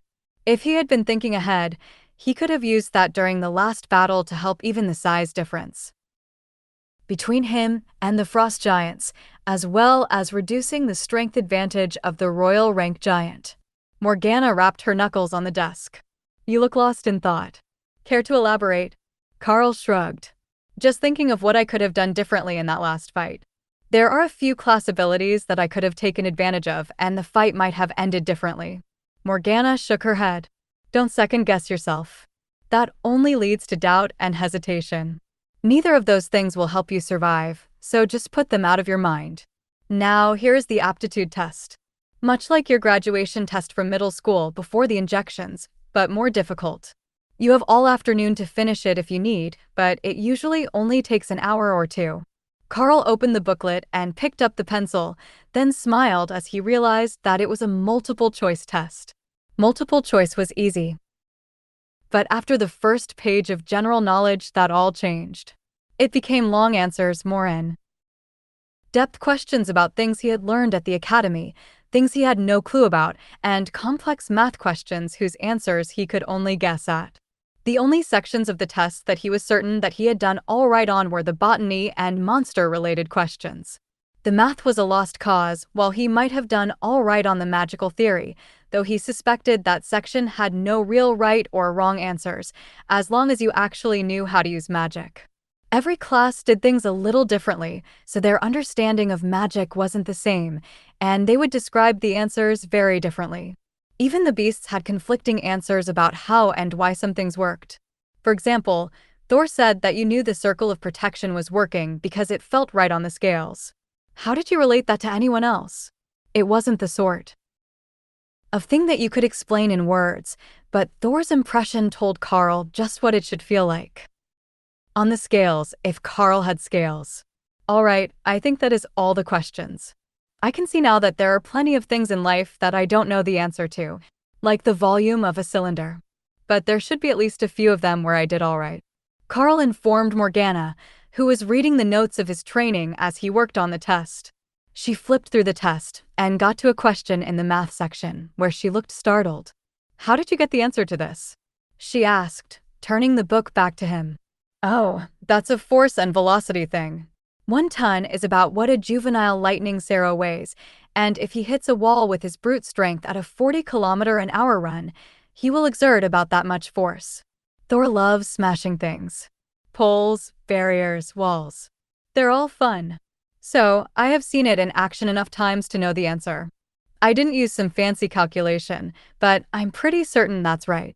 Karl explained. It is. All of the ones on applied force are close to the proper answer, which was shocking, given how badly you did on the rest of the math questions. Morgana replied. Well, at least she didn't try to sugarcoat it.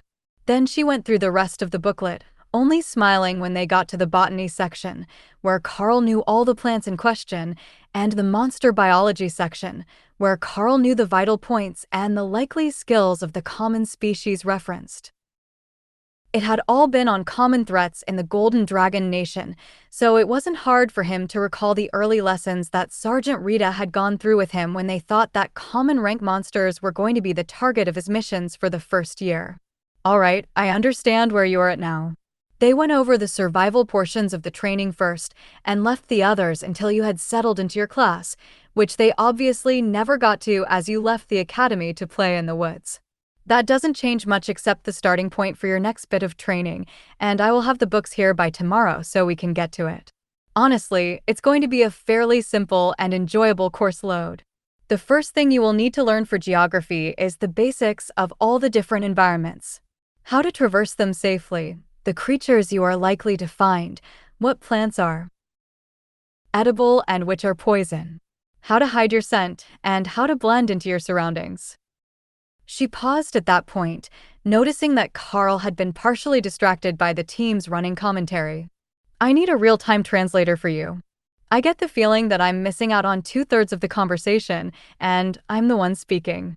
She commented in a dry tone. Sorry. They're all giving me hints on the areas that they know best. The plains, the forests, the swamps, the sky. Ray is a bloodbath spider, so she has a natural ability to blend into her surroundings, and she doesn't really understand why it won't transfer to me, when it did transfer to her golems. Thor thinks that blending in is overrated, and we just need a stronger pack. Hawk is laughing at their inability to fly away from danger. Karl narrated. So, you're saying that you should be good at the wilderness survival portion of the training? That's a real time saver. I thought that we would have to call in a nature priest to help. She sighed. We can still do that. I have one in the group, well, 2 of them if High Priest Doug and his team will be staying with us. But Colonel Valerie said that the next mission would be with the Academy students, so possibly not. Karl suggested. Morgana shrugged. Well, I am also a commander, so probably not. The war isn't going well for us, even with the elites on our side. Every line is spread thin, but your time in the Frost Giant Nation gave them hope that the new generation of students might have either some sort of power advantage as the world dragon's favor returns to the people, or new ideas that would overturn the prevailing logic of battlefield engagements. The sort of logic that doesn't bother to count the number of giants before sending teams deep into enemy territory to engage them? Yeah, I can think of a couple of ideas that would overturn that line of thinking. Karl agreed, with anger slowly taking over his voice and expression without him noticing. Is this an ingrained issue with authority, or a new thing? Morgana asked cautiously, concerned. That Karl's anger might be the start of a bestial rage. It's not really an issue with authority. I mean, Overlord Drake and every one of the princes that I've met so far have all been solid and intelligent leaders. Some of the others, not so much. I've always had issues with stupid people and the give head to get ahead crowd. Karl replied with a shrug. Morgana choked on her coffee. The what now? Oh, sorry. I guess that bit of slang isn't universal. It means the ones who suck up to the leadership to get better positions, raises, and perks. The sort of pencil pushers who always know better than you, even if they've never done your job, and are happy to go whine to their superiors if they don't think that they're getting the respect they demand. Karl explained. Morgana smiled as she tapped a rhythm on the table and thought about what she had read in his file. I get it now. That's why you get along with the church so well. They actually do the things that they ask others to do. For example, if they want monsters cleared, they send a cleric with the group who knows what they're doing. There's a front layer of competence, which the politicians and most of the luxury elites lack. She guessed. Karl nodded and his posture began to relax. I mean, every elite who got the injection has the blessing of the world dragon, right? Shouldn't that be used for something more important than forensic accounting in a government office? Morgana laughed as the anger faded from Karl and the sense of danger vanished as if it had never been there. I get your point. I am also not an office person. I prefer to be left alone with my potions. I used to sit in the gazebo for days at a time working on them. Alchemy is my trade skill, you see. It goes well with my class skills and fills in the gaps in the abilities that I have. I think that learning to explore might fill your need to be away from bureaucracy, but I'm not certain that it will fill the gaps in the abilities that you have. Of course, you are one of the most versatile elites that I have ever met, so I am not certain where the blind spots in your abilities are yet. But when we find them, we can consider adding a trade skill to your courses. Karl smiled at the dutiful teacher. You make it sound like they're really planning to keep me in the academy for all 4 years.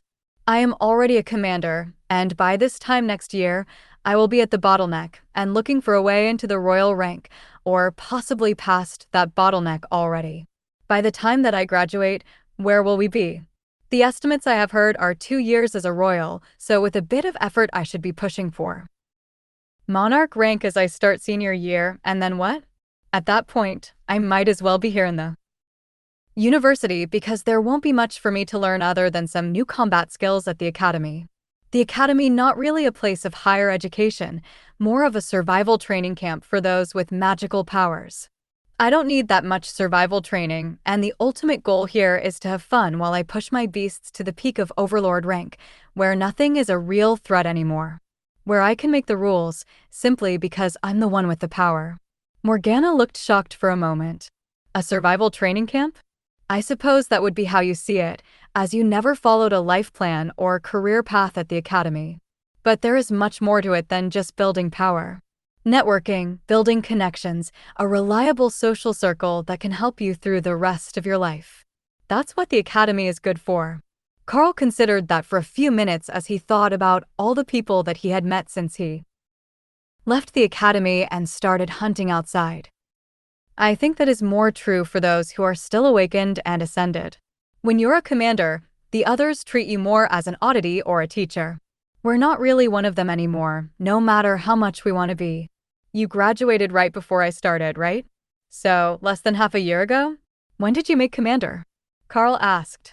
The week of the graduation ceremony. Morgana replied. Karl sighed as he gestured in her direction.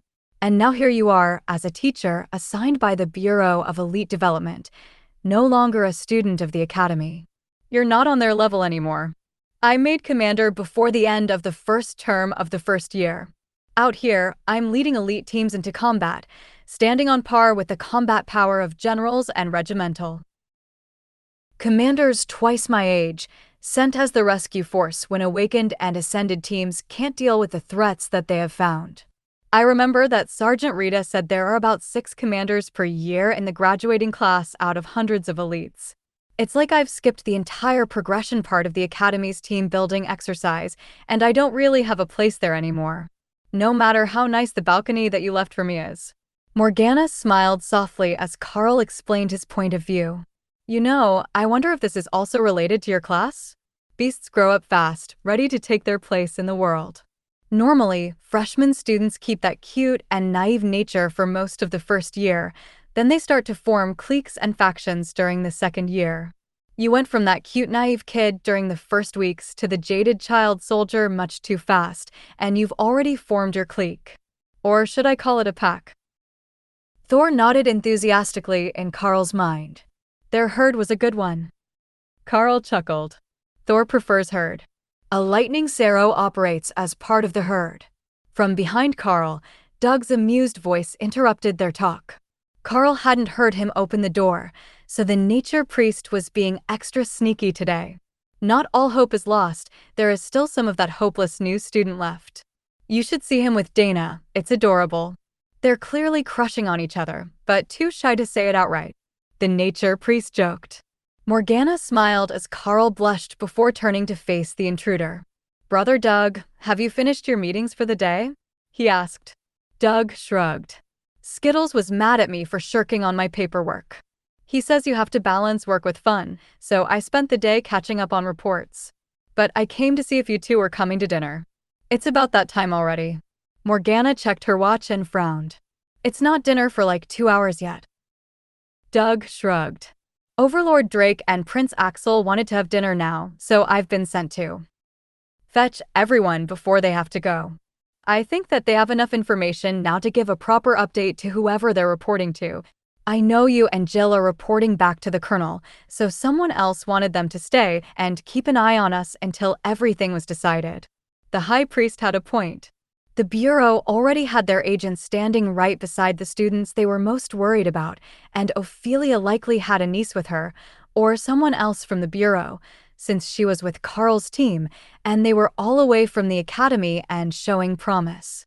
Sure enough, when they followed Doug to the cafeteria, Ophelia had Dave, Jill's partner at the Bureau, sitting next to her, working on a lesson plan, while Dana and Jill were engrossed in a conversation about something magical theory. Drake and Axel were sitting at opposite ends of the long table, so everyone was spread between them, while a number of doctors came in and out, adding reports to the files that the pair had assembled. It couldn't all be for Karl's group. There were only 9 of them here, but at least 40 folders between the 2 elites, and the doctors were bringing more of them every minute. That meant it had to be a general update on the state of the patients who were likely to be able to return to combat in the near future. That notion seemed to be supported by the cautiously optimistic look that many of the doctors had as they turned in the files. If they were bringing reports of those who would be confined to the hospital for the foreseeable future, they wouldn't look as optimistic. Once the reports stopped coming in, the staff brought over food for everyone at the table, an oddity at the cafeteria, where you usually ordered from the counter and waited for it. But this was an impromptu meeting with the prince and the overlord, whose gear had already been brought in and was sitting by the door. Overlord Drake's deep voice carried through the room with ease. As you've guessed, we have been called back to the line. But we have the official reports for your groups. Lao Tai, Harry Kim, and Bob Mackenzie. Your wounds are considered healed, and you are officially fit for duty. High Priest Doug Mackenzie, you will be reviewed in 2 more days. She's not here, but Ascended Tori has been officially assigned to the Spellblade clan for training, as it has been determined that she is now a naturally awakened mage. Sisters Lotus and Tessa, you are both cleared and fit for duty. Ascended Elites Ophelia and Dana, you are both on medical hold for the next 2 weeks, barring a change in circumstances. Commander Karl, your healing will be reviewed at the end of the week. Karl looked at Ophelia and wondered if her quiet acceptance of everything and generally mild nature when she wasn't in Werbear form was hiding more issues than she was willing to speak about in public. With Dana, it was much easier for Karl to tell that she needed more time. She had been right next to Tori in the wagon, and she had taken it hard. Drake cleared his throat and continued. For the others gathered here, I have some news as well. There are assignments for 15 of you to the Frost Giant border as a recuperative period after your injuries, as the fighting there has decreased to a minimum. There are many others in our pile of reports who are cleared to return to duties, but who are not being requested to go to battle at this time. Military personnel who are cleared for duty will be contacted by your commanding officers, and cleared civilian personnel without a combat assignment will have transport arranged for them. There are enough names here that I will post them on the wall. Long-term patients, those who have been here more than a month, are with Prince Axel, and those who have been here under a month are with me. If your name is on the list, you are cleared for discharge from the hospital. If it is not, your doctors will advise you as to when you might be. The two elites put the list on the table next to them, and the doctors put copies up on the poster board by the door. That caused a slow exodus of bodies from the room, as the patients who had gathered to hear the news began to get excited to see the official determination. The doctors had told most of them whether they could leave or not, but the doctors didn't know who would be going where. Once the room was mostly cleared, Prince Axel looked around at the group with a tired expression before giving them the final announcement of the night. As much as I fought against it, as I don't support student soldiers, the entire awakened and ascended population of the academy is being sent to the border in the next 2 weeks. Once you are cleared, you will not be going back to your dorms, but to the border near the Hill Giant Offensive. Commander Doug Mackenzie and his group have been assigned to the capital for security, along with his 2 sisters.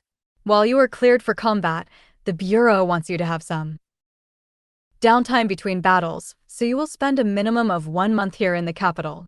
High Priest Doug, that will unfortunately include you as well.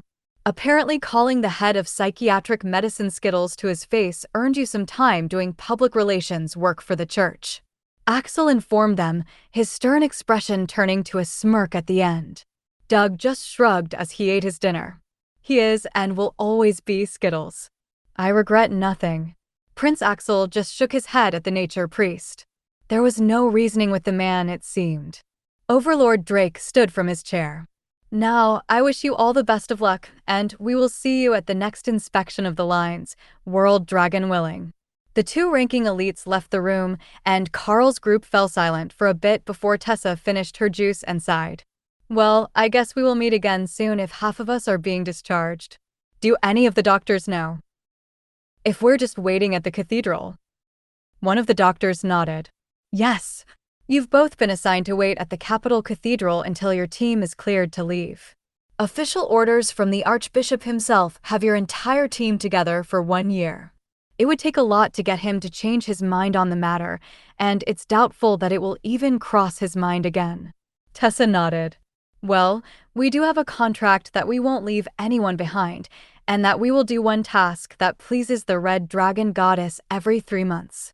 Think we're actually way ahead of the curve on that one, but I suspect that the extras don't factor into the time frame when she expects her next tribute. You have 3 months between missions for the War Dragon? How long has it been since the last time her influence was obvious? The doctor asked, not wanting to risk an issue by keeping the team in the hospital. The battle that led us here. So, under a week, and the one before that was only 3 days or so prior, so we're good even if one doesn't count. Tessa explained. You have been busy. Though with your group composition, it's a bit concerning that you would agree to a contract like that. The doctor frowned. Actually, our group is really well suited to it, once you add the monsters and golems.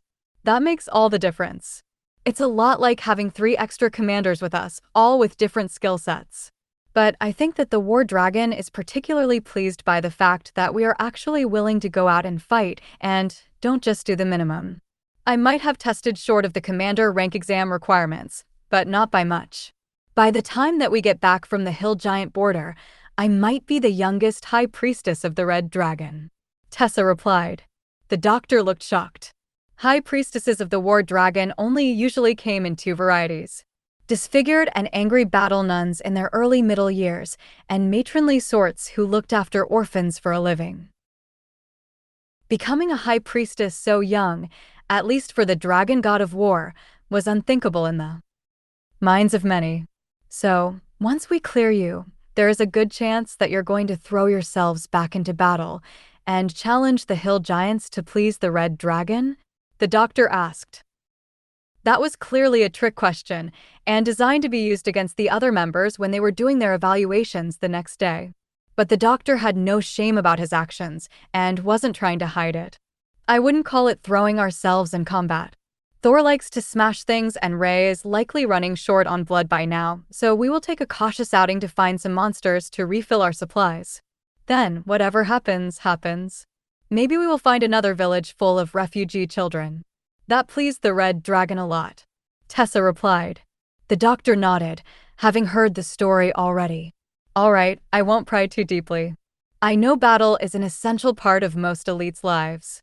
He reluctantly agreed. The last of the assembled doctors slowly dispersed, and then Karl's team retired back to their respective rooms for the evening, prepared for at least another week of monotonous tests and afternoons filled with lessons and chores. The chores part was especially fearsome to Lotus, who had been enjoying the wilderness far too much, even if it was cold. Now that she was back in the city and headed for the cathedral, she would be expected to join the chore rotation during her stay there. That meant long hours and honest work, two things that no nature priestess willingly volunteered for. Karl sat in the next day's decompression session, a mental health counseling session that was mandatory for all patients here, and stared at the new doctor who had been assigned to him. She just wasn't getting it, and he wasn't certain how to explain the situation anymore. So, you're saying that a young child such as yourself isn't bothered by the death and gore, but you don't feel that is a problem? The old woman asked. Karl considered that for a moment, trying to find a new way to explain the issue, before he gave into the urge to just stand up and just walk out on her. If there is a rabid animal or wild monster loose in your neighborhood, what do? He asked. Call animal control, of course, she replied. And what do? Trap and relocate it, I assume. She shrugged. Karl rubbed his temples. This woman had never actually worked with anyone who had been in combat before, and it was exceedingly obvious. She had to be one of the academics from the university. He shook his head. You can't just relocate a dangerous creature and make it someone else's problem. They put them down. That's what we do. We put down dangerous creatures who are a threat to the people. It's not personal, it just needs to be done. But if they were people in your mind, how would you handle it? Karl saw where she was leading with this now. I would say that is a law enforcement issue.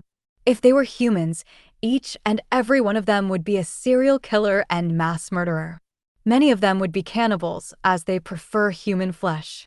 I don't think that many people would object if they were put down, even if we did it live on television. The woman huffed in annoyance and walked out of the room. Victory. Skittles, the aging nature priest doctor, came in to replace her with a big smile on his face. What did you say to make the substitute counselor cry? He asked. I told her that the human equivalent of monsters are serial killers and mass murderers that nobody would complain about being executed live on television. Skittles, or Dr. Xander, as he should properly be called, burst into laughter. The university sent over a bunch of academics to prove that our way isn't effective enough. They think that their treatment methods will create more healthy and balanced elites. Or get someone stabbed for asking the same stupid questions over and over. Karl pointed out. We monitor our patients for weapons. Dr. Xander replied stiffly. Karl took out his maul and passed it to the nature priest, who nearly dropped it on his foot. Goddess, that thing is heavy. Is that what you use to fight frost giants? He asked. No, I usually use a two-handed sword, but that maul packs a beating with it when it comes into play. But my point is that most of the patients are armed, even when it doesn't look like it. The doctor chuckled. Point taken. But I suspect the actual weapons aren't the largest issue if your personal problem is the annoying academics. Those who are unstable are sedated to prevent them using magic, but we already know that doesn't work on you, and if you set a monster on them, they wouldn't last long. The academics aren't clerics, they're just teachers. They don't have any magic or superhuman abilities, so they don't really understand what it's like. They're terrified of the threats to humanity, and many have the attitude that the ones who protect them are some sort of servants tasked to clean up problems. Karl nodded. Like that one. Maybe we should terrify them a little, make them leave. Karl saw why Doug called him Skittles when the man smirked. His eyes flashed with multiple colors of light.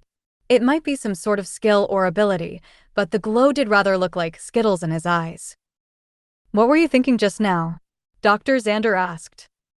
I could use a bit of exercise. Perhaps we could arrange space to do some sparring out in the yard? Or if there is a suitable gymnasium here. Karl suggested. I will arrange it. There have been all sorts of complaints this morning, and I have been concerned that some of the elites might just do a self-checkout against doctor's advice. Let me know when you've got somewhere for us to exercise, and I think that we can arrange something that will take the naive one's attitude down a notch. Karl agreed. Dr. Xander nodded and left the room, and Karl made sure he had shorts and a tank top under his hassock. He tended to forget, but if he was going to be sparring, he should have the lower layer on. He was just getting comfortable in the chair when Dr. Xander came back, under a minute later, with a big smile. All right, it's arranged. Even the white robes are on board with this. Just don't do anything that might cause more patients. Karl chuckled. You don't have a cardiology department, do you? Because I can't guarantee that some of them won't need it when they see what being an elite actually means. Nope, that's next door and not our problem. We're not an emergency care center. Karl followed him out into the courtyard, where someone had created a huge amount of sand for a 20-meter round combat circle, the sort of training pit that soldiers had been using for close combat training since before recorded history. All right, Dr. Xander has asked that we all attend this seminar, both for the elites to blow off some steam and to show the new hires a little of what it means to be an elite in combat. Commander Karl has graciously volunteered to help with the demonstration, so who would like to go first? The patients looked a bit confused, but Ophelia hopped up. Do we get to spar with Karl? Or is he going to cheat? Karl laughed and had Ray call out a spider golem with the ends of its legs blunted. There were a number of screams from the new doctors, and Ophelia laughed. I see how it is. All right, who has the training weapons? Karl shrugged. I don't think that you need them. Ray won't take it personally. Because there is no chance they're going to be able to kill my golem. The two squared off against each other across the circle as the civilian doctors watched in horror. Then Ophelia activated her armor and twin flaming axes before transforming into werbear form and launching herself at the spider golem. The two exchanged dozens of strikes in the first 2 seconds, with the golem parrying Bear's berserker rage. Infused attacks while she looked for an opening. Karl watched the doctors for a while and even some of the clerics looked shocked at the brutality of the fight. Then it slowly turned to amusement as the golem knocked Ophelia over and used its blunted legs to tickle her belly while pretending to land strikes. Only when she roared at the golem in a fully animalistic rage did Ray finally relent and have the spider golem retreat. That's one for the golem. I think almost everyone gets the point. Who wants to spar next? I know I could use the exercise. My muscles are getting sore from lack of use. Karl offered. A man with a fresh scar across his face and down his bare chest raised his hand. Commander on unarmed spar? The monk suggested. That sounds good.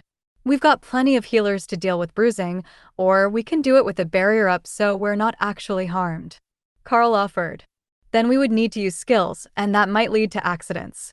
Bare hands versus training weapons is fine. Karl had Ray dismiss the golem as he stepped into the ring. The hospital hassock would be fine for fighting. It was easy to move in. The two stretched a little, and then moved into a light sparring session, testing each other's skills. Karl didn't have his rings on, and this was the first time in a long time he had to test himself against another elite in actual physical combat.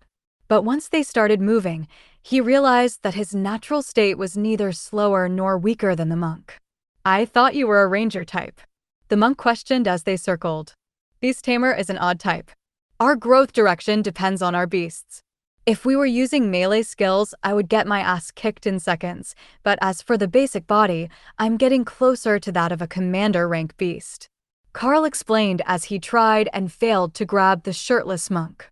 He realized why they fought shirtless when his hassock was grabbed, and he was flipped to the ground, only narrowly avoiding being pinned. The laundry room was going to hate them for this event. Once the monk began to sweat and look a bit winded, Karl backed off and smiled at him. The monk nodded. That was good exercise. I needed that after 2 months here. The new limbs are still a bit sluggish. They left the ring, and more groups moved in, awakened elites, who went 4 teams to the ring, as they weren't moving nearly as far as the commanders had. The new doctors all seemed to be in shock, even now that the fights were on a closer to human scale. They had been so overwhelmed by what they had seen at the start, which they could see was a game between friends, with no harm done despite the brutality of the event, that they still hadn't managed to get themselves under control. One of the younger doctors was sitting with her head against her knees, working to control her breathing. She didn't look all right, so Karl went over to check on her, snagging a couple of bottles of water off the table by the ring on his way. "Here, sip slowly, it helps," Karl informed her as he sat down in the grass beside the young doctor. She numbly sipped the water as she stared at the elite sparring. "Do you know why I became a psychologist?" An awakened rank giant wolf spider took residence in my hometown while I was in the city at school. It killed half the population, and the ones the army recovered from the cocoons were never the same. She whispered. "Sorry, I didn't mean it as a personal thing to anyone. The spider golems are just renewable, so I could show everyone an actual fight without injury," Karl replied. She nodded slowly, her heart still pounding so hard that Karl could hear it. "I know that. It was just so. Karl patted her back. "I know, and so does everyone else here. Every elite in this hospital has seen that level of battle and much worse. Most of us have been sent on those rescue missions to invaded villages. But look how much fun everyone is having now. That was the goal of coming here, right? To get everyone's mind back into a good place." The doctor smiled at Karl as she got to her feet. "That's right. Thank you for reminding me. But I should give you some advice as well. If you're going to spar in a hassock, put pants on first." Karl laughed. "I am wearing shorts underneath. I've been yelled at for that before, so I changed before we came out." A few of the other doctors laughed, especially the nature priests. As the doctors from the university began to see the camaraderie between the elites, they began to relax and look at them differently. Not as a problem to be solved, but as people who shared something that the rest of the world couldn't really understand. And so, the morning meetings were changed to morning outdoor activities, at least on the days with good weather. Wheelchair basketball, sparring, any sort of game the elites came up with was incorporated into their recovery regimen. Many of the doctors had pushed for this from the start of the elite program, but it was considered unconventional or too risky for the wounded, even when they were confined to a basketball court, where they could easily be kept within the range of an area healing spell for treatment while they exercised. So that was how Karl's next week went, with exercise in the morning to bring his arm back up to his standards, and lessons with Morgana all afternoon to catch up on the schooling that he should have been taking during the first and second year, before he was sent out into the world. Karl didn't even know that some of those historical eras had happened, much less that they had their own architectural style that was likely to contain magical relics. It was enough new information that even Thor's prodigious memory was struggling to remember it all.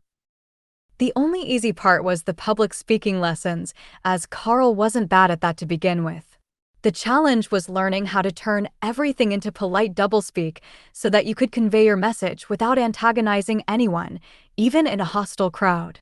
But all fun things must end, and at the end of a week, it was time for the review of the party members' progress. He had been healing well, but it was still unlikely that he would be discharged early. Ophelia might be, as she was doing much better now that she got to spend her mornings in werebear form, wrestling and sparring. It was Dana that Karl was concerned about. She had gotten quiet since the battle, and had lost a lot of the bubbly personality that used to come out at every chance. Perhaps that was just part of the experience, but it still seemed like she could use a bit more time with the priests. Or perhaps that was the problem, and she just needed to get back to normalcy. With the other students? On the final day of the week, instead of the morning games, Karl was called to a meeting room where 5 doctors in 5 different cleric robes sat as a panel behind a desk.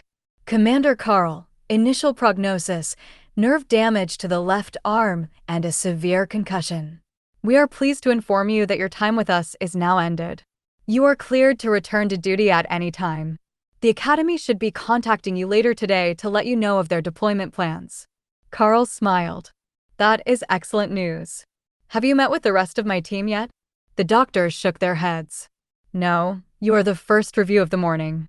There are a number of other patients between you and them, but you should have answers before you go anywhere." That seemed to signal the end of the meeting, and Karl stepped out into the hall, where his 3 roommates were waiting along the wall for his results. "I'm good to go. It's been a pleasure, gentlemen," Karl informed them with a smile. "Where are they?" "Sending you back to the frost giant border to freeze again." Karl shook his head. "No, once my team is ready, we will be off to the hill giant border with the students from the academy."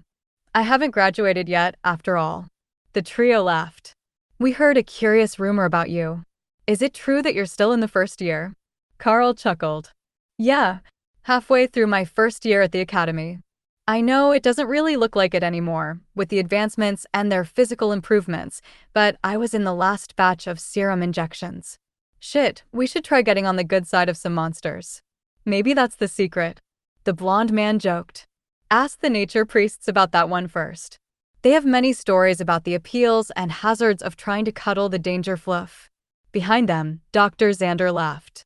"You're a bad influence on the entire green dragon priesthood, you know that? Do you know how many of them have tried to make new friends in the last week and nearly ended up in the emergency room? I claim no responsibility for that. They were like that before I arrived." "That is true, I suppose. But speaking of which, we will be moving you over to the cathedral tonight to wait on the rest of your team, unless they're all released and ready to go today. I believe some of them were suggested to stay another week." Karl nodded. "Yeah, I believe that the 2 priestesses are already there waiting for us. I'm sure that after a week in the capital cathedral, they're ready for some less exciting days." The doctor laughed at the thought that being with a military unit at the border was either less exciting or more enjoyable than the cathedral, but Karl knew that they would be stuck with all the paperwork that he had been dodging for the last month. Compared to that, sitting with 1,000 students in a camp at the border sounded much better. The 2 priestesses weren't students, so they wouldn't be asked to take lessons while they were there, and they were part of Karl's team by contract, so they wouldn't be reassigned to some menial duty, as they had to stay near the action to please the red dragon. Plus, Lotus had to be going crazy without any animals around, other than the cats of the cathedral. Karl waited in the cafeteria while the others went in for their analysis that morning, and watched the mood change every time someone got good or unexpectedly bad news. Dana and Ophelia went in one after the other, with Ophelia going first and coming out with a positive attitude to give Karl a thumbs up. "Well, we're good to go. They cleared me to fight and said that these issues with my berserker rage trying to take over were all sorted out. As it turns out, I just wasn't embracing the bear fully enough, and it was the sparring session with the golem that set things back in balance," she explained. "Weren't embracing the bear enough?" Karl asked. "Yeah, you know how I've usually got some sort of self-control in battle?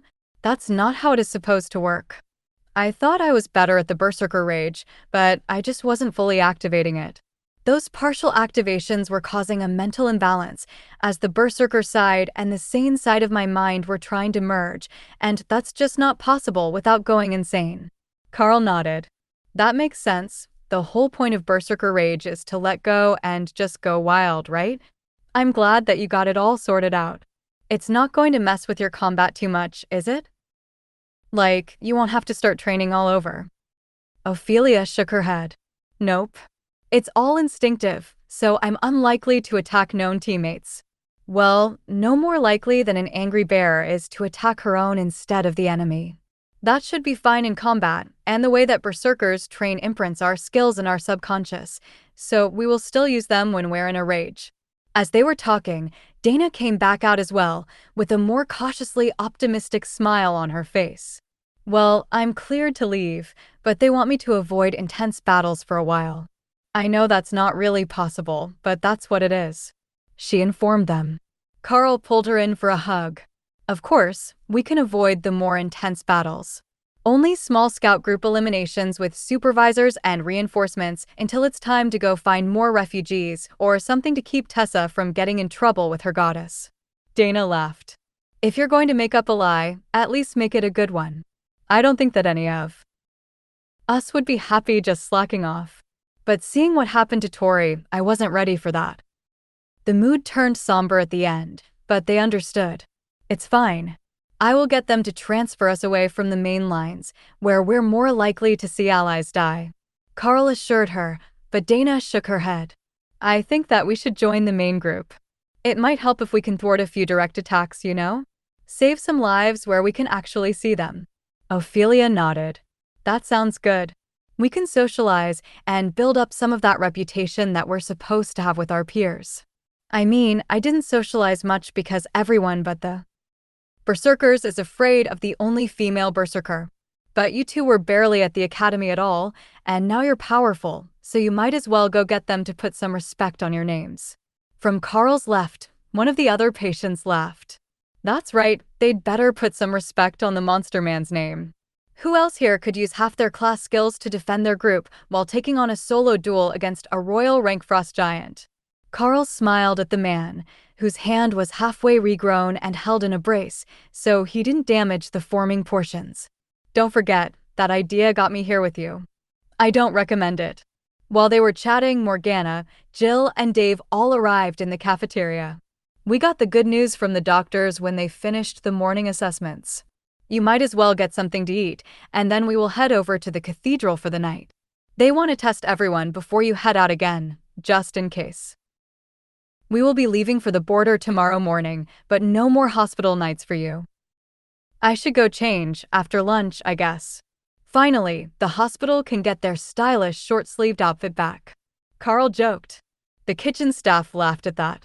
The short-sleeved hassock was unique to the hospital for people who needed injured limbs accessible at all times. Normally, if you had a cast, it would fit under the sleeve, and you would just roll it up for checkups. With Karl's, they were constantly looking for discoloration or other issues, since there was a high risk of infection by frost giant blood.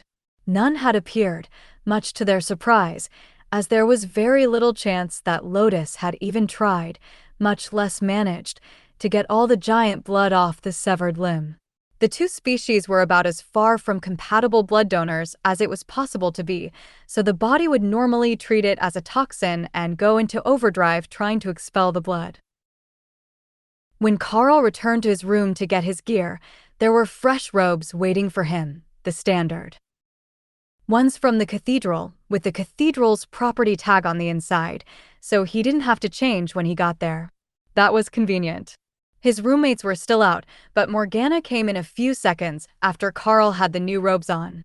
Ready to roll out? Where's your pack? She asked. In the locker. I never unpacked anything in it, so it's still good. Karl explained. We can restock it at the cathedral. The hospital doesn't have mission supplies. Karl shook his head. I meant that literally. I haven't unpacked anything from it. It's still fully loaded and ready to leave. We had 3 priests who could cook and Ray making the shelters on our last mission, so I never actually opened my main pack for anything.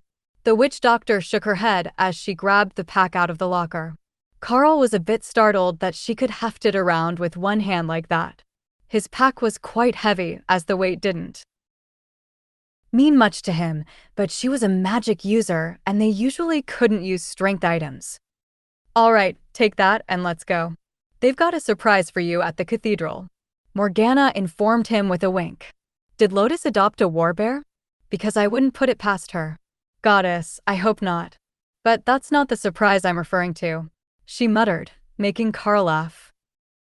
She led him outside and down a cobblestone path that led into the side of the cathedral, where Tessa and Lotus were waiting for them, along with Bob and Doug, who now had teachers' badges hung on chains around their neck. No way, they made you guys teachers? Karl laughed. Substitute teachers for the remainder of the school year, technically. Not all of the academy's teachers are well suited to combat, and they needed a few extras. We're both commanders, and we have more than a little experience with the hill giants that roam into the nation, or appear during the monster spawns. What do you think? Does it suit? Bob replied. Definitely. I think that you two will be great teachers. You even volunteered to look out for me during my first proper solo mission. Teaching might just be your calling. Karl agreed. Morgana gave them a curious look. What are you supposed to be teaching anyhow? Don't all teachers have a subject? The brothers smiled back at her. Wilderness survival. The witch doctor rolled her eyes. Of course you would get a class that doesn't involve actually knowing how to read. The brothers laughed, and Karl put on his best innocent questioning look. I didn't know that you knew each other. Bob laughed. We met a few times on missions while she was still in school, but for the record, I can read. I won't make any guarantees for Doug. Doug reached into his robes and pulled out a hymn book. I will have you know that once you have memorized all the songs, you don't need to know how to read anymore. Morgana sighed while everyone else laughed, so Karl patted her on the shoulder. You get used to them, but they're the sort of people you want on your side when things go wrong in the wilderness. Morgana looked toward the cathedral. As much as this is a surprise, it's not the one that I was expecting. Mungchen was supposed to meet us at the cathedral. He has joined the staff as well, and will be coming along to help with meditation and mental fortitude training. Karl laughed and pointed toward the building. He's almost certainly inside those doors. They lead to the meditation area, and they're a much better spot to surprise a visitor. Tessa and Lotus surrounded the witch doctor and wrapped their arms around her. So you've been drawn into the Karl gravity well. Aren't you a bit old for him? Tessa asked. First off, I am his advisor from the bureau. Secondly, aren't you older than I am, sister? Morgana cut back. Doug and Lotus both laughed before Doug gave Tessa a conciliatory pat on the shoulder. She's got a point. She was the youngest in her class, nearly a whole year younger. She didn't even get long enough legs to keep up with the group until third year. You really want me to hex you, don't you? Morgana replied. Lotus hugged the witch doctor. Don't feel bad. I graduated last year and I still have short legs. Morgana sighed and looked away just as the door opened, revealing Brother Chin, who had been drawn by the commotion. Commander Karl, it's good to see you all healed and returned to service. But why does the lovely Miss Morgana look so defeated? He announced. She's not ready to deal with nature priests today. I heard that you're joining the academy staff. Congratulations. Karl replied, before giving the monk a hug. Mungchen smiled back at Karl. You know, you actually look your age from this angle. Behind them, Doug laughed. Not for long. It's his birthday next week, and he will get his baby face status back. Karl did quick math, as he hadn't seen a calendar in ages. Doug was right, but he was surprised that the nature priest knew that. Tessa nodded. And it's both Lotus and Dana's birthday next month. We're all getting old, make it stop. Her dramatic announcement made the monk laugh. Just wait, soon enough you will be looking like one of the orphanage matrons, all round and jolly with a ruler in your hand as you terrify school children. You take that back right now. Tessa had the sort of narrow and angular features that Karl couldn't see ever getting that sort of chubby. The battle nuns, as everyone called the lean and muscular female red dragon clerics who practically lived in combat, seemed like a more probable outcome. The rest of the group joined them as the clerics all exchanged stories. They hadn't seen each other in a while, as Bob and Doug had been assigned to guard duty, and while Mungchen wasn't technically a cleric, he was mostly hidden in the meditation areas of the cathedral. Let's lead you all to your rooms to drop off your gear. It's good that they got you robes in advance. That makes life easier. The cathedral has seen too many visitors trying to sneak out of bounds lately, so if you will notice, those robes don't have the silver thread in the cuffs that the regular visitor robes do. Brother Chin explained. Karl had never noticed the silver threads before, but he hadn't really been looking for them in an all-white robe. But as they walked through the cathedral toward the upper floor rooms, he did notice that on the tourist robes, one single thread on each sleeve was dyed silver. Not always in the same spot, but they all had a silver thread near the cuff. That was brilliant, and meant that even if you tried to sneak in by blending in, the actual clerics would notice right away. But if they didn't have the silver, that meant there was something else that marked the elites and other authorized visitors from the clerics who were working there. Karl still hadn't found it by the time that they reached the rooms, so he put it out of his mind for the moment and stowed his pack for the evening before quickly washing his hands and face. He really did need to shave, he decided, before pulling his kit out and realizing that there was an easier way. On second thought, that was a terrible idea, and it would fill the room with the smell of burning hair. So, with his shaving kit in hand, Karl headed for the sinks in the men's shower room. A few minutes of work and he was clean-shaven again, looking like a proper academy student and ready to face the remainder of the day. When he walked out again, he heard cursing coming from the ladies' showers that sounded like Ophelia, as well as a lot of laughing. She had said that she might be hairier in human form than Warbear, but Karl didn't realize that she actually intended to shave it all off again. They were headed out in a day or two, so it was just going to grow back. But perhaps, like him, it just felt a bit more human to be all cleaned up for the day, like a reset between missions. Karl returned to his room and took out one of the books from the small bookshelf that each room had. They were all church literature, but some of them had useful information and not just religious dogma in them. Like this one. It was told from the viewpoint of the church, but it was a history of the conflicts with the giants, who occupied most of the territory around their borders. He could use a bit more information about the giants and how things had gone in the past. Karl recalled that there should be some wise saying about repeating history, but he couldn't think of quite what it was as he began reading through the book. The story started the same as this war had begun. The giant clans had started to work together, attacking the nation from all sides as they searched for relics of the system stones, which they believed would allow them to regain some of their lost power. The first war was only a few generations after the stones had been shattered, and the giants were convinced that the humans had another set. They didn't understand how the humans were keeping their advanced magic. But that was because, uniquely among the species, the humans had managed to train new generations in many of the skills that had originally come from the system. The book was an older one, written before the elites had been a thing, and it didn't mention inscription as a skill, as it had been considered a lost art at the time. That was how humans had passed down the skills, until the number of inscriptionists had dropped so far in places like the Golden Dragon Nation, thanks to the concentration of magic users in their own enclaves, that it had been forgotten by most of the world. Some nations had always been able to do it, but it was a jealously guarded skill, and only when the elites had started to do it on their own had they slipped up and revealed that they could as well. It was their determination to find the person who leaked their secrets that had actually given away their secret. They had rampaged through the nation as the humans hid or defended their walled cities, doing what they could to defend their survival. At the time, it had been unthinkable that the humans could take on the giant clans without the legacy magic users who had fled and left them to their fates. And they had been right, but at the end of the war, the humans had managed to hold enough, and the giants didn't have the population to hold the entire region. So, they slowly rebuilt and attacked the giants where they found them, until a century later the church had managed to unify the region.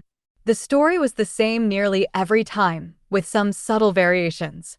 There was only one exception, the Fire Wars, when the giants had allied to trap and destroy the fire drakes that humans had been breeding as their defenders. Karl hadn't realized that they had started here. He had thought that the island nation of Drake Riders was where they were because they had arrived from another continent. Of course, it could all be propaganda, but it was official propaganda, and the church was actually very particular with their records so that they didn't upset the blue dragon of knowledge. There were far fewer clerics in the dining hall than there had been the last time that Karl was here, and the room looked almost empty, while the lower-ranked dining hall had only been half filled when he had passed by. That was a testament to how much of their membership had gone to war, as the capital cathedral was one of the bastions of the faith, where most of the residents were researchers, theorists, and essential staff to record keeping. The dining hall was silent as the food was brought around, but in a remarkable break from their usual rules and decorum, once it was served, the clerics began to talk and shift between tables. A number of them brought their food over to the table where Karl and Morgana were seated with Monkchin. The rest of the group had split up at the table behind them, as they wouldn't all fit at one, but even then, Karl noticed that there was shuffling, and both Bob and Doug shifted to a third table full of clerics. "Well, this is new," Karl noted quietly. The clerics who had just sat down nodded in unison. It's our chance to get news, and we will all be rotated to the front soon when they release more of the wounded from the hospital. We heard that you were on the frost giant front before you were sent to the recovery wing. A dark-haired blue dragon priest replied. Yeah, the frost giant border has calmed down significantly. They suffered a disaster as their actions broke a number of imprisoned dragons free of their confinement. There was a large volcanic eruption as well, thanks to an angry magma dragon. It's just a general mess all along that front, but not nearly as dangerous as it had been, just cold. Karl replied. The blue dragon priest wrote notes and nodded in satisfaction. That's what we have been hearing from everyone. Do you know where you're going next? The hill giant border. From what I'm told, they need all the commanders that they can get to keep the incursion under control, and I have been accused on at least one occasion of being enthusiastically competent at that. Karl replied. Morgana chuckled. Well, that's one way to put it. The Academy is sending all its ascended and higher students to the front lines for a training mission. There will be teachers there to keep up with their coursework and to help provide a measure of safety for our next generation of elites. Wow, it feels strange saying that when I just graduated and some of them are only a year behind me. The clerics sighed at the news that they weren't the only ones running short on staff. If the Academy was mobilizing en masse, then the rest of society wouldn't be far behind. The elites had been living a pretty good life, and many of them were the sort of rich and famous that most could only dream about. However, when it came down to it, they still had a duty, and that was to keep themselves and everyone around them alive. The cleric across from Karl nodded. I will be going there as well. Most of the ones here now will be going to the Frost Giant front, as they've already shipped out the high priests, but I got the draw to go to visit the hill giants. Karl smiled at him. You'll like it better. The other border has terrible weather, and a little bird tells me that we can celebrate my birthday with a bonfire. Morgana gave Karl a suspicious look. Is that code for Hawk wants to see if the hill giants burn as well as the frost giants? Karl shook his head. They don't.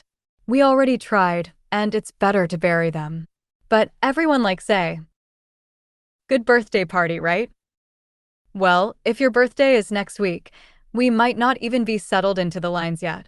Morgana replied. How is that? It's only a few hours helicopter flight from here, I know. We were almost to the hill giants portion of the border when we flew back. Karl asked. They have been shooting down our helicopters. Once they learned that trick, it became too dangerous to land near the border, so it's either land in a safe spot and walk most of a day to the mission location, or go in by bus. The bus was the obvious choice, since we can't walk in with an entire line's worth of supplies, so we're going to have a few days' worth of driving, and possibly more if there are monster attacks or bad weather. That's also why you don't see many wounded elites from the hill giant front at the hospital here. They're recovering at a triage hospital closer to the border, instead of flying them all the way back. The cleric explained. That was better than what Karl's mind had conjured up. When things got really bad, there weren't any wounded to send anywhere. They simply didn't make it back. Do you know what they're doing for deployments with the students? I'm sure with that many of them in one region, they'll be coming up with something to keep them safer than usual. Karl asked. The others at his table. Morgana nodded. From what I've been told, they are planning double deployments, 10 where it calls for 5 and so on, along with an extra commander for every enhanced group that leaves the base. That wasn't necessarily better. Larger groups would attract more attention everywhere that they went. But the extra commander was a brilliant move if they could spare them.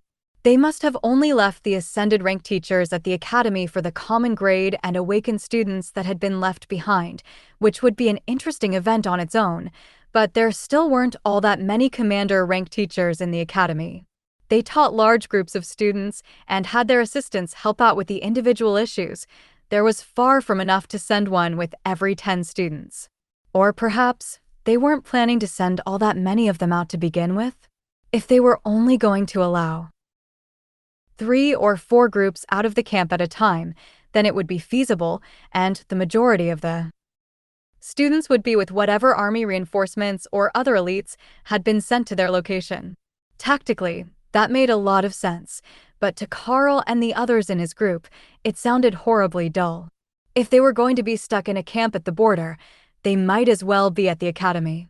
They wouldn't really be doing anyone any good, just sitting around all day. Even if there were attacks on the front lines, they had always been minimal, at least on the frost giant front, while the artillery did all the heavy lifting for them. He could keep up a barrier over the group without any real issues, unless they were either using royal rank attacks or repeated commander rank artillery strikes. It would be better, both for him and for Thor, if it didn't come to simply tanking the artillery, but if they had to, they could, at least for a while. So, when do the buses leave in the morning? It doesn't sound like we're getting a flight, and I'm hoping the answer is early. Karl asked the others at the table. The golden-robed priest sitting next to Morgana nodded. Yeah, right after breakfast. The replacements for the clerics who are being shifted out will be here by then, so it should be a smooth transition and then a very long drive. The roads have been improved all the way to the border in anticipation of extra traffic, but the wilderness is always unpredictable. Maybe, if you're lucky, you will get on the train most of the way there, and then a bus for the last 50 kilometers or so to the border. That would be much better. I know I will be flying, but that's because I'm going to the frost giant border. Did you pack warm? You are certainly going to want something thick in fur, not just the cold weather gear that they issue. Trust me, it's terrible, and everyone fighting on the frost giant front does their best to get a replacement for it as soon as they can. Karl explained. I will make a note of it. We have thicker cloaks and robes in the storerooms, but the border is supposed to be starting to return to normal temperatures. Morgana smiled. Starting is the operative word there. Given a few more months, you shouldn't need it. But this week, you'll be thankful for it. After dinner, everyone settled in for an early night, prepared to get as much sleep as they could before the long bus ride ahead.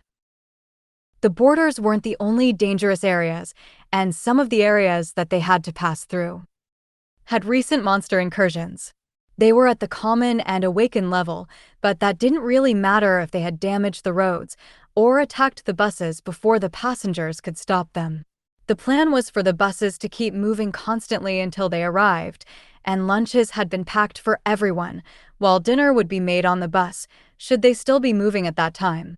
Given that the roads were previously soft dirt for much of the last portion toward the border, Karl didn't have high hopes that they would actually get there in one day, but he might get to let Thor out to help pull a bus convoy.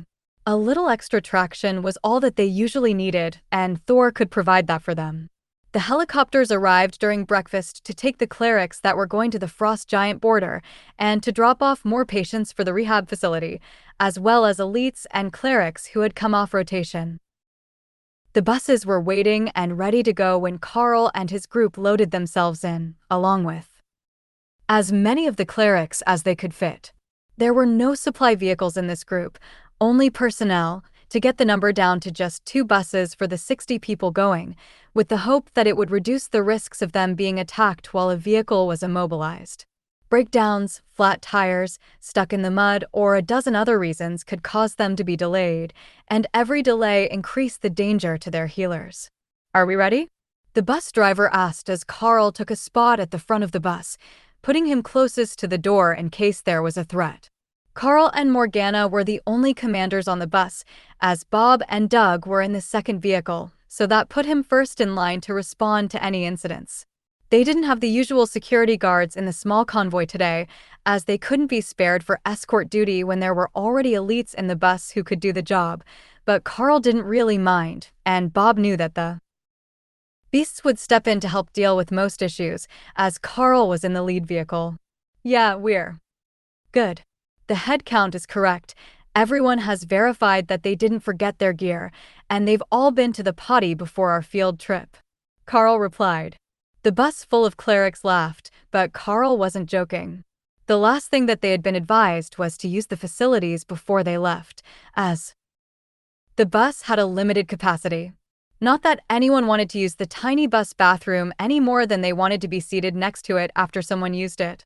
They rolled out of the compound and headed for the main highway out of the capital, using the priority lane normally reserved for emergency vehicles. That got them out of the city in a reasonable time, and for the next few hours, the road was paved as they moved through the core of the Golden Dragon Nation. It was only when you got near the borders that the roads were strategically unimproved so that they didn't make it even easier for an invading army to come straight to the capital. But they hadn't had rain in quite a while, and the roads were solid. Dusty, but solid. Their speeds dropped as the roads got worse in the hills near the border, and by the time it was dark out, they were down to 20 kilometers an hour or less, crawling through the rutted dirt paths toward the distant lights of artillery shelling. That was a better start than any of them had dared to hope for. Karl had expected that it would take at least a day to get this far, and while they had seen monsters, none of them had been brave enough to come near the pair of church buses. Those awake, please ensure that the sleeping passengers have their harnesses fastened. This next portion will be very rough, the driver announced.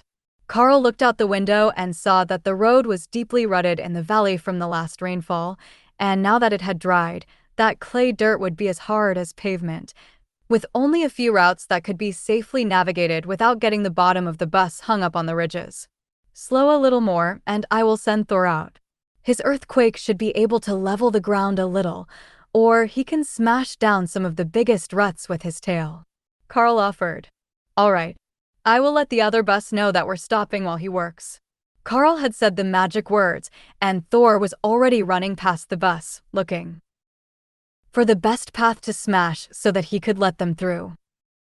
He hadn't had a chance to smash anything in days, and this was tail smashing, not just charging a pillar in his face.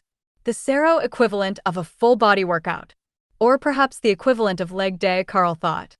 He wasn't convinced that the Sero was looking for the best route for the bus as much as he was looking for the route that would be the most fun to smash to a smooth surface, but Thor was already at work, and the dust cloud was accompanied by a deep rumble that said he was using earthquake and not just his tail to level the road. The noise woke Morgana from a light sleep, and she looked around in alarm before realizing that they were stopped and Karl was still in the bus. It's just Thor, fixing the road for us to get through. Nothing to worry about, and we will be back in motion in a minute. Karl whispered, trying to avoid waking the sleeping clerics. As soon as they got to the border, all of them would have their hands full of work, so it was only right that he tried to let them sleep for now.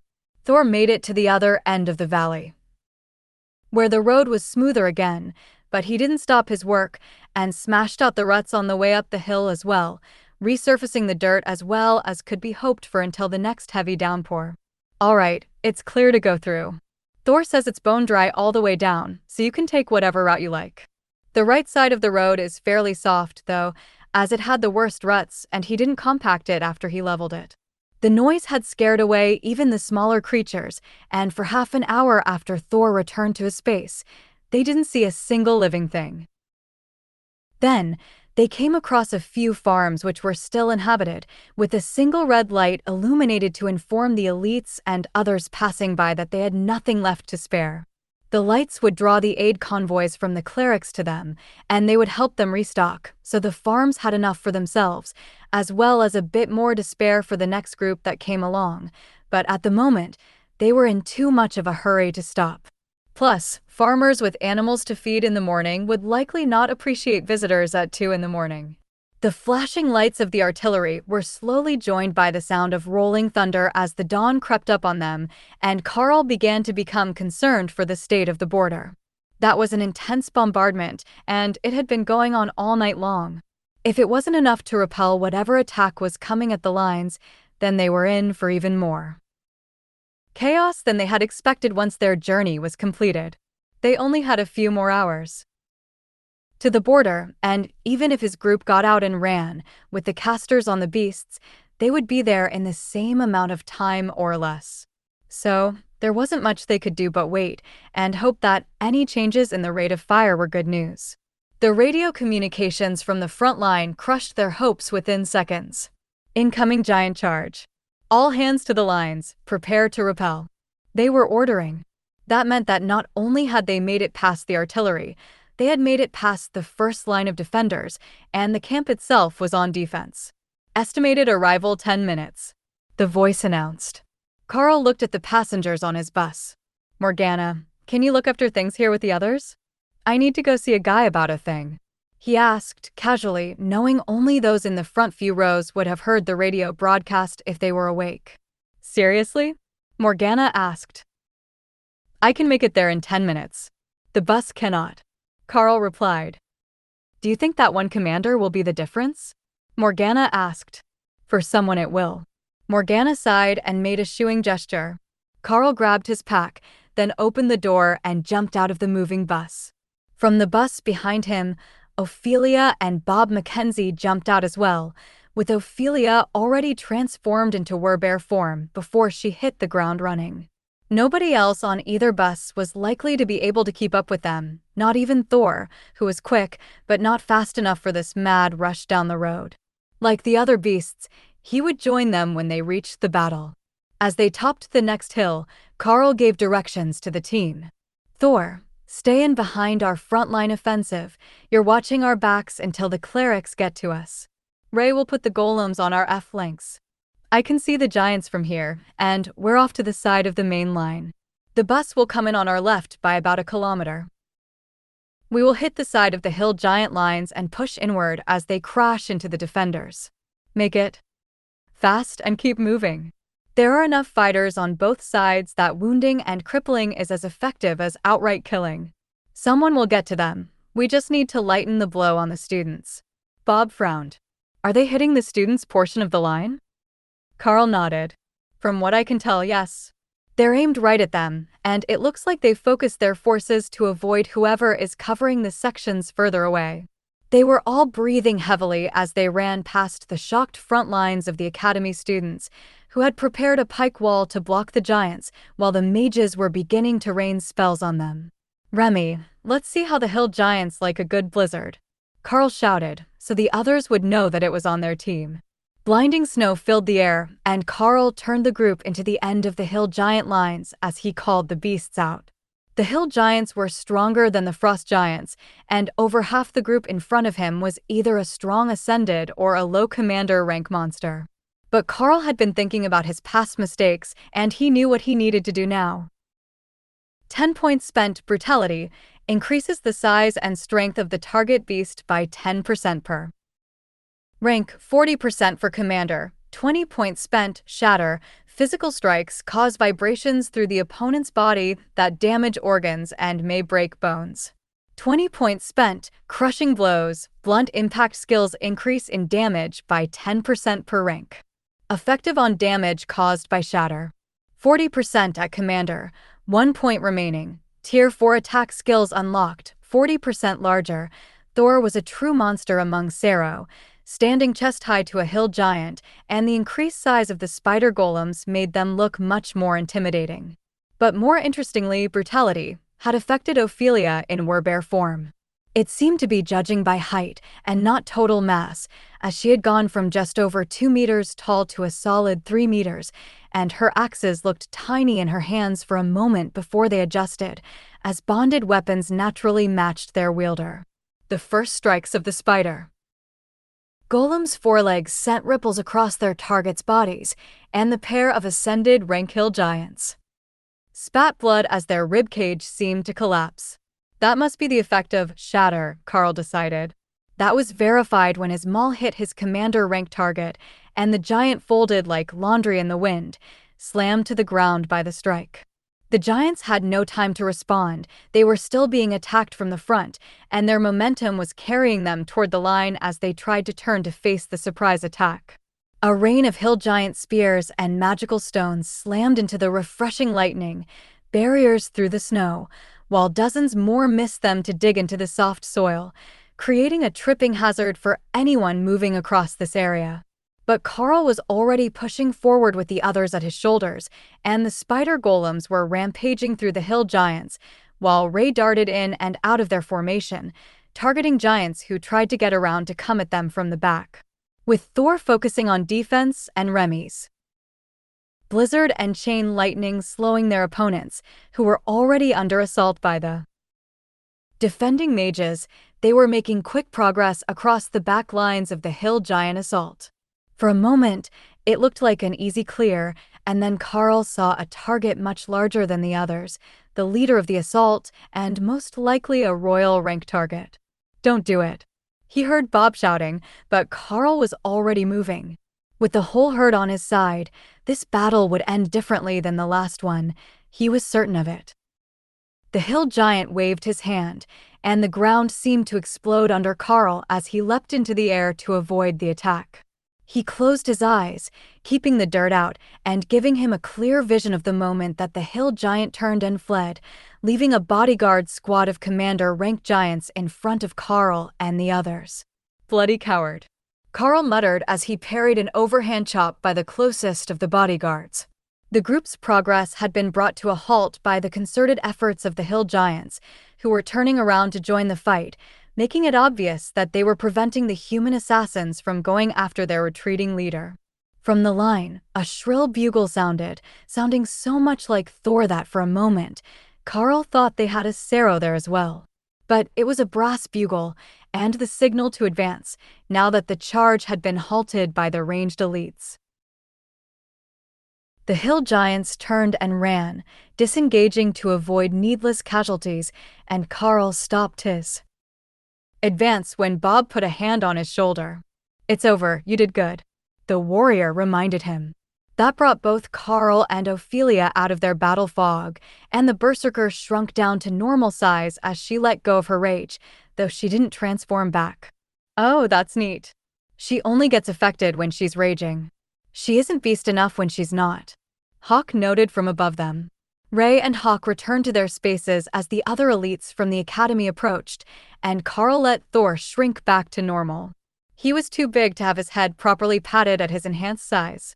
Tank came up and pulled first Ophelia and then Karl into a hug before gently rubbing the back of Thor's head ridge, which caused the Sero to make a happy hum. "Good to see you. When did your team get here?" the big berserker asked. "Just now. The rest of the team is still on the bus with the clerics.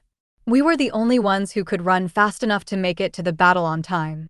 Karl smiled, then realized that giant blood was dripping in his mouth from the splatters that had hit his face.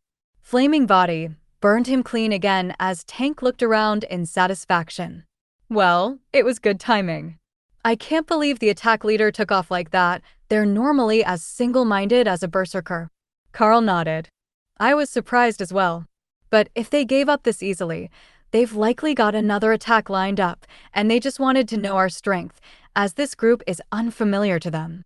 To say that Morgana and the others were unhappy with Karl taking off without half his team was an understatement. It didn't quite violate the terms of their agreement, as the rest of the team was technically on their way to the battle and might have made it if the battle lasted longer, but he was pushing his luck, and he had left without his healers and support.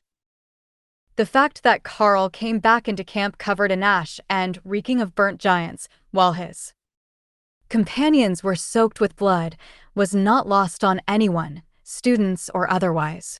The team had gathered at the back near the bus, and the looks that they were giving the trio said more than any words they could come up with. The mixture of annoyance, anger, fear, and betrayal let Karl know just how unhappy they were with this chain of events, but Karl knew he would likely do it again if given the option. It had saved lives on the line by distracting from the charge, and it had made the hill giants retreat prematurely. Tessa glared at the trio and then sighed. "You know what? I'm not going to say anything. You already know what I was going to say.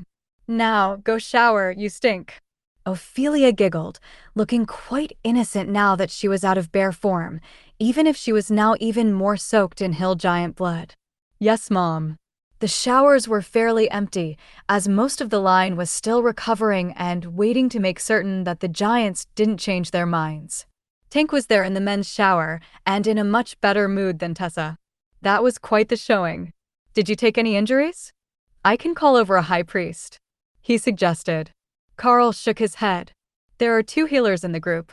4 of them if you count Remy and Thor, Eve if you count High Priest Doug. I'm not short on healing, even if they're mad that we ran off and left them trundling along in the bus. But no, nothing broke my barriers this time." "Well, you'll have an interesting group once you get your reinforcements," Tank chuckled. "Reinforcements?" Karl asked. Didn't they tell you? I suppose not, since you just charged into combat the moment you arrived. 2 commanders in a 10-person group of Ascended is the minimal size standard. So, you'll get one of the teachers or bureau advisors with you when you leave camp and a team of Ascended students. Tink explained. Karl sighed. That sounds like it's actually going to be more hassle than it's worth. Will it at least be the same group? Tink laughed. The same group? With the amount of time that your group prefers to be in the field? Highly unlikely. The first time you go out in front of the line, you'll traumatize a group of students, and we will have to find new ones to send with you. Karl gave a dismissive wave of his hand.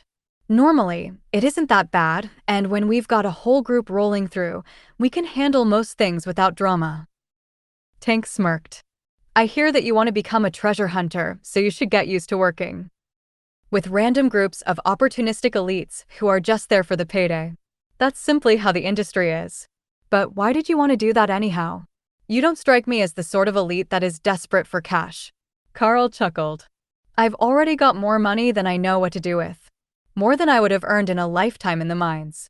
Ancient ruins have all the good stuff that my beasts need to grow, and the remnants of the system that will help me gain new class abilities. You see, I realized after our last mission that the ones with the most power get the most say. Only other overlords with influence can tell an overlord what to do. So what happens if I can get my beasts up above that level? I have a skill that can help my beasts evolve once. If I use that when they are overlords, we should be able to move beyond that bottleneck. Tank looked impressed. So, you've got a class cheat skill to break a bottleneck once? I can see how. You would want to save that for as long as possible. But do you really think you can make it to Overlord without using it? Karl smiled.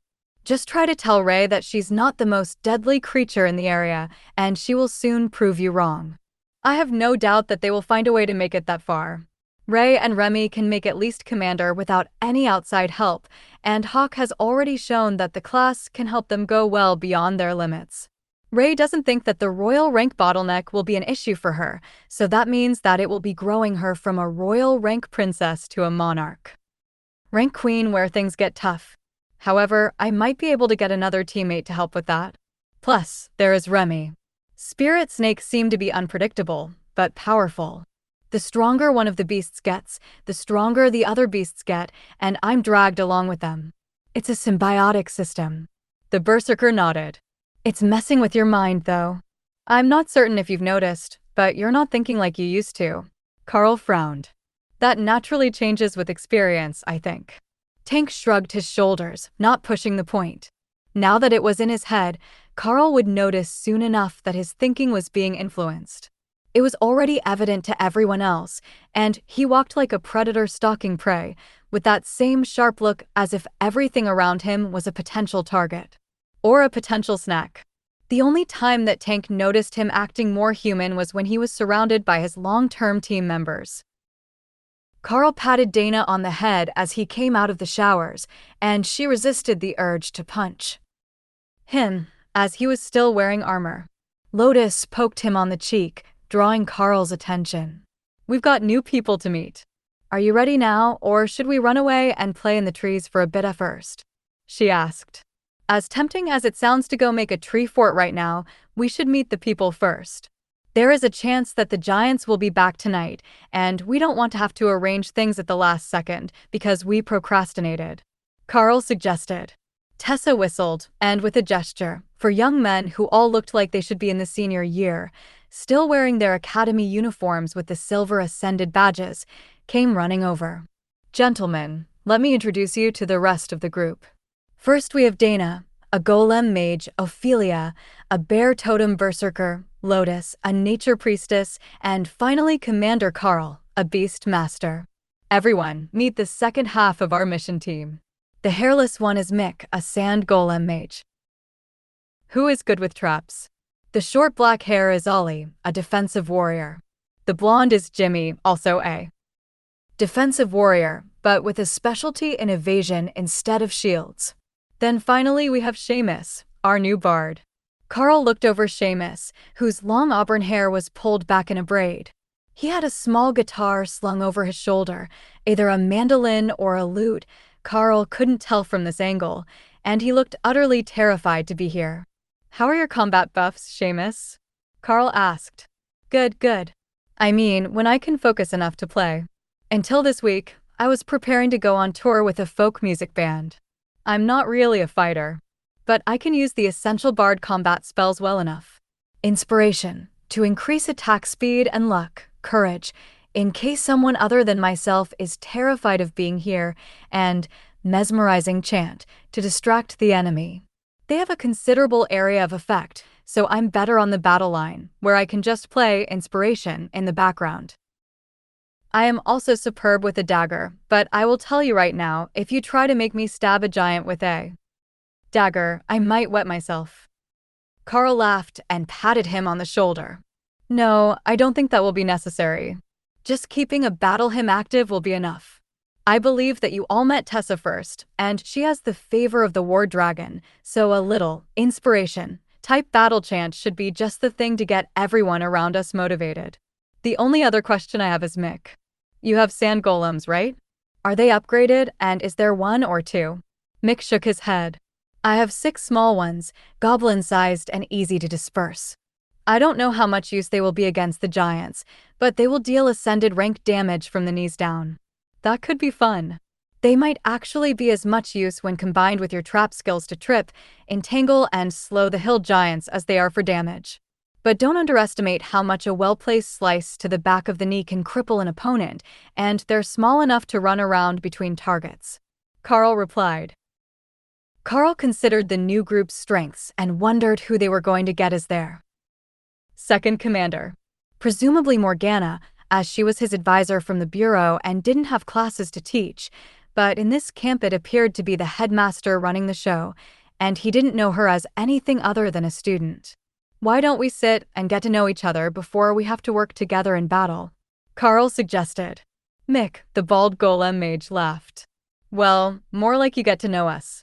You're a bit of a legend in the mage classrooms after your Hawk spent weeks torturing the awakened rank class." Karl chuckled. "But Hawk isn't my only beast. In fact, he's the first of 4 now. Plus, it's more of the personality of the people than the skills.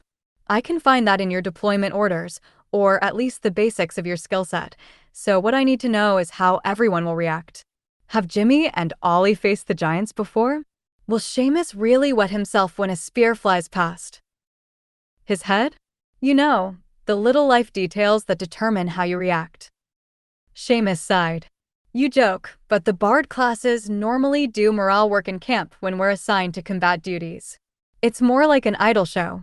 Well, sometimes it is an idol show, depending on who they sent. I don't even know what I'm supposed to be doing in a combat group. It's not part of my training, but the academy says that every ascended class has some sort of utility in battle, and I've got to work on mine. Would it help if we had the nature priestess get you a bit stoned before we have to go to battle? Strictly medicinal, of course," Karl asked. The other boys from his team laughed, and Seamus looked horrified, waving his hand frantically to deny the suggestion. "No, that's a bad idea. It definitely won't help me use my skills, I can say that much for certain. Why don't we start with Mick? My own shortcomings can come later," Seamus suggested. Karl shrugged. "I don't see why not, but I should ask, how much field work have you all done?" Mick shrugged. 7 missions, 5 of which were resource gathering. Jimmy and Ollie are about the same, since they were usually with me. Having 6 small golems is really helpful against common grade wild animals or monsters, and for gathering resources, after all. So, 7 weeks, give or take, of which 2 were monster hunting. Karl asked. Mick shrugged. That sounds about right, but the monster hunting missions went longer than a week each, since we forgot to bring a tracker, and it turned out to be really hard to find them. Even Tessa winced a little at that news. That meant they had done very little actual fighting. Ollie, the darker of the 2 warriors, gave Karl a curious look. "How much combat have you seen this year? You're still a first year, right?" Karl nodded. "I was with this team on the Frost Giant border as advanced scouts for about a month, and then in the field doing monster influx suppression before that for another month. Then a couple of academy missions to start the year. Really, we've basically been in combat since the war started, as we got trapped behind the Frost Giant lines." Seamus' eyes lit up. Oh, I heard a great song about you the other day. Hawk the Giant Slayer, about how an elite and his bird killed 1,000 giants as revenge for making it cold. Hawk was startled. How did they know? I have no idea. I think that they think it's a joke. The girls were laughing while Seamus now looked confused. Don't tell me you actually did it? I heard the song from a Bard class student who had just gotten back from the Frost Giant front lines. He's somewhere around here if you want to hear the full song. Seamus suggested. He must have been working the radios, or in the dispatch office. Hawk despises the ice element. Hates it with a passion. And he's our scout, so he's always up in the air where people can see him. Karl explained. Tessa patted the shocked Bard on his shoulder. Where were you during yesterday's battle? She asked. Right on the flank. I wasn't really in the fight for long, and I was at the back. Seamus shrugged. That makes sense. I was wondering if you had seen Karl move through to meet with Tank in the middle where the leader of the attack was. He left the rest of us to protect the buses and ran ahead with Ophelia and a commander rank warrior. Seamus just shrugged. He hadn't seen any of that, but Mick looked excited. Bob Mackenzie. He came up with Bob Mackenzie. The mage announced. You know Bob? Karl asked. No, but his sisters are super hot. I've had a crush on them forever since they first got guard duty in the Capitol in front of my apartment. Lotus giggled. Oh, he's down bad. Tessa smirked at the embarrassed mage. I don't think that down bad even begins to cover it. But if we do well, I bet there will be a chance to meet them in person. After all, their brothers are both here, so they will likely come meet them when we return. Then Lotus walked right up to Mick and stage whispered in his ear, loud enough for everyone else to hear. I would suggest that you don't tell the commander rank warrior that you want to bang his sisters. It won't end well for you. Mick looked horrified at the thought, and Karl took the opportunity to lead them to a seat in the mess hall. So, what do all of you do for fun? Any hobbies other than creeping on cute security guards? Karl asked. Seamus reached into his pocket and took out a stack of collectible cards. I enjoy playing Pocket Mana. Mick shrugged. I just enjoy reading. Karl turned to Jimmy and Ollie, who were the quieter part of the group. Ollie frowned. I used to play football, but I don't think there is a team at the academy. That was always the thing for me. All day I dreamed of playing football. But elites aren't allowed in the pro teams for obvious reasons. Jimmy reached into his pack and took out a small wooden statue of a duck. It was only about 3/4 done, and still needed details on the back half, but the front was very well done. Remy came out of her space to wrap around Karl's arm and examine the small statue. That is good. I need to get that good to make better totems. She informed Karl with excitement. Remy likes your handiwork and says you are very skilled. She makes totem statues with mud and basic water control, and she's looking forward to making them as detailed as your duck. Karl explained. That is Remy? She is adorable. Jimmy replied, smiling at the venomous spirit snake as if it were a normal pet. Did you have reptiles at home? Lotus asked. And give my mom a heart attack? I don't think so. But we always had wild corn snakes in the yard, taking care of the earth mice. They're not what you would call friendly, but they keep pests under control, and that makes it hard to dislike them. They have an entirely different pattern than Remy does, but somehow she looks friendly.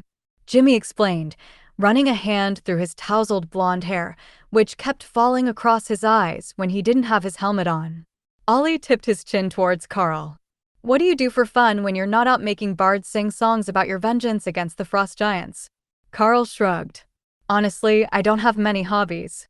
I grew up in the lithium mines, so I was always at either school or work. I also didn't really have friends before coming to the academy. I was the runt of the school year, always smaller than everyone else. Ophelia snorted in amusement. Now we all know why he's so violent. The repressed rage of a small man unleashed, even though he's grown now. I seem to recall that you were the one who scared half the hospital staff by roaring at them. Karl reminded her. You made the spider tickle me.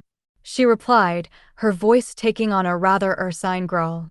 Mick laughed softly at their interaction. I see now. Karl's pastime is actually playing pranks and pushing people's buttons. After a few more minutes, the group broke up and one of the teachers came over with a note in his hand. "You are with the new arrivals from the church, right?" "Commander Karl and his team," the aging mage asked. "That's right. What can we do for you?" Karl replied. "We have an update for you.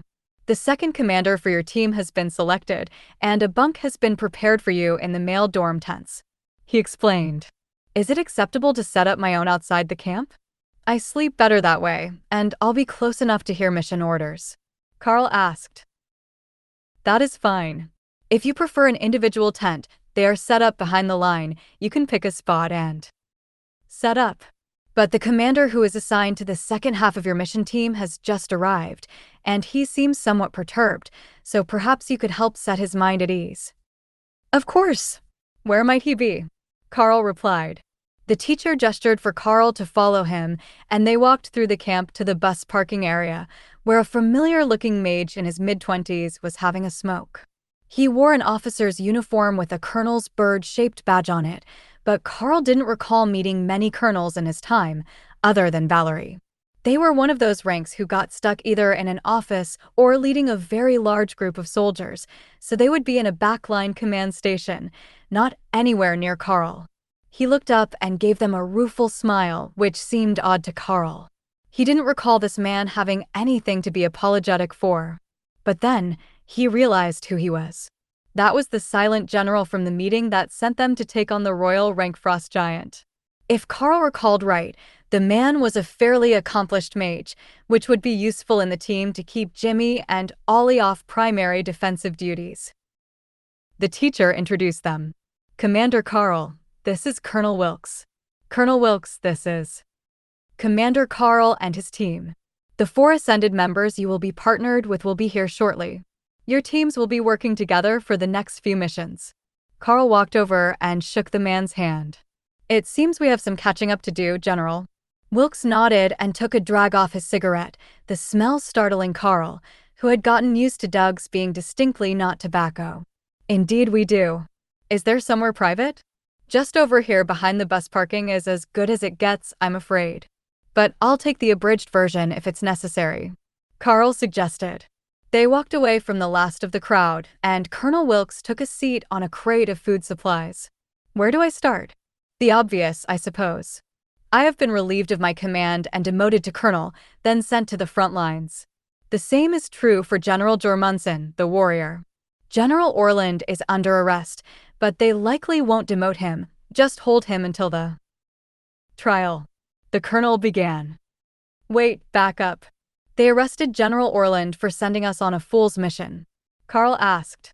"No, General Milton threw a fit about General Orland's disrespect in telling you two to go outside for a duel, and General Orland accidentally killed him. It just happened so fast. Milton drew his blade, and before we knew it, he was dead. I don't think that Orland even realized what he was doing. It was just a reflex." Karl shook his head. "What a clusterfuck." Colonel Wilkes used the stub of his last one to light another cigarette. "Tell me about it." "There was only one high priest left in the camp, and he couldn't cast resurrection. Then, the rest of us spent an entire week in the tender, loving care of the Holy Inquisition, who didn't believe that we hadn't conspired to get a ranking elite killed, and now here I am. Well, welcome to the Hill Giant border, I guess. I, personally, don't hold any sort of grudge. It was a mess, but the hospital counselor told me that I need to learn to not take those things personally, as it's bad for my mental well-being. We all recognize that it was a messed up situation, but I already met with Overlord Drake, and he informed me that you didn't know about the other group who had been sent and went missing when you sent us, so that makes the bad intel. And the fact that the location of the Royal Rankfrost Giant was off by over 40 kilometers a bit more understandable." Colonel Wilkes looked startled. "The fight wasn't at the cave?" Karl shook his head. "No, they ambushed us where they hit the other group. They used the bodies as bait and buried an ambush team under the rocks and snow to wait for us to stumble on them. Being frost giants, even thermal vision didn't spot them under the snow. We had already located the cave, using Hawk to scout, but we were going to rest overnight and hit it in the morning. Their conversation was interrupted by the arrival of Mick and the others from the second team, so Karl shook Colonel Wilkes' hand and gestured toward the trees. "If you need me, I will be in a spider silk fort just outside camp. But I will see you at breakfast." "Understood, Commander. I look forward to working with you." Karl led his group away so the colonel could get acquainted with his new team. The extra mage would be a good counterpart for the team, but Karl realized that he didn't know what the colonel's specialty was. He had forgotten to ask. Karl led his team out of the camp, getting many strange looks from the guards along the road. They were going the wrong way for a mission and passed where the tents were set up in a clearing. Tree roots made for lumpy beds, so nobody set up that close to the forest. Then Karl led the team right into the forest, headed for a big tree where Ray could build her fort, but not so far in that they couldn't see the camp. That part was important, so they could see who was coming toward them and react to any major movements on the line that would signal an attack. "That's a good one. Let's use that one," Ray announced as she left her space and skittered up a tree to begin her work. She connected 5 different trees today, going all out with her fort, while everyone on the ground wondered what sort of mansion Ray thought that they needed for their home base here on the hill giant lines. It was enough that even with the silk blended to match the tree coloration, it still brought over teachers who were wondering what was going on. Karl waved to them, and a few understood, but they were even more curious, as they understood what was happening, but they had never seen it in action before. Commander rank spider silk could stop even skill-enhanced arrows if it was layered, and they had made such a large fort that they had to be planning to spend some time here. The line was unlikely to move, but they had made a fort larger than the 50-person dorm tents for a 5-person team. "It's a masterpiece. They're going to love it, and I even decorated a little," Ray announced when she was finished. That got Karl's interest, and he motioned for the team to go up while he spoke with the teachers. It makes Ray happy to get to try out new designs for her forts everywhere that she goes. She says this one is a masterpiece, and it's not interfering with anyone else, so I didn't see any reason to stop her. Karl explained to the group that had come to see what they were doing. "Can we enter?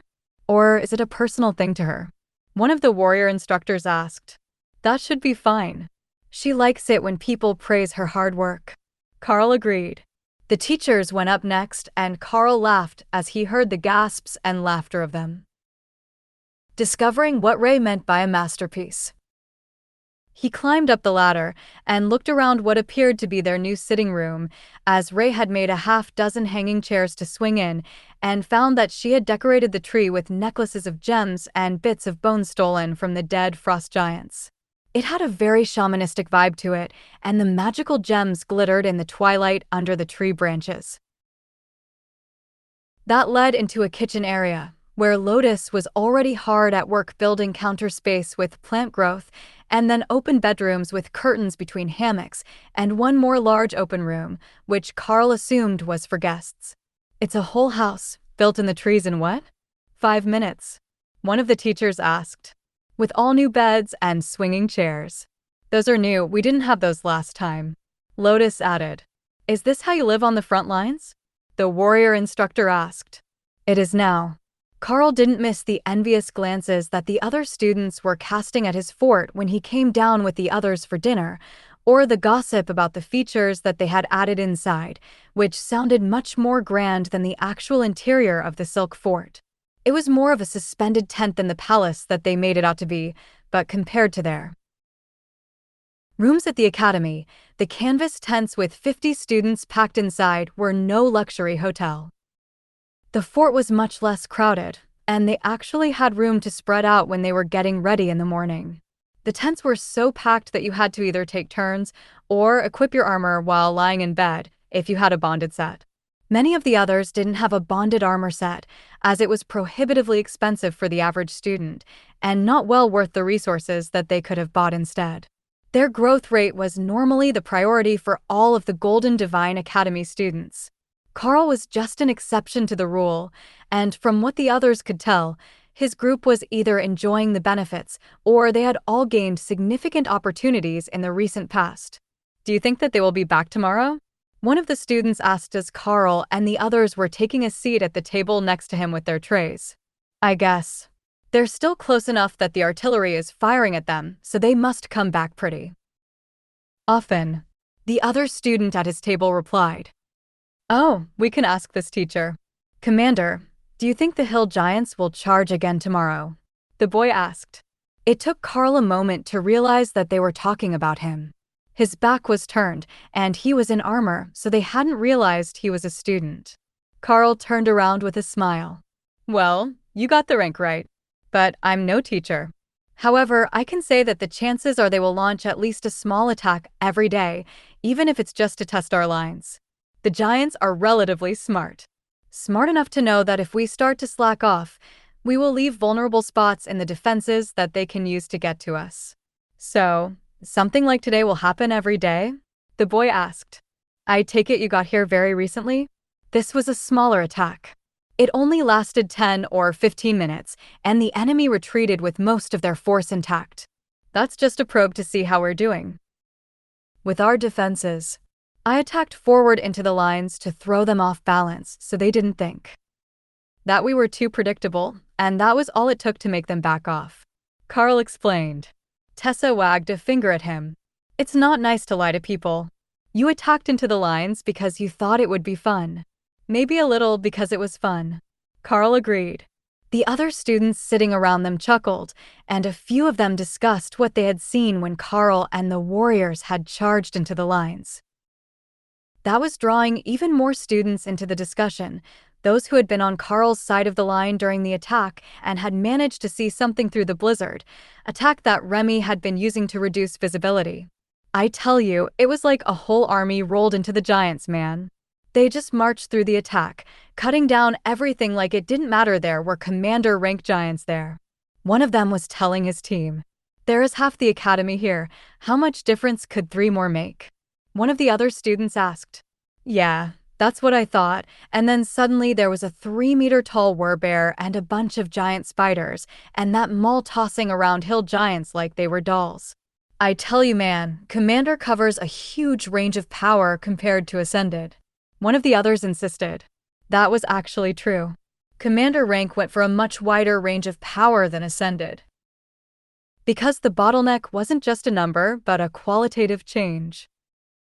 Before that, the lines were somewhat vague, but Commander to Royal was a very distinct cutoff, and once you were past the bottleneck, you would make a huge step up in power, leaving a gap between Royal and Commander that wasn't easy to bridge without the assistance of magical devices or some sort of cheat. Karl chuckled. I have class skills that increase size, strength, and speed by nearly half, including bonuses that will double skill damage and add secondary damage of a different type than the main attack. Even compared to other Commander rank elites, I do a lot of damage. Are you like the World Dragon's cousin or something? What sort of unfair advantage is that when you've already got 3 Commander rank monsters with you? Wait, does that apply to all of them as well? One of the other students asked. Karl chuckled. It's primarily for them. The fact I can use it is just a little bonus. Ophelia laughed. He says that, but he shoots arrows with Commander rank chain lightning on them until his arms get tired. One of the kids pointed at Karl. I saw that. In the snow, I saw chain lightning. That was actually Remy, for the most part, but Karl nodded in acceptance that was related to him. One of the teachers gave Karl an intrigued look. With the power that you have amassed, do you have any alternate ideas on how best to keep the hill giants under control? We could make them part of a new art exhibit. Ray suggested helpfully. Karl could only imagine the level of horror that the students would have if they saw what Ray called an art installation. But it would likely dissuade the hill giants from coming anywhere near them. I can think of a few ways, but I'm not certain how viable they would be as a long-term deterrent.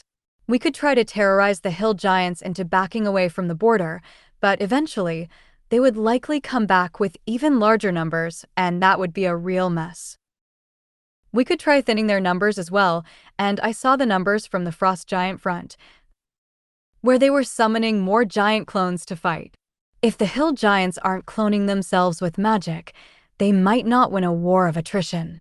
Karl suggested. A war of attrition? Doesn't that imply that we can kill more of them than they do of us? The boy at the table next to Karl asked. Ads by Publisher. That's right. It's not the best option, but if we can eliminate even 50 to 1, we should be able to crush their population to the point that they simply can't attack.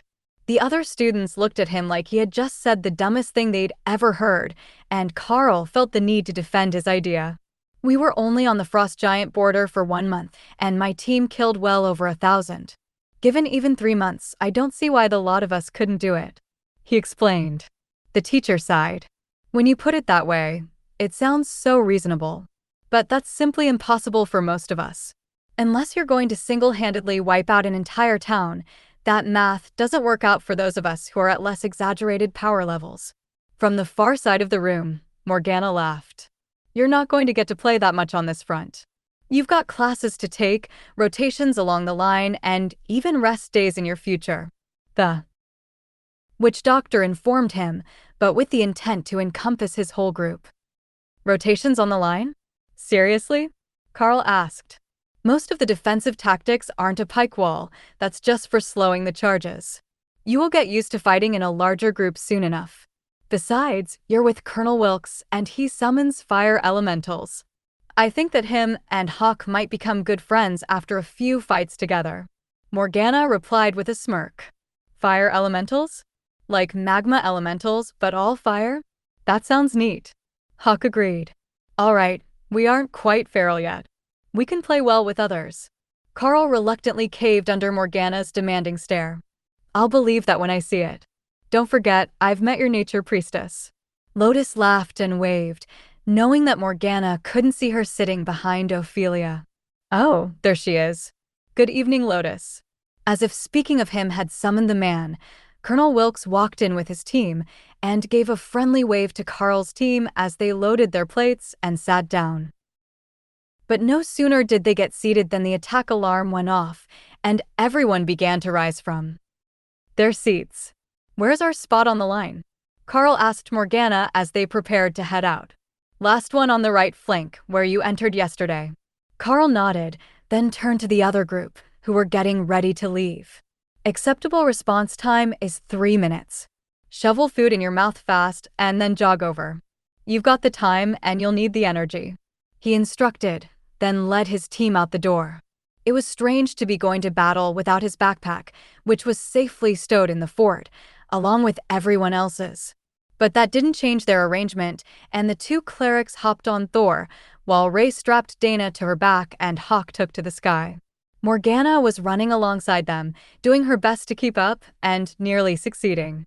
She wasn't a warrior class, but those enhancements that she had tattooed onto her body were no joke.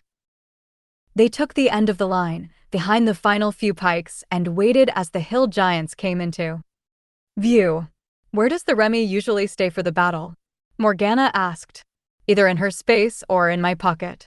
Would you like to hold her for a while? Karl asked.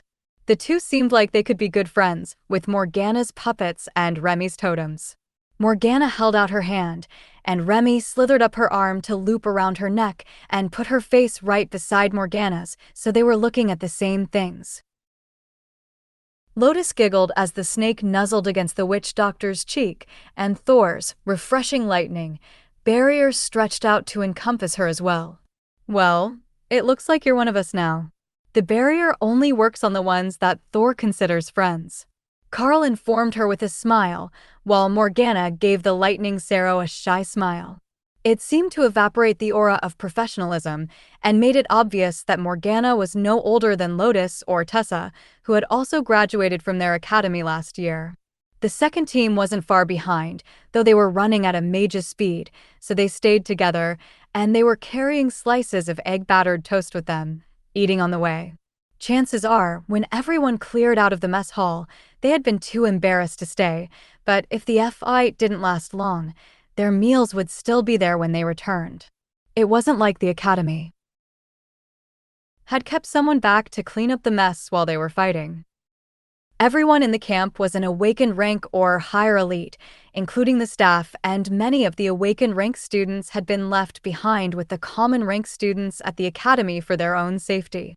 What percentage Karl couldn't say, but there weren't many of them here at the border. The camp was almost all ascended or higher. The group under Colonel Wilkes fell in between Karl's group and the rest of the line, looking much more nervous than anyone in the more experienced group. Even from where he was standing at the end of the line, Karl could see most of their hands shaking. Tessa smiled at the students. "Seamus, the giants are just over that next hill. Why don't you strum us a little inspirational ditty? Something with a nice rhythm." Okay. I think I know a good one. Do you have a preference?" He stammered. "Baby snake do-do-da-do-do-do," Remy sang in Karl's mind. It was a species-modified version of the theme song of a popular children's morning radio broadcast, which aired at 7 in the morning, making it the bane of parents everywhere.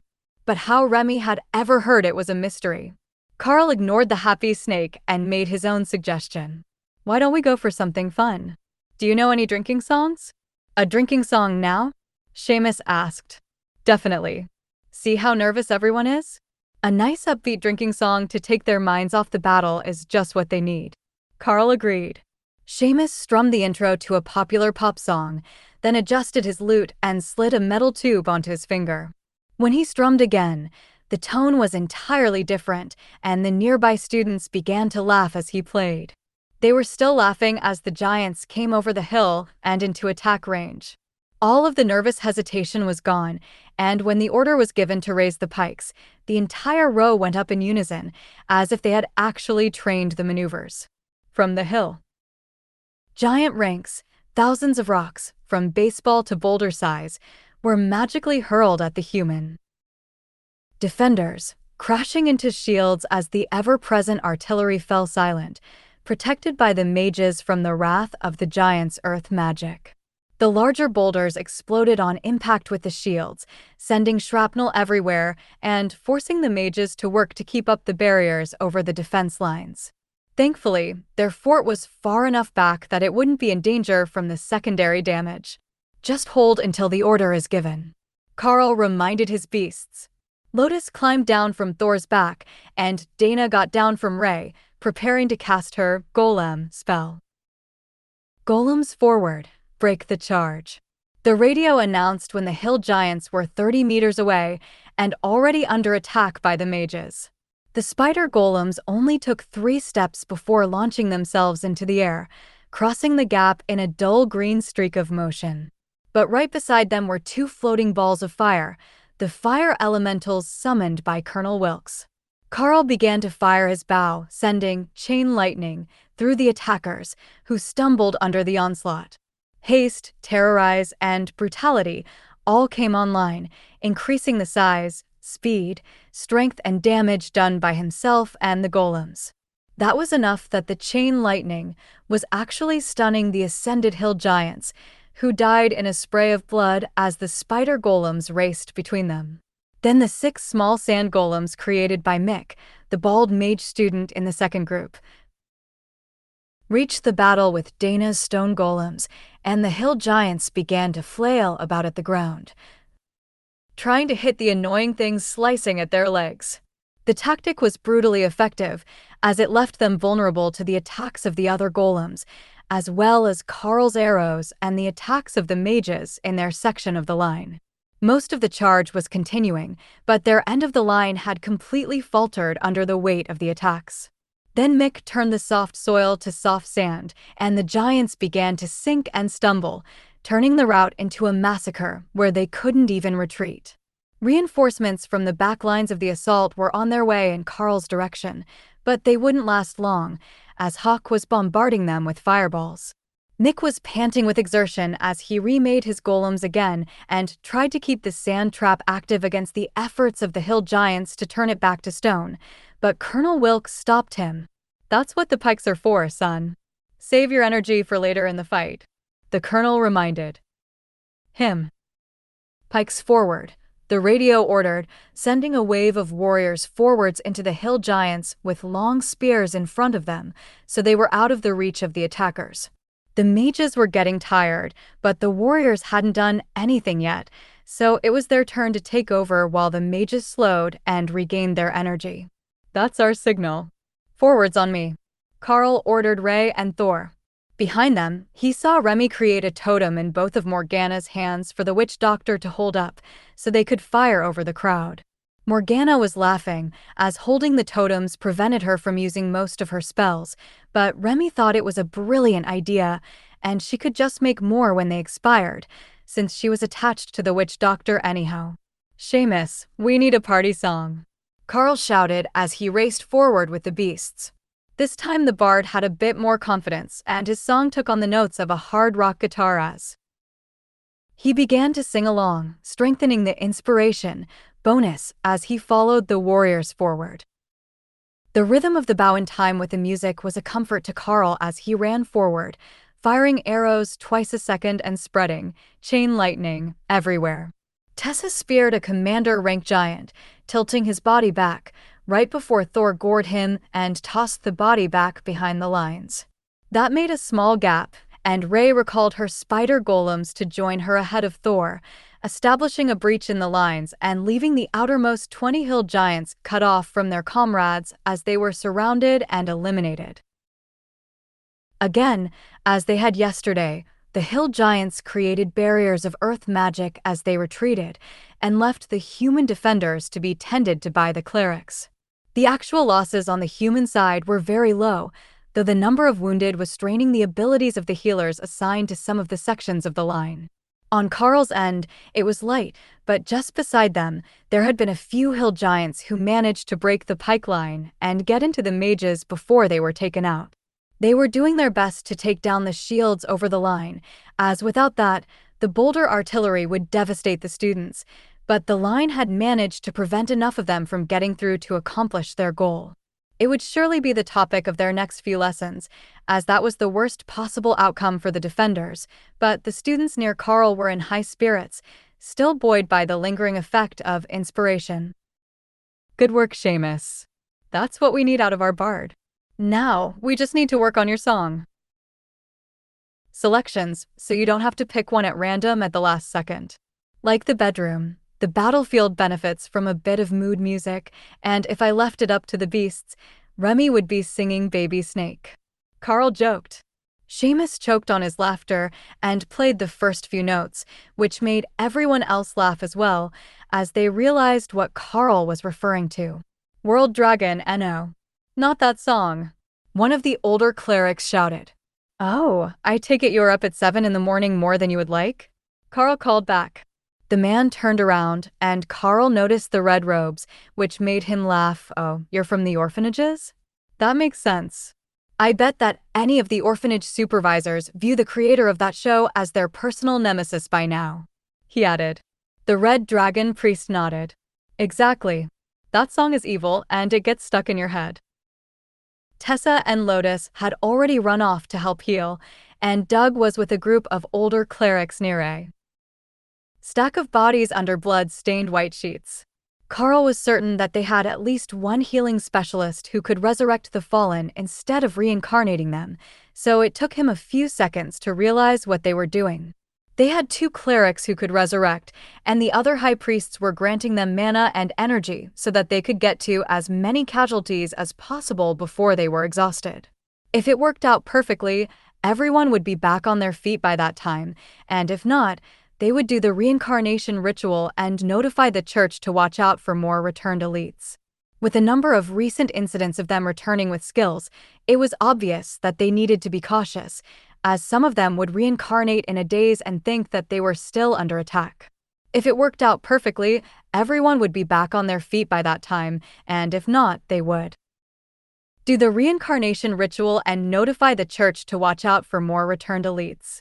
With a number of recent incidents of them returning with skills, it was obvious that they needed to be cautious, as some of them would reincarnate in a daze and think that they were still under attack.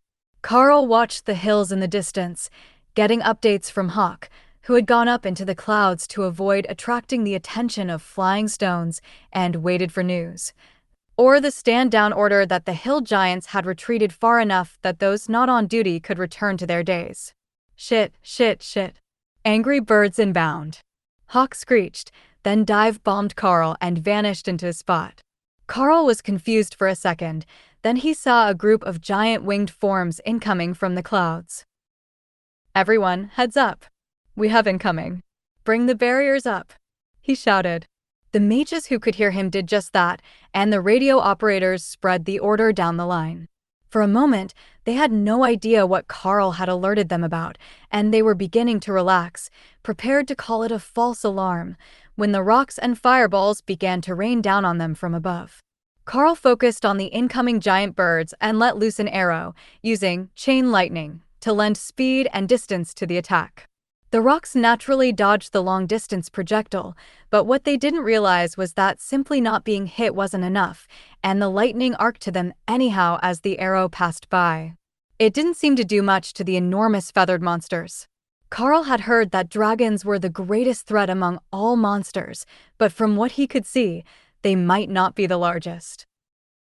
Any of those flying monsters could easily grab and carry away a bus, and while they were only commander rank, Hawk was utterly terrified of them. It was most likely an intimidation skill, but that didn't change Hawk's opinion of going back outside before those things were gone. Even Thor instinctively pressed closer to the crowd, recognizing them as a dangerous predator. Even if their magic couldn't easily damage a lightning arrow, if they dropped him from 1,000 meters in the air, it would not be pleasant, to say the least. Flying monsters were the most terrifying of threats to most elites, and these ones seemed happy to hold at high altitude, hurling magic at the elites from a distance that most of the mages couldn't reach. Karl considered the options, and then put Blizzard on the next arrow. If he couldn't hit them, he could just use a larger area of effect. With his brutality enhanced strength, the arrows flew faster than any of the other spells except lightning bolts. It made them more difficult for the rocks to get sufficient distance from, though they were far from being a competitor to the barrage of artillery shells coming from the flak guns. Those were being pulled into action for the first time since Karl had arrived on the border, and the rapid-fire shells were now filling the sky with exploding shrapnel. It wouldn't do much damage to a commander-rank beast, but they had feathers. In theory, if they damaged the wings enough, the beasts would be forced to fly away or crash. The blizzard formed on the way up, making the attacking formation vanish in a cloud of white as the birds shrieked in rage, and Remy laughed in Karl's mid. "Serves them right, throwing rocks at people." The snake giggled. The ice crystals of the blizzard were a slashing attack, and the sharpness, passive boosted their damage 40% when the skill was used by the commander rank Karl. It was enough that the flight of birds began to reconsider their approach. But Karl wasn't done firing, and he launched more chain lightning arrows as the blizzard stalled and began to come back to the ground, only to be replaced with another blizzard enhanced arrow. That sent them scattering, and they parted ways so that Karl couldn't hit them all with one spell, but that put them in the range of more mages with long-distance skills, while the dispersed formation spread out the effects of their attacks. The birds were becoming frustrated with their inability to get their attacks through the barriers, as from such an altitude the mages had plenty of time to intercept them and nullify most of the power behind them. Karl also wasn't the only archer with the ability to fire that high, and the flight of rocks was slowly taking enough damage that Karl could see the blood dripping and their feathers becoming tattered. Soon, they would have to retreat, so Karl just focused on spreading Blizzard across as much area as he could, keeping them in the damage range. Then a lucky shot hit one in the throat, fired blind through another Blizzard, and an enormous bird plummeted from the sky, coated in ice and leaking snow out of its mouth from the tip of the arrow. That enraged the others, and Karl smiled as 4 enormous forms raced down from the sky in his direction. "Hey Ray, how high do you think you can summon those spider golems?" Karl asked. Ray laughed and vanished into her space as the birds plummeted at terminal velocity towards the ground, all headed for Karl. They were almost on him when Ray reappeared 100 meters in the air and summoned her golems straight onto the backs of the diving monsters. Their legs speared deep into the tender flesh of the birds, and Ray laughed as she vanished into her nest, avoiding falling to the ground from that height. Karl was still firing, and when the first bird was 50 meters from him, a spear thrown from somewhere on his left cleanly pierced an eyeball, killing the bird instantly and leaving only one to finish that attack flight. It was being pummeled by spells and attacks, but the bird was determined as it closed on Karl. "Jump now," Hawk instructed.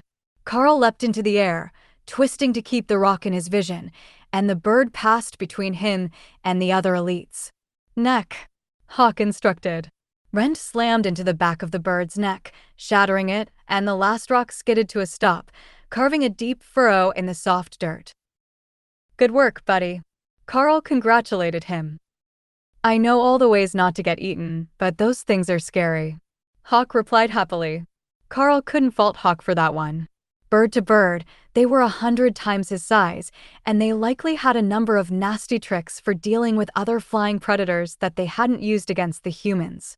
The bodies of the rocks were littered with damage, plugged with dozens of arrows, but few of the attacks actually made it past the underlayer of their feathers, which Karl found to be as strong as Ray's silk when he tried to pull a few of them free. No wonder everyone is afraid of these things. Look at that. An arrow fired by an ascended archer didn't even cut through the flesh. Between that and attacking from 1,000 meters in the air, most of the world couldn't even fight back. Karl muttered to himself as he examined the corpse that had landed closest to the lines. That was where everyone had gathered to see what a bird with a 50-meter wingspan looked like up close. It was large enough it could prey on hill giants and carry them away in its claws, a true terror of the skies. But it also had magic, both defensive earth magic and offensive fire. While the students examined the closest body, Hawk flew back out and stealthily stole 3 for himself. They had secrets that he wanted. He was powerful, but they were powerful and scary. It was nearly 20 minutes before anyone noticed that the other bodies were missing, and teams were sent out to go look for them, in case they were wounded and escaping. "Professor, they're not alive. Karl's monsters looted the bodies." "They do that." Lotus shouted out to avoid being sent with a team to look for a giant bird that she already knew they wouldn't find. "What do you mean, they looted the bodies? That thing weighs literally tons. How could they even lift it?" the professor asked. "Don't ask me. It's some magic thing. They just whoosh, vanish into a separate space. They do it with the giants all the time," she explained. "Why would they even want them?" the teacher asked, not following her explanation. "You know, snacks, growth resources, decorations." On Morgana's shoulder, Remy nodded happily. She would negotiate with Hawk later, as she wanted. Some of those feathers for her space, and he had a lot of them now. Maybe she could get some of those colorful ones from the belly with the multicolored stripes. Those ones would make great ornaments. "You know, there's just something about you that attracts trouble. Did you see how those things basically ignored an entire offensive line to attack you?" one of the other students asked. Morgana laughed and patted the student on the shoulder before he noticed Remy staring at him from only centimeters away and dropped to the ground in panic. "Damn it, woman, that's a poisonous snake," the boy shouted. Remy laughed, which opened her mouth and made her fangs drop, further panicking the student. "As I was about to say before you freaked out, it's because Karl gives off the aura of a monster, not a human. They likely thought that he was the leader of the army here, since there is nobody above commander rank, and he's the only one who would feel different to them," Morgana explained. The student looked like he was considering the options much more seriously than Karl would have thought necessary. Then he spoke again in a suspicious tone. "Are we certain that he isn't actually a monster hiding in human form, like a transformation spell?" the terrified boy asked. Karl laughed and Lotus smirked. "No, we had him checked. 100% human. It might have occurred to the doctors at the rehab hospital that he could be a polymorphed spy as well." Karl put a hand over his heart and looked offended. "Such little faith in my abilities. If I were truly a monster, how could gentle souls like Ray and Remy stand to be around me? I've been framed, I tell you." The elites who weren't part of his group all froze in place, slowly blinking as they tried to process the fact that he had used the opinion of a venomous Naga spirit snake and a bloodbath spider to vouch for his credentials as a human. But more than that, he called the bloodbath spider a gentle soul. Remy, they could believe. She was actually rather adorable if you weren't terrified of snakes. But Ray? Her favorite pastime was making it rain blood. I think you need better character references. Morgana informed Karl with an exaggerated sigh. Well, I'm not sure anyone would take the word of a war cleric or Lotus on the topic, and Dana went somewhere with Ophelia. Karl shrugged. Lotus frowned. Why does Tessa get her profession mentioned, but I get called out by name? Because the reason nobody takes you seriously is that you're Lotus, not because you're a nature priestess. Your choice of goddess is like a side effect of you being you. Karl explained. Lotus frowned, then smiled happily. You know, that's right. Nature priestesses become nature priestesses because we're already like this. It's a calling right from the start, not something that we learn. You think that the red dragon's favor is something that is learned? Tessa asked as Lotus finished her speech. Lotus started to nod, then frowned. You know, I recall that you traumatized a boy so much that he runs away and cries every time someone mentions your name, and that was before you were confirmed as an acolyte of the Red Dragon. Maybe you have always been like that. Karl laughed at the memory of meeting the man they were referring to. The young cleric had been quite arrogant when Karl was making that book for the Blue Dragon High Priestess, but the mention of Tessa and Lotus had sent him running. The ascended rank warrior, who had remained on the ground to stay further from Remy, looked around at Karl's group in dismay. What I'm taking from this is that you're all a bit odd. Maybe that's the secret. All of the most powerful elites have strong personalities. Those who don't seem to get stuck at awakened and then don't really progress. He noted. Are you saying that you have a strong personality? Lotus asked, looking down at him. He nodded. Yes. And an intense fear of snakes. Who could hate me? I'm adorable. Remy asked. Karl smiled, and Morgana looked between him and the snake. She just got offended that someone called her scary, didn't she? I've never seen her try to act cute and offended at the same time. The witch doctor laughed. Is that what she's going for?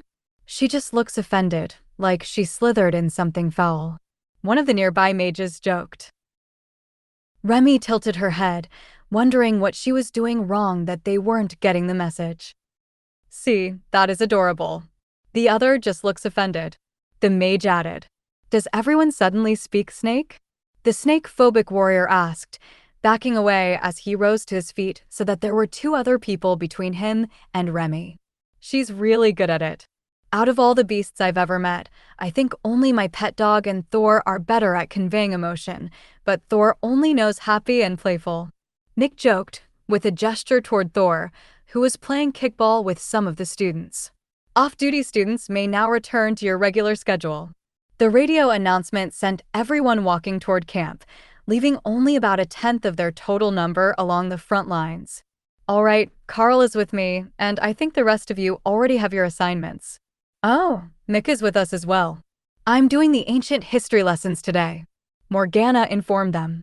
Great, straight from rock dust in combat to super dry history lessons. Mick sighed. Karl patted him on the shoulder. It's not that bad. Morgana finds the interesting parts of history to bring up. Though some of that is certainly because I'm most interested in the parts that might lead to system relics and rare resources for the beasts. Well, that has to be better than Professor Jones' descriptions of his time spent exploring the catacombs under the Capitol. How can you spend 40 years on a career without a notable accomplishment? Mick sighed. Well, at least I don't need to worry about that. I have found a number of cool things already. Karl replied. Oh. Morgana gave Karl a sharp look, but he knew most of it couldn't be mentioned.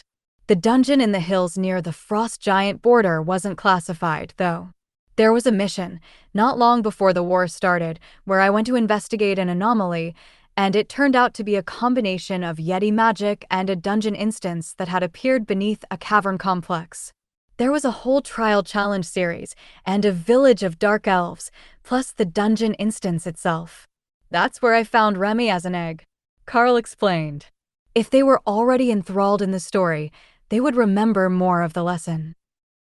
Let's start there today. Why don't you describe the architecture, and we will try to match it to an era and region? Morgana decided. Karl focused on the interior of the dark elf city, the mushrooms, the glowing fungus, the crystals, and finally the dark black angular buildings. One by one, he described every element of the city as they had encountered it, with the beasts filling in any gaps they thought were important. For example, Thor insisted that it was important they note that the short glowing grass smelled like mint, and Ray noted that the black buildings had been painted with blood in the past, but the stone itself was black, so you couldn't see it. Both of those were good points, and they helped Morgana narrow down the era and region that they had seen replicated in the dungeon, even though the Dark Elves made it fairly obvious who had built the city. When he got to the man standing on the platform, preaching about the dungeon being opened for the people of the city, and more specifically his outfit, Morgana knew exactly when and where Karl had been sent to. But she wouldn't tell them right away, and she had the two students search through the books for clues until they got to the section on the cult of the Dark Light Host. They were believed to have been a world-dominating army just over 100,000 years prior, and they were alternately believed by some historians to be the precursors to the World Dragon Church. According to their beliefs, the World Dragon had not been born as a world dragon, and he had actually been an ancient eldritch being from the species that had helped create many of the worlds that the great pantheons ruled over. They believed that it was only when he decided to devote himself to protecting the world that the world dragon had changed forms, taking on the aspects that were needed to obtain divinity and grant his blessing over the world. That didn't match with what the World Dragon Church taught, but it didn't directly conflict with it either, as there were no teachings about the start of this world in specific among church doctrines. Only that the dragon gods often chose or created worlds to watch over.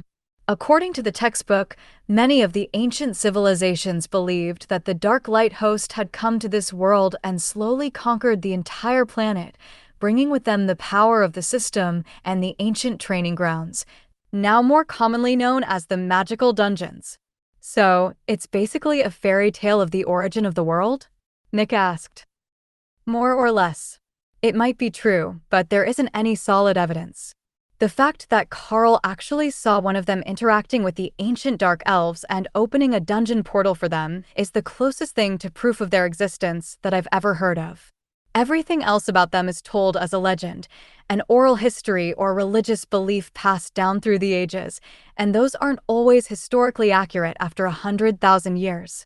Morgana explained. What is with the grass, though? Thor insists it's important to remind you about the grass.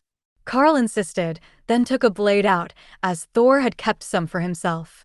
Where did you get that? Morgana demanded, eyes wide with shock. From Thor's space. He kept some as we passed by.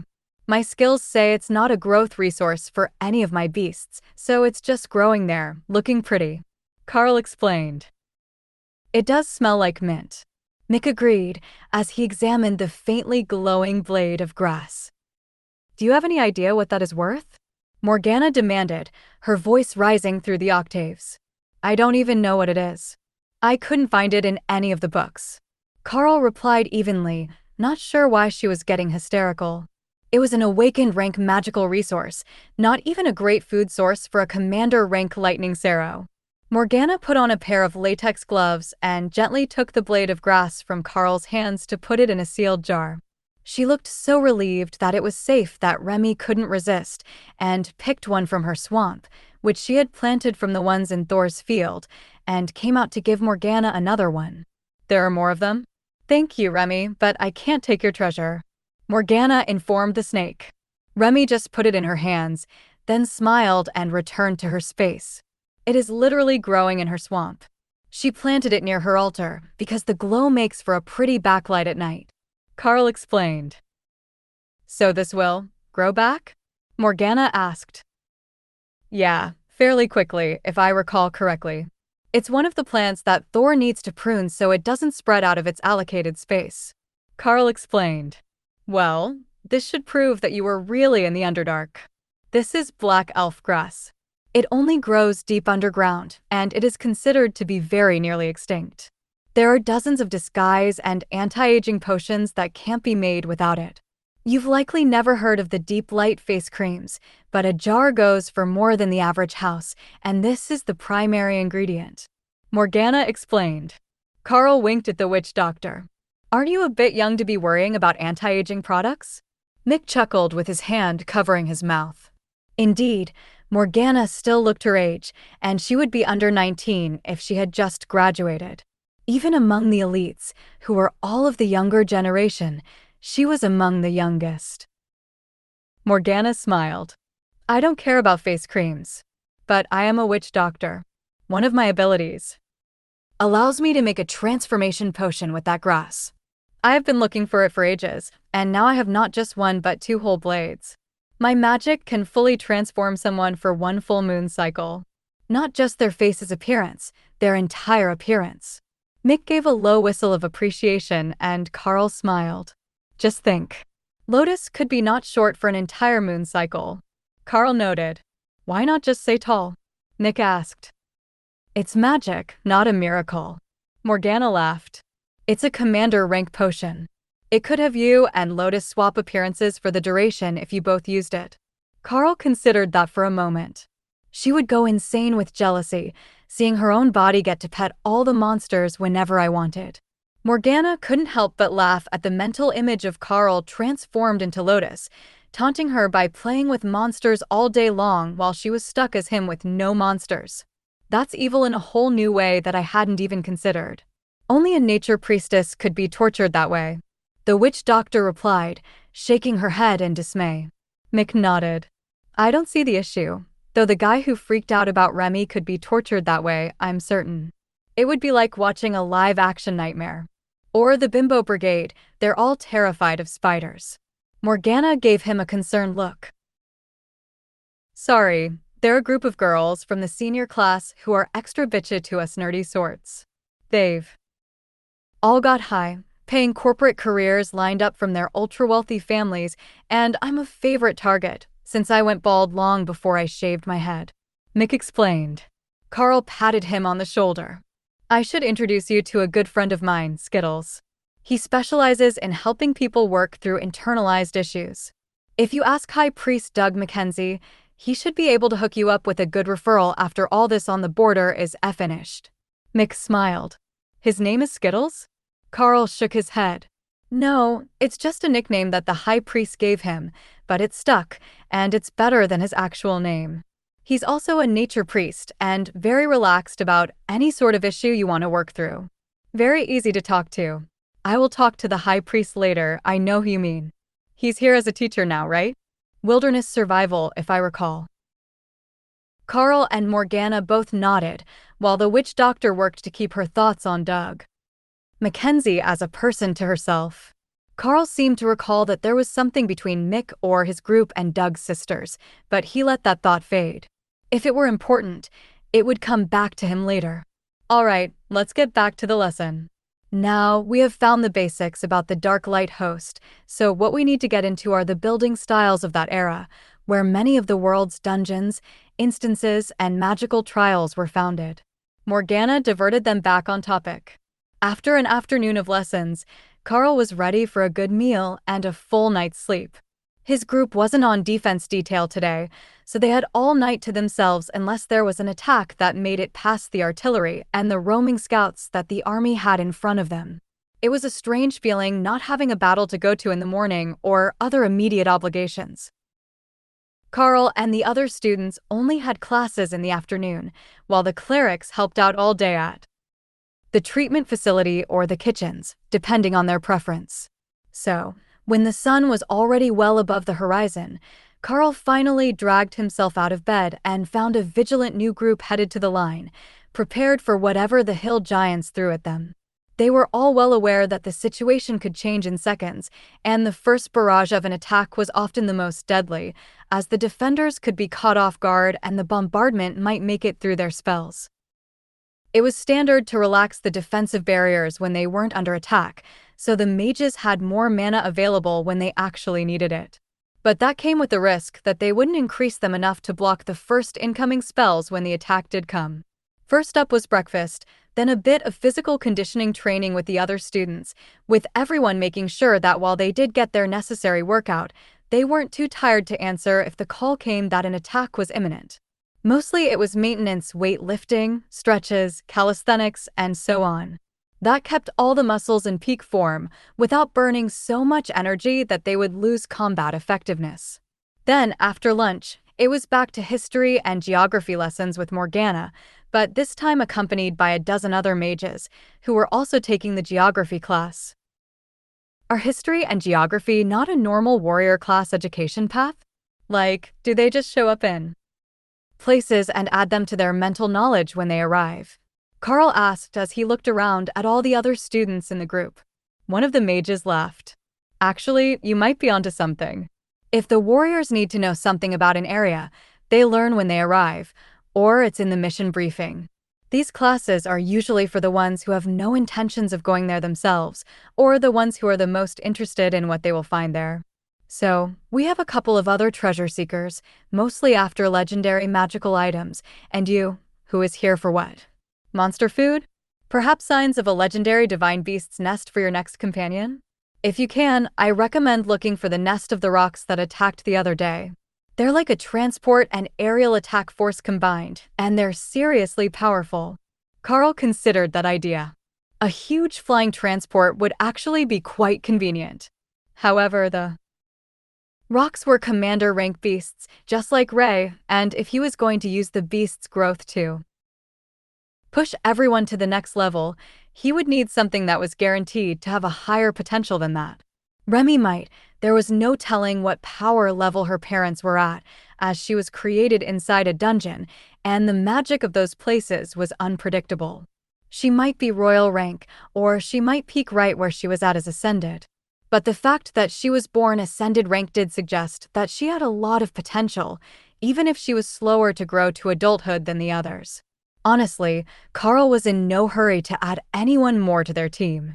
If he made it to royal rank, he would have the ability to add another space, but as long as everyone was growing smoothly, he would take his time and try to find just the right beast and not hurry to find another member.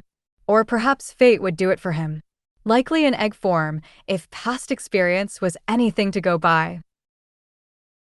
Alright, the first thing we will start with are the known ancient excavations within the Golden Dragon Nation. Those are the safest of the regions to explore, and while they have been more extensively visited, they are also a guide point to your future explorations. Each of them will give you an idea by their location and construction of what the continent looked like at the time that they were built. Some of them were built along rivers that no longer exist, and that gives us an idea of where else we should be searching for similar relics. In the past, most nations built along rivers for the abundant water sources. So, following ancient riverbeds and lakes found at known sites is an essential skill to the study of ancient geography. For example, who is familiar with the ruins of the World Dragon Temple at Witten in the Beastkin lands? Morgana asked, then paused to see if anyone was familiar with the story. Karl had never heard of it, but one of the mages had. I heard that it's still occupied by World Dragon priests, and they say that it has always been. Like forever, as long as there are records, the Witten Temple has been occupied. He answered. Exactly.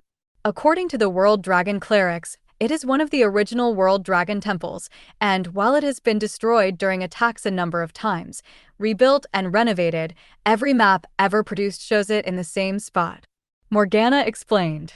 She brought out a map book and began to flip through the pages for them, with the book tilted on a stand, so they could all see. The originals of these maps are all thousands of years apart, and as you can see, the oldest don't show Chiptonrith Lake, but a massive desert.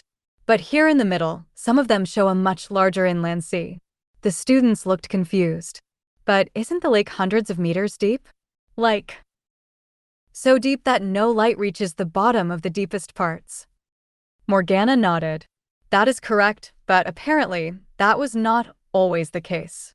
What happened has been lost to history, but we do know that at some point during the end of the system era, entire mountain ranges were leveled, while others were formed. That might be the case for the desert. The aftermath of a battle between demigods might have made the crater that became an inland sea, and then eventually leveled out to a massive lake. One of the mages laughed. So, geography is a history lesson as well. Morgana smiled. It's inevitable, really. Even the borders are a history story, and the frost giant border is about to be rewritten after this war. Where it will end up is a mystery, but the new territory claimed by the magma dragon around the erupted volcano will most likely gain its own territorial notation. Now, as you can see, the largest population center is obviously the capital, but there are others along the rivers, especially ones with deep water all the way to Chiptonrith Lake. In better times, that was a major trade route between not only us and the Beastkin Nation, but also down the Great River through the wilds and to the ocean. Now, most ocean shipping goes overland to the shore, which is both slower and more dangerous, as it puts goods perilously close to the frost giant nation, who has a much larger ocean front. One of the students pointed at the wilds, the officially unclaimed lands between the Beastkin Nation's southern border and the ocean. The wilds' borders extended all along the southern end of the Beastkin Nation and the marked west side of Golden Dragon Nation's claim as the territory reached south toward the ocean. Why haven't there been efforts to claim the wilds? I mean, we could have more ocean access to ship around the continent and get supplies. One of the other students asked. There have been. What we managed to claim from the monsters was that narrow strip at the south of the nation. Even that is difficult to hold, and there are constant battles around the border as the monsters try to take back their natural territory. If not for the constant effort, we would be completely landlocked. Morgana explained. Karl didn't know how much of what they used came from other nations, but he did recall that many of the coal mines were in the southern hills. Even if it weren't for the ocean access, that region was still of significant importance to the people.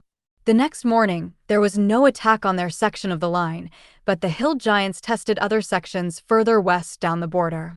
It was oddly serene, with the artillery in the distance giving a steady thunder, nearly below hearing, setting a rhythm for the day's activities. Physical training, a rotation on the front line, where Karl waited patiently for something to happen, and then classes in the afternoon. The following day was an afternoon rotation on the line, so he had classes in the morning.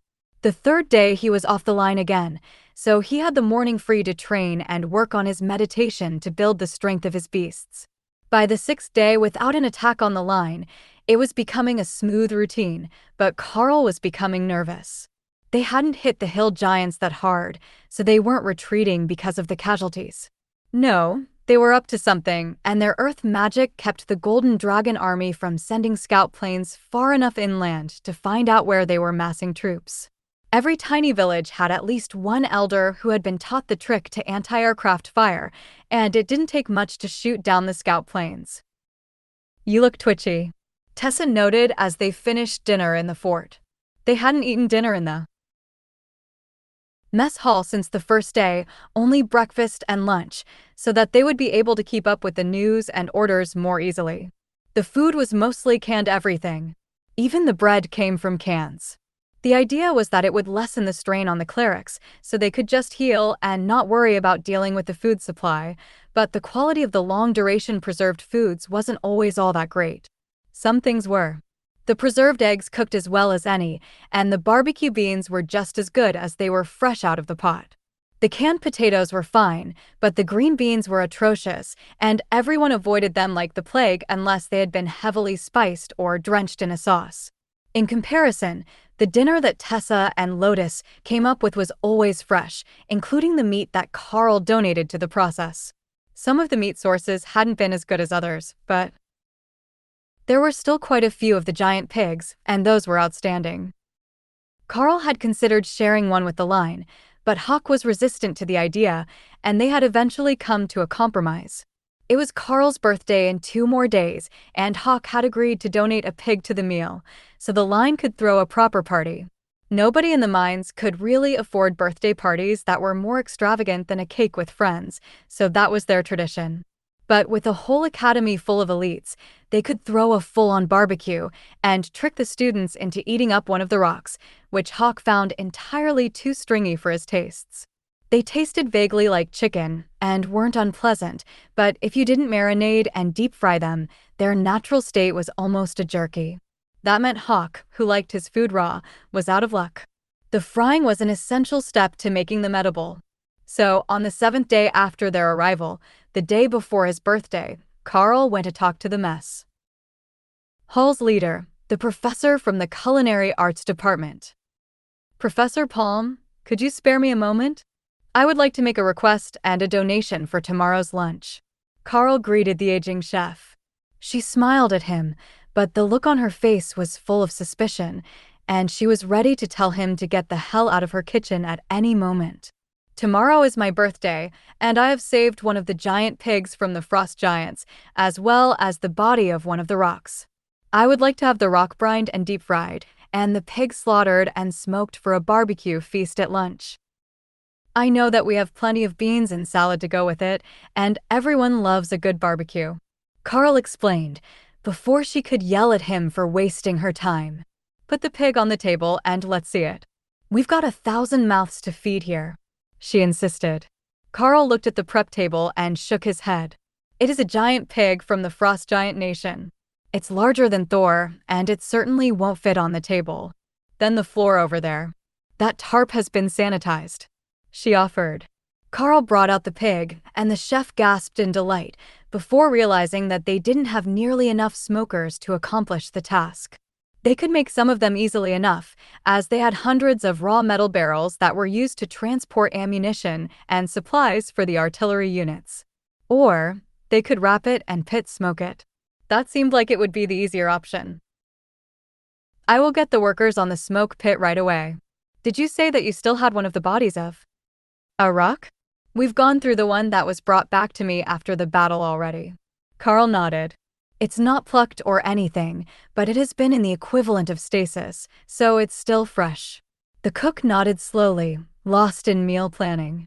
I will get the kitchens on the salads after breakfast, and the meat will need to be in the smokers by midnight, but if you cut me off 100 kilos of breast meat from the rock, we should have plenty to cover for a party. The smoked meat will be the main attraction. The students get enough fried chicken equivalents in their daily meals, and that's the only way those birds are edible. Hawk gave a smug squawk as the chef agreed with his opinion, then sliced off a large slab of meat for Karl to pass to the chef. This one fit on the table, though it took most of it, and Professor Palm nodded in satisfaction. I don't know how your preservation system works, but that looks as fresh as if the beast had just died. However, that giant pig hasn't been cleaned or gutted, so I need to work. Get out of my kitchen and come back tomorrow. Karl had been expecting that. She had wanted to kick him out from the moment that he had entered, and there had to be some satisfaction in doing it now, even if she was going to help him with his request for an academy-wide birthday party. Sure, it seemed excessive, but with the majority of the academy here on station, he couldn't really leave anyone out without looking like a massive jerk, so he had to prevail upon the main kitchens to get his barbecue. It didn't take long for word of the party to spread through the camp. Karl knew that nobody actually cared that it was his birthday. But they did care that there was going to be better than usual food for them. The army wasn't going to send tons of fresh boar meat to them, likely ever. That wasn't the sort of thing that you got on the front lines, where most of the meals were pre-packaged and came with instructions for cooking in the standardized company kitchen. The academy could have brought their own gear, but the army already had supplies ready, so they had chosen to use what was available. The only one that Karl hadn't gotten on board with the "let's party for my birthday" plan so far was Morgana, who insisted that having a birthday was no excuse for skipping an entire day of training. They had a good, reliable schedule, and he would get all the attention that he could handle during the lunch break. So it wouldn't be a full day of slacking, but a morning shift on the line, and then a barbecue, before he had to go back to history lessons. Or perhaps geography, though the lines between the two did seem to get rather blurry when you were discussing how the geography had been changed. Still, Karl settled into his hammock with a relaxed mind, ready to begin the precious few weeks when he could claim not to be the youngest person in the camp. Until her birthday, Dana would have that honor. The next morning, Karl woke to a surprise birthday present from the last person in the world that he thought would give him a gift. The Hill Giants. The attack alarms started to blare just before dawn, alerting all forces to come to the front lines. Karl was on morning shift, so they would have been headed there anyhow, but not for another 2 hours. That must have been why the hill giants attacked now, when the pre-dawn twilight made it hard to spot them, and when the night shift would be at their most inattentive, just before they had to look professional as the next shift woke up, and the morning light revealed them to the eyes of supervisors. Karl and his team equipped their armor, and Karl called out the beasts to serve as mounts for the run across the distance between the camp and their assigned position. They made it with plenty of time to spare, as the first arrivals of the attack were on the far flank, going after the artillery battery, and there were no hill giants in range of his position. "Hawk, get some altitude and see what's holding up our side of the party," Karl ordered. Everyone was here, and the golems were summoned, but there were no targets within a kilometer of this end of the position. Hawk soared out over the lines and started to relay enemy positions back to Karl. "We have more giants coming. They've got 3 forces. The one that is fighting, the one coming to reinforce those ones, then the one coming from the far right that should be headed to our side of the line after we send our reinforcements away," he narrated. Karl passed that information along to Morgana, who relayed it to the teachers in charge of strategy.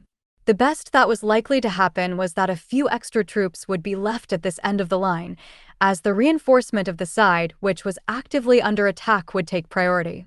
But every little bit would count, and the third hit was intended to be against the weakest portion of the line, so they could breach the lines of warriors defending the much softer mages and devastate the human defenses. They all understood that their position was important, but watching the other end of the line fighting while they waited for the order to do something, even to adjust the lines and attack the flank, was beyond frustrating to the students on Karl's end. However, they were in for the biggest shock of the day. The hill giants had sent an actual strike force to them, and they were in for a much more serious fight than the other end. Morgana looked over at Karl. 2 royal rank leaders, 50 commanders, and a whole company of ascended hill giants. Did you do something personal to them? Karl chuckled, and the rest of his team looked at him like it was a very real possibility. Not that I can think of offhand. But we've got a whole line of elites here, and we still outnumber them, Karl replied. Ollie, the swarthy warrior on Colonel Wilkes' half of the team, gave Karl a concerned look. You do understand that there are 2 royal rank hill giants there, right? What are we going to do against that? When they charge at the back of the line, we're not going to be able to break their earth magic barriers in time. We will be too busy dealing with the commanders. From behind the line, Tank came jogging over with a pair of other warrior class teachers. We will take care of the royal rank hill giants until you've handled the others, the oversized berserker declared. Karl shook his head. I will come with you, and Hawk can help us from above. The others will stay with the line. 2-on-1 is a more evenly balanced fight. Tank shrugged and prepared to move as the hill giant line charged at them. Shall we, gentlemen? Karl asked, taking out his bow. On Karl's mark, begin the attack, the section leader announced over the radio. Karl buffed himself up and focused on the line. Remember where the leaders are, it's going to become difficult to see them, Karl reminded the team. Chain lightning gave the arrows range, while blizzard added the shredding ice damage and blocked the view of the attacking giants. Karl wasn't aiming at them, though. He was burying the arrows into the dirt in front of them, letting the lightning arc and the blizzard spread over their section of the battlefield. That meant their mages and archers were firing blind as well, but the wall of snow and ice gave them a rangefinder to their much larger targets, and as the hill giants began to emerge, Karl sent out another wave, moving the barrier forward. That put the front line in range of the majority of the mages, while the hill giant stone attacks were horribly inaccurate, with a full half of them missing the line entirely. Tank looked into the ranks of hill giants, now that they were close enough to see them through the snow. All right, let's go. First rank forward, pikes up, the zone leader ordered. The pikes rushed forward into the hill giants, and Karl switched to his maul. Everyone, stay here and protect the group. Ray, make sure nothing happens to Tessa and Ophelia on the front row. I'm feeling artsy today. Ray replied, sounding somewhat distracted. Fine, make an art installation in the clearing when you've got time. But don't let anyone smash our team members. Ray's mental smirk let Karl know that he had been hoodwinked, and she only wanted to find a way to get him to agree to it. That didn't slow his advance. Ray would follow instructions and build her art when she had spare time, likely while the hill giants were regrouping for a second charge. He moved in a defensive formation with the other three commander rank warriors, but when Karl and the rest of the response team advanced, the hill giants spread, leaving them a clear path to the leaders. Oh, this is bad news. Tank muttered as they rushed past the ascended rank hill giants. I'm not saying this is a trap, but this is a trap. Karl agreed. Ads by Publisher. The other teachers shook their head in dismay, realizing that someone still had to stop these two hill giant leaders from attacking the front lines, as their earth magic would devastate the mages if they got any closer. Ray, send your golems forward to keep a hole open behind us. Karl instructed. The hill giants behind them were mostly ascended, and the commanders in the attack force were spread out to make a pincer and push at the students' weak points when the strongest defenders moved to fight the royal rank giants. Ray was happy to help with that, and she brought Dana and Mixed golems along with Colonel Wilkes' fire elementals forward with her. That made a solid breach in the hill giant lines, and the warriors pushed up into it, keeping Tank's team as the spearhead of the counterattack. That was what the royal rank giants were hoping for. Now they just needed their leaders to defeat these four and have their commander rank teams push through the extended lines, and they would be into the mages. But they quickly realized it would not be that easy. When Tank raged, he grew scales. Then brutality took effect on him, and he grew from 250 centimeters to 350 centimeters instantly. That still only made him a little under waist high on a hill giant, but the extra strength made him a very scary opponent. Karl heard a musical giggle in his mind and realized that Morgana had found a new way of working with Remy. She had planted an ink-topped staff in the ground for Remy to put the totems on, and the spirit snake had wrapped around it, leaving the witch doctor one hand free to cast her spells, which mostly required a gesture to activate. Karl and Tank split up to engage the royal rank giants, with the other teachers falling in beside them.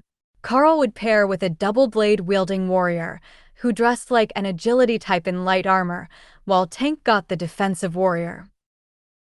It was a good combo for the berserker, who didn't really care what was in the path of his axe. Karl aimed his maul at the hill giant's club, forcing the creature to change trajectory to avoid finding out what Karl had enchanted his weapon with. The power rolling off Karl's weapon felt stronger than a commander should be able to manage, and that put the royal rank giant on edge. The hill giants had been informed in advance that this end of the line had the army's leadership team, and that they were commanders, but there wasn't much other information for them to go on. The fact that Karl was aiming to shatter the giant's weapon right from the first strike seemed to make it obvious that he had a weapon-shattering technique, but shatter didn't only work on weapons, but on anything that it hit. The vibrations would cause bones to break just as effectively as it caused a wooden club to break. That distraction let the other warrior get behind the target and score the first strike of the battle, cutting a line down the hill giant's lightly armored back as Karl kept it distracted. The giant turned to swing at the agile warrior, and Karl backed up, switching back to his bow to plug a flaming body, infused arrow into the enormous target. It was like shooting at a house from the middle of the lawn, impossible to miss.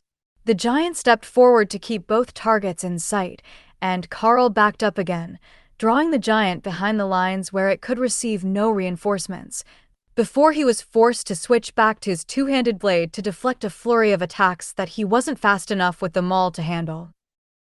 The teacher took advantage of the opening again, slicing the back of a knee and going for a spot at the armpit where the giant's crude armor exposed a weakness.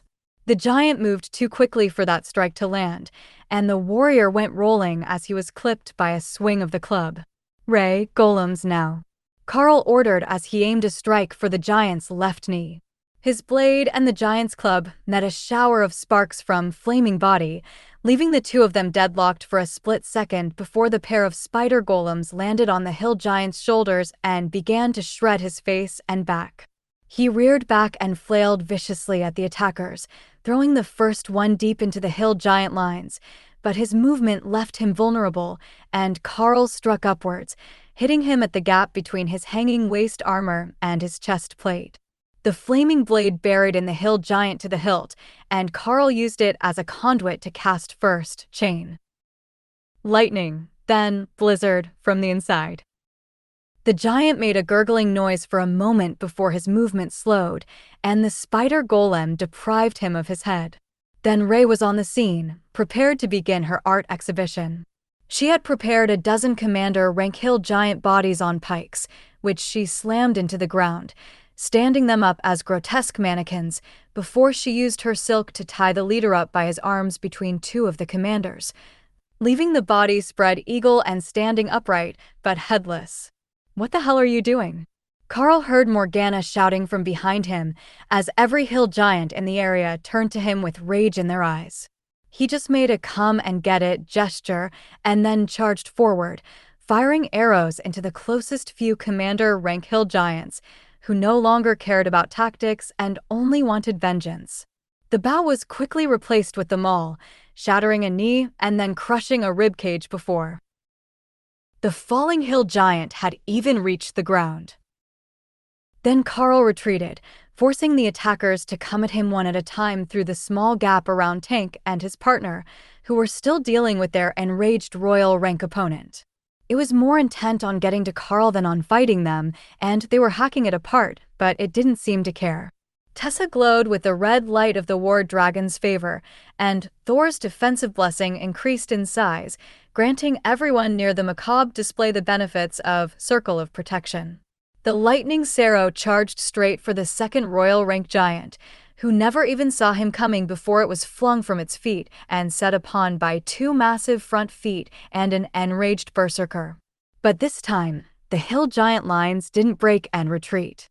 They were fighting as hard as they could, but without any sense of cohesion or tactics, and as often as not, their strikes were interfering with the fights of those next to them, throwing off timing, deflecting blows, and causing arguments in the attacking line. The students' defensive lines closed the gap as Tank and his partner retreated to catch their breath, and the spider golems darted off to cause chaos in the hill giant attack.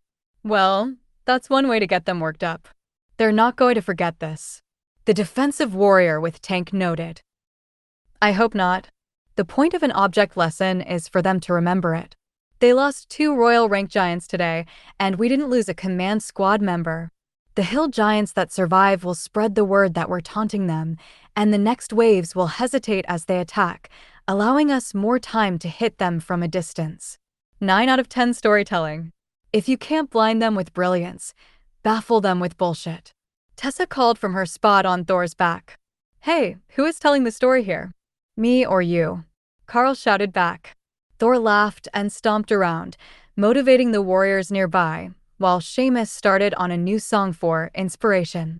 He had moved up a little, standing in the enlarged gap between the warriors and the mages, where everyone could see and hear him while he jammed out on his lute.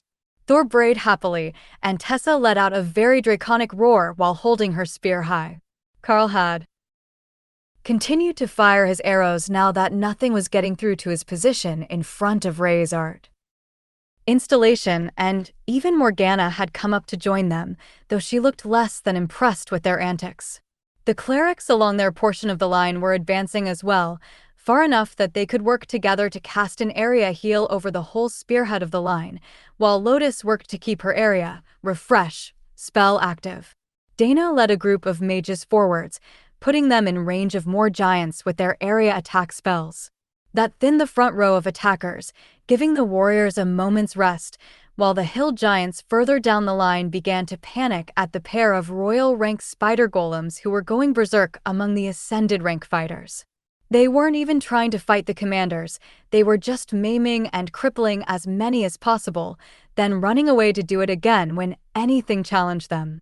Does Ray have anger management issues? Morgana asked as she stared at the impaled hill. Giants in the middle of the human formation. No, why do you ask?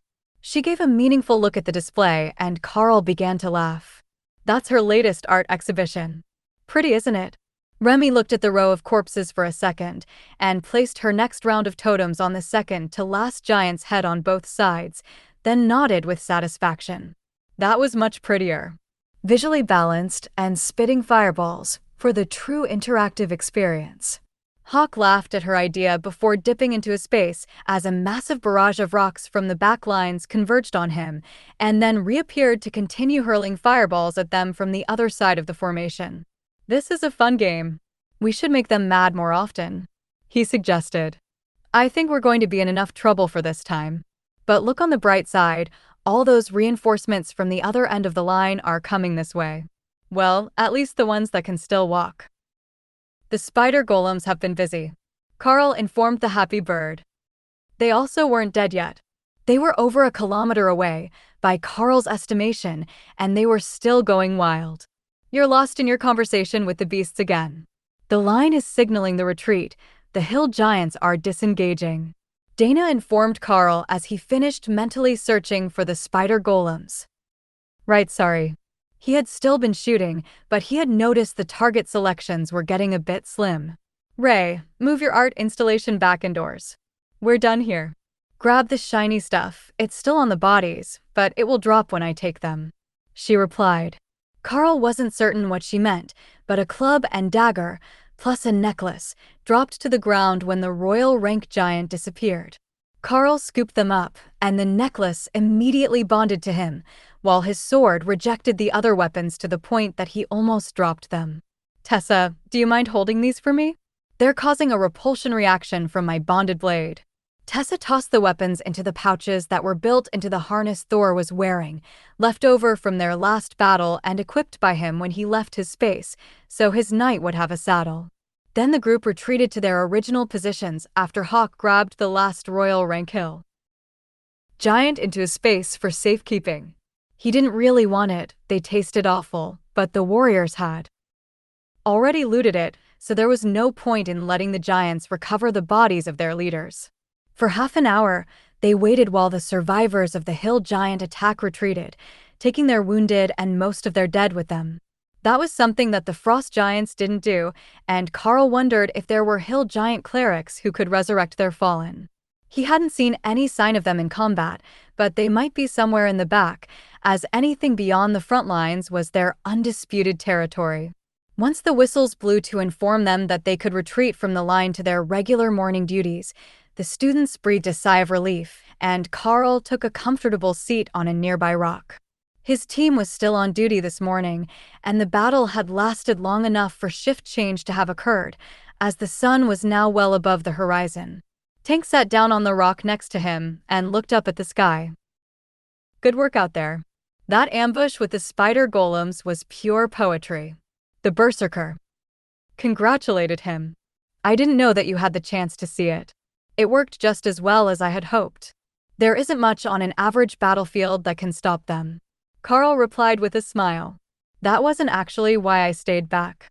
I know the others think that the way my size increased in combat was one of my skills, but that was you, wasn't it? Tink asked. Karl nodded. Yeah, it's the same skill that I use on myself and the beasts. You're bestial enough when you rage that it will affect you as well. It also works on Ophelia, we just didn't see it because she was behind us. The skill is called Brutality, an increase of 10% in both size and strength per rank of the user. Do you think that you could teach that to me? I heard that you can make skill books of the skills that you know, Tank asked, becoming more eager by the word. Sure, if someone brings over paper and ink, that's all I need for that one. Or we can do it after I'm off shift. Tank shook his head with a glance toward the hill giant side of the line. They're likely coming back. If there is one thing that you are truly talented at, it has to be the art of angering the giants. We've heard from our scouts that the frost giants are still looking for you, and they're not giving up. I don't know how they pieced it together, but they realized that the team who was ambushing their reinforcements was the same one that had killed their royal rank elder. Then Tank sent a brief message over the radio. requesting supplies for inscription, and the two patiently watched the horizon for signs of movement. I heard that you had the ability to learn more skills after the frost giant incident. Have you learned them yet? Tink asked after a few minutes of silence. Yeah, brutality was one of them.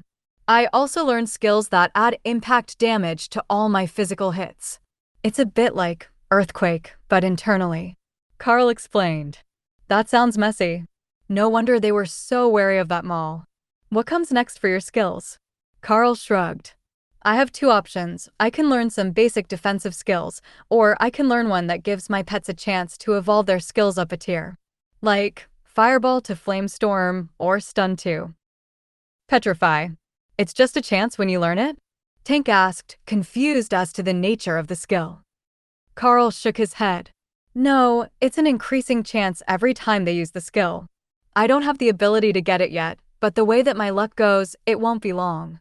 If it could advance them a rank, that would be even better. The Berserker sighed. I've already learned that skill.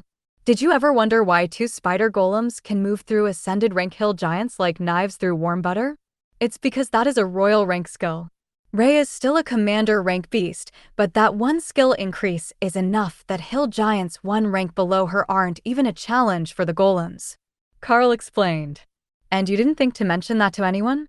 Karl smiled gently and patted the enormous berserker on his massive shoulder. I have come to realize that academy instructors are very different from politicians and bureaucrats. Telling you means I'll receive new courses better suited for my training. Telling them means they'll find a reason. To say that I have royal rank combat power and should be reassigned to more dangerous battlefields. And I don't have that level of power yet. The maximum cap is still much lower than an actual royal rank monster, but the energy efficiency is up there. Tank nodded. I get it. It's an overpowered skill, but when Ray is actually a royal rank monster, it will be better. You have to be getting pretty close yourself, though. I'm not on the weak side of Commander, and you didn't have any trouble keeping up with me. It shouldn't be too much longer.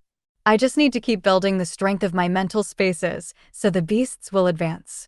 I think that once the space forces Remy to advance to Commander, we should be very close. Remy got excited about that. She was almost there, she could feel it. The next time that she shed her skin, she would likely advance. She was thinking about all the wonderful things that she might be able to do as a Commander rank snake when the runner arrived with the supplies for Karl to start making books. The class skills were simple to transcribe, and brutality didn't need anything but blood, which they had a plentiful supply of. What are you filling the pen with? Tank asked as Karl got to work. Oh, it's royal rank hill giant blood. The book has to be written in blood, and I prefer not to use my own. I have plenty of blood available, thanks to Ray and Hawk, so I am using that. He wrote out the brutality book, which turned out to be nothing more than an incoherent and rage-filled poem about tearing things apart, and watched in pleasure as the blood-red cover formed over it. There, try that. I don't know if it will work for you, but if it does, I should make more. At least one for Ophelia, and one for the cleric's records. Karl suggested. Tank tried, but could not open the cover to the book. But Karl had an idea. Try it while raging. That's the only time that it worked on you. Tank's eyes went red and white scales formed on his arms and neck, then the book opened smoothly and vanished in his hands. He surged in size to roughly 4 meters tall, then returned to his normal calm state. Did you say it was called brutality? He asked. Yeah, that's what was on the cover of the book as well. Karl agreed. The skill I got was a modification of rage. Bestial Rage was the name. It replaced my old rage skill. Karl tapped the back of the pen on the extra paper. Give me a second. I want to know if I can teach you another skill that is intended to be used by beasts. Do you know haste already? Tank nodded. I know a haste equivalent. Berserker Rush increases my speed while enraged. Karl refilled the pen with hill giant blood and began to write out Terrorize. Tank with 40% more damage would be awesome. There, rage and try to open that. Karl instructed. Tank followed the directions, but when the book vanished, the result was not what Karl had been expecting. The already enlarged berserker grew even larger, reaching 4.5 meters. Then his whole body became covered in scales, while his hands grew long claws, and his enraged red eyes turned completely black. A roar of victory echoed through the camp, causing dozens of students to draw their weapons in fright before realizing that it came from their lines. With that sort of buff, Tank was now nearly as large as the ascended Rankhill giants. Letting him loose in combat would be a game changer for the humans. Tank stomped around in victory for a moment, then drew his axes and swung at the air, savoring his new ability before transforming back. It's called Berserk Terror, and it's a full transformation ability. He cheered, pulling Karl into a hug and spinning him in circles. I'm glad you like it.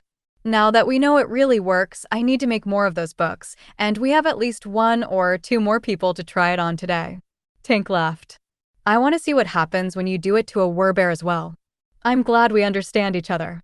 Karl quickly worked to make 2 more copies of both books, and then called Ophelia over from where she was chatting with Lotus and Dana about something, while Tessa napped on top of Thor. If anything happened, he would wake her up. What's up? Have you been teaching berserkers to read? That's a noble endeavor, but not really necessary. She joked. Here, first, try to use this. If it doesn't work, try to use it while enraged. Karl explained. Ophelia opened the first book and immediately shifted into bear form as it vanished. She looked confused for a moment, and then picked up the other book, apparently thinking she had dropped it. During the transformation, the second one vanished, and her werbear form surged in size, still the same 3 meters that she had been under the effects of brutality before, but now with metallic claws and teeth, and fur that looked more wiry and less fluffy. Like Tank, her eyes had gone completely black, and her roar shook the ground. This one didn't startle the students as much, but Karl could see them backing away. Ophelia looked positively feral, and her eyes landed on Tank, seeing a challenge. Karl was going to try to calm them down, but the other berserker had already transformed, and the FI was on. Tank was a full rank above her, and over a meter taller, but that wasn't going to slow down the enraged werbear. Sparks flew from both sides as metallic claws dragged down scales and wiry fur, confirming Karl's impression that the fur itself was now a form of armor. They looked like they were tearing each other apart, but Karl could see that they were pulling their strikes a little so they didn't hurt each other. Then Tank managed to swat Ophelia to the ground, and the 2 berserkers transformed back, laughing. That skill is remarkable. The raw power, the intimidation roar, it's got everything. How did you realize that this would work? Ophelia asked. I gave Tank the brutality skill that you get the size buff from. It changed his rage skill, so I gave him another book, and this was the result. Pretty impressive, if I do say so myself. Karl explained. So, you taught Berserk Terror to 2 elites, and you didn't think to tell the clergy? A voice asked from behind Karl. I made you copies. But we had to be sure that they worked first, right? Who knows, these one might have been as particular as the Refreshing Lightning book that I made for the Blue Dragon Priestess. Karl replied as he turned to see one of the camp's high priests waiting for him to finish talking to the berserkers. Don't remind me of that debacle. Those books have been passed around by the clergy more than the average offering plate, looking for someone else who can use them. It's still only the Blue Dragon clerics and like 3 lightning element dragonkin who have managed to activate the skill. Karl smiled. That's 3 dragonkin better than the last time that I heard the story, so they're making progress. And who can we expect to be able to use these 2 books? The cleric sighed. Most likely transformation druids, animal element berserkers, and possibly war clerics. The red dragon seems like the sort that might appreciate terrorize and brutality as skills. Karl offered helpfully. Have you tried the books on your own red dragon cleric yet? The high priest asked. Nope. We started with the berserkers, as it seemed like the logical option. They're the ones that need more combat damage. The white-robed cleric was giving Karl a suspicious look as he stared down at the 2 books with their blood-red covers. Well, they're red, at least. But why do I get the feeling that it won't have any bearing on who is actually able to use them? Could your skill actually be to make ultra-selective skill books that only work for the person you first handed them to? He muttered. You know, you might be onto something. I make the skill books because I think that the skill I have might work for someone in particular. So, when they're passed on to someone else, the meaning is lost, and it's all up to compatibility with a skill that they had probably never considered or trained towards. For the blue dragon priests, their patron is an evolved form of a divine beast that uses lightning, so it's natural that they would. But a beast's lightning and a shaman or wizard's lightning aren't the same thing, so it's only natural that they wouldn't understand the concept as well. You don't expect just anyone who can use fire to be able to use dragon breath. Karl suggested. The cleric was going to open his mouth and say something about how the idea was ridiculous, as the dragons were the noblest of the divine beasts, but that would bring him right back to Karl's point. That they were beasts, so you couldn't expect others to easily learn their skills. All right, I will take these to the inscriptionists, so they can add them to the archives and make copies for anyone who wants to try to use them. There are a whole class full of them here on the frontline, as the Academy sent everyone with ascended rank or higher combat power, so there should be copies ready by tomorrow. The High Priest announced, satisfied that he had gathered enough answers about what they were doing over here, scaring students with their roaring. That left Karl and the others alone on the line again, staring at empty fields, the earth torn up by the attacks of the hill giants and the recent battles. Tank was right, they were going to come back, especially after taunting them like that with their dead leader strung up for all to see. But it might not be soon. They had failed this attack, so they wouldn't take a hasty approach to the next one. In fact, Karl thought that they might focus on other sections of the line for the next few days, just in case they were weaker than the student portion, which might have seemed like an easy target because of their ages. But as an additional torture to go with the waiting, the wind was blowing from behind them, bringing the smell of roast pig from the camp to the line and making everyone's mouth water with anticipation for what the kitchen was going to turn out for lunch today. With the attack, it almost felt like a victory dinner and not a birthday brunch, but that was an improvement, in a way. Celebrating the day you were born was fun, but celebrating the days you didn't die was much more meaningful. The party was in full swing by the time that the shift change started, and the roast pig had been sliced, pulled, and prepared a half-dozen different ways for the Academy students. The ones going to the line had eaten early, and that was the smell that had tortured the students who were coming off the defense shifts. The culinary arts professor waved at Karl as she saw him coming off the line and waved him over. This is considered a tradition in my home village. Take a bite of the beast's heart for good luck and to gain some of its power, she explained as she handed him a small square of raw meat. Karl smiled. He had a sword that granted him the beast's life force and a holy stone for luck, but a little more never hurt anyone. Plus, both Hawk and Ray agreed with the practice, while Remy wondered what the attraction was with only eating parts of things. But Remy didn't have taste buds the same way that the others did, so the taste of things was much less important to her than the texture. Karl's team grabbed plates and found a seat with their lunch, while they watched the older students trying to distract the kitchen staff so they could spike the party punch. Unfortunately for them, the Academy already knew all the tricks, and they weren't having any luck in their endeavor. Happy birthday, Commander. Good work on the line this morning. I don't think that I've seen an above-rank kill go that smoothly in a long time. One of the clerics congratulated Karl as he walked by to maintain order. Thank you, brother. We've got some very talented warriors here, and the more we work together, the better we can predict each other's actions. Karl agreed. Not that he had worked with that group before, but their actions were fairly predictable because the warrior with him didn't use any skills that Karl hadn't seen before, either from other warriors or the spell blades. He walked off, and one of the Berserker class students came over to say hello. Karl didn't recall his name, but he recognized him from the group training Earthquake with Thor. Commander Karl. Good to see you again, and happy birthday.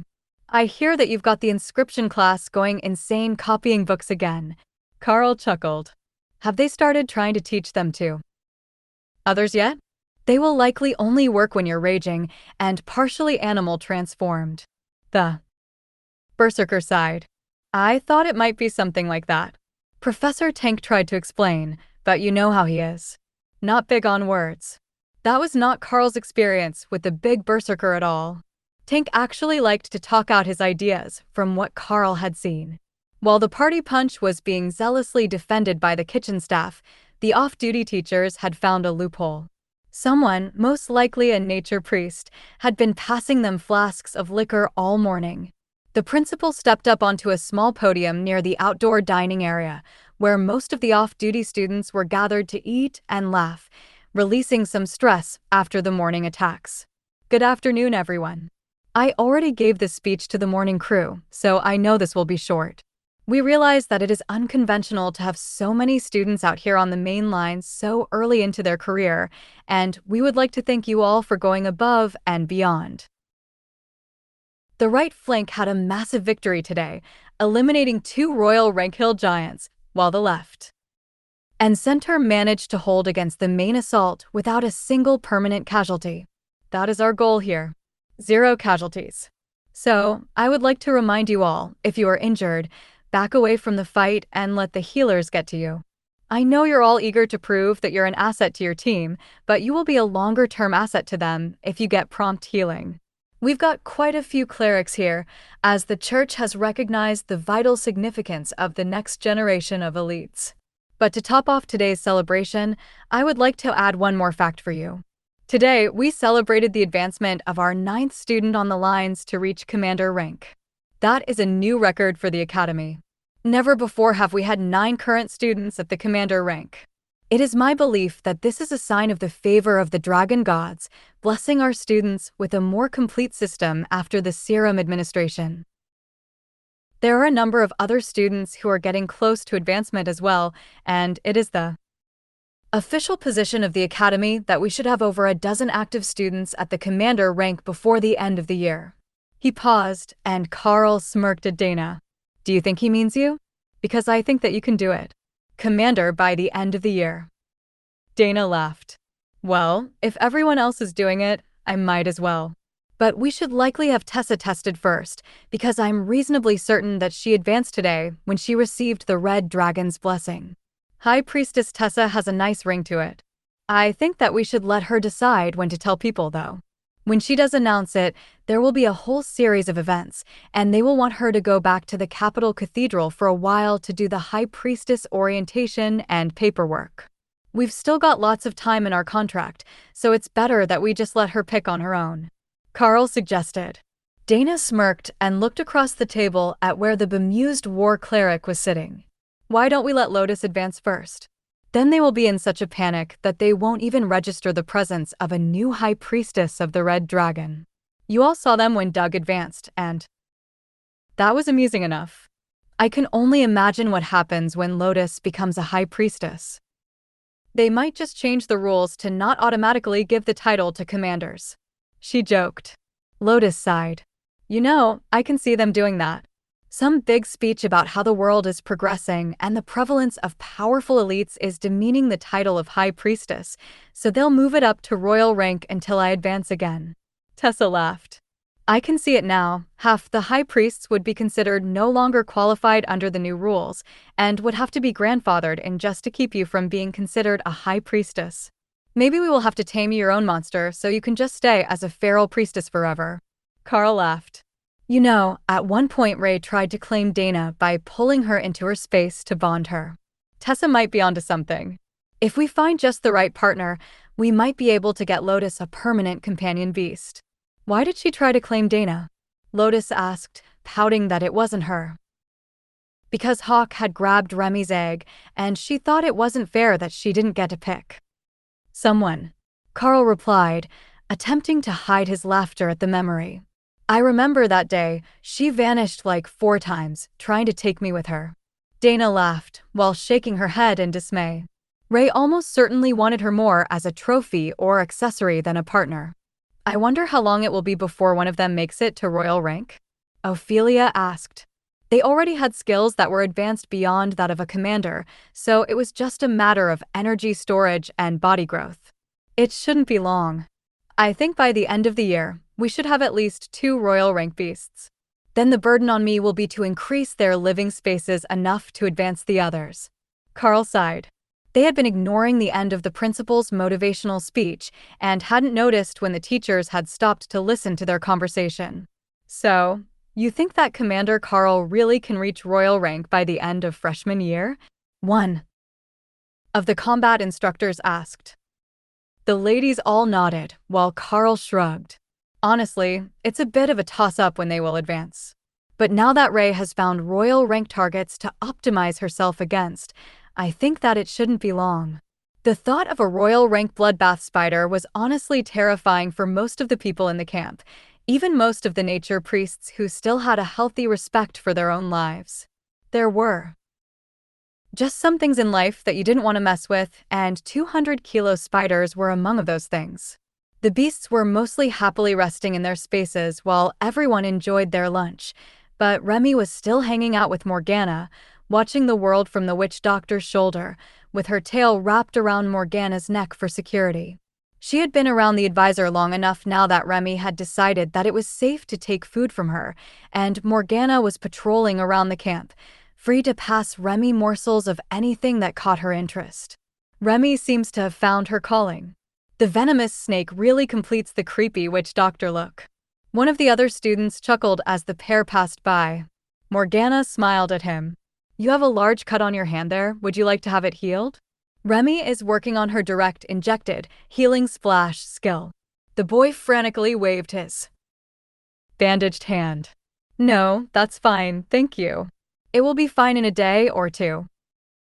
Remy tried her pleading look, but the warrior's mistrust ran too deep, and there was no way that he was letting the snake bite him as a training exercise for a supposed healing ability. Besides, who had ever heard of a snake that healed with a bite?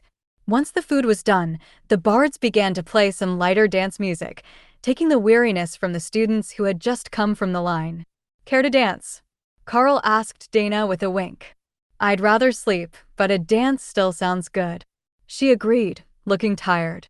Karl hadn't really been watching the back of the battle, but the mages would have been busy trying to keep the barriers up against the constant barrage of rocks and spears the hill giants used in place of artillery. The students were already filing out into the open area to dance as the bards played, and Lotus was dragging Ophelia by the hand while Tessa gave a glare at a hopeful young man that Karl suspected had him frozen in terror. He would have to ask her to dance later to see if it was personal or if she just didn't dance.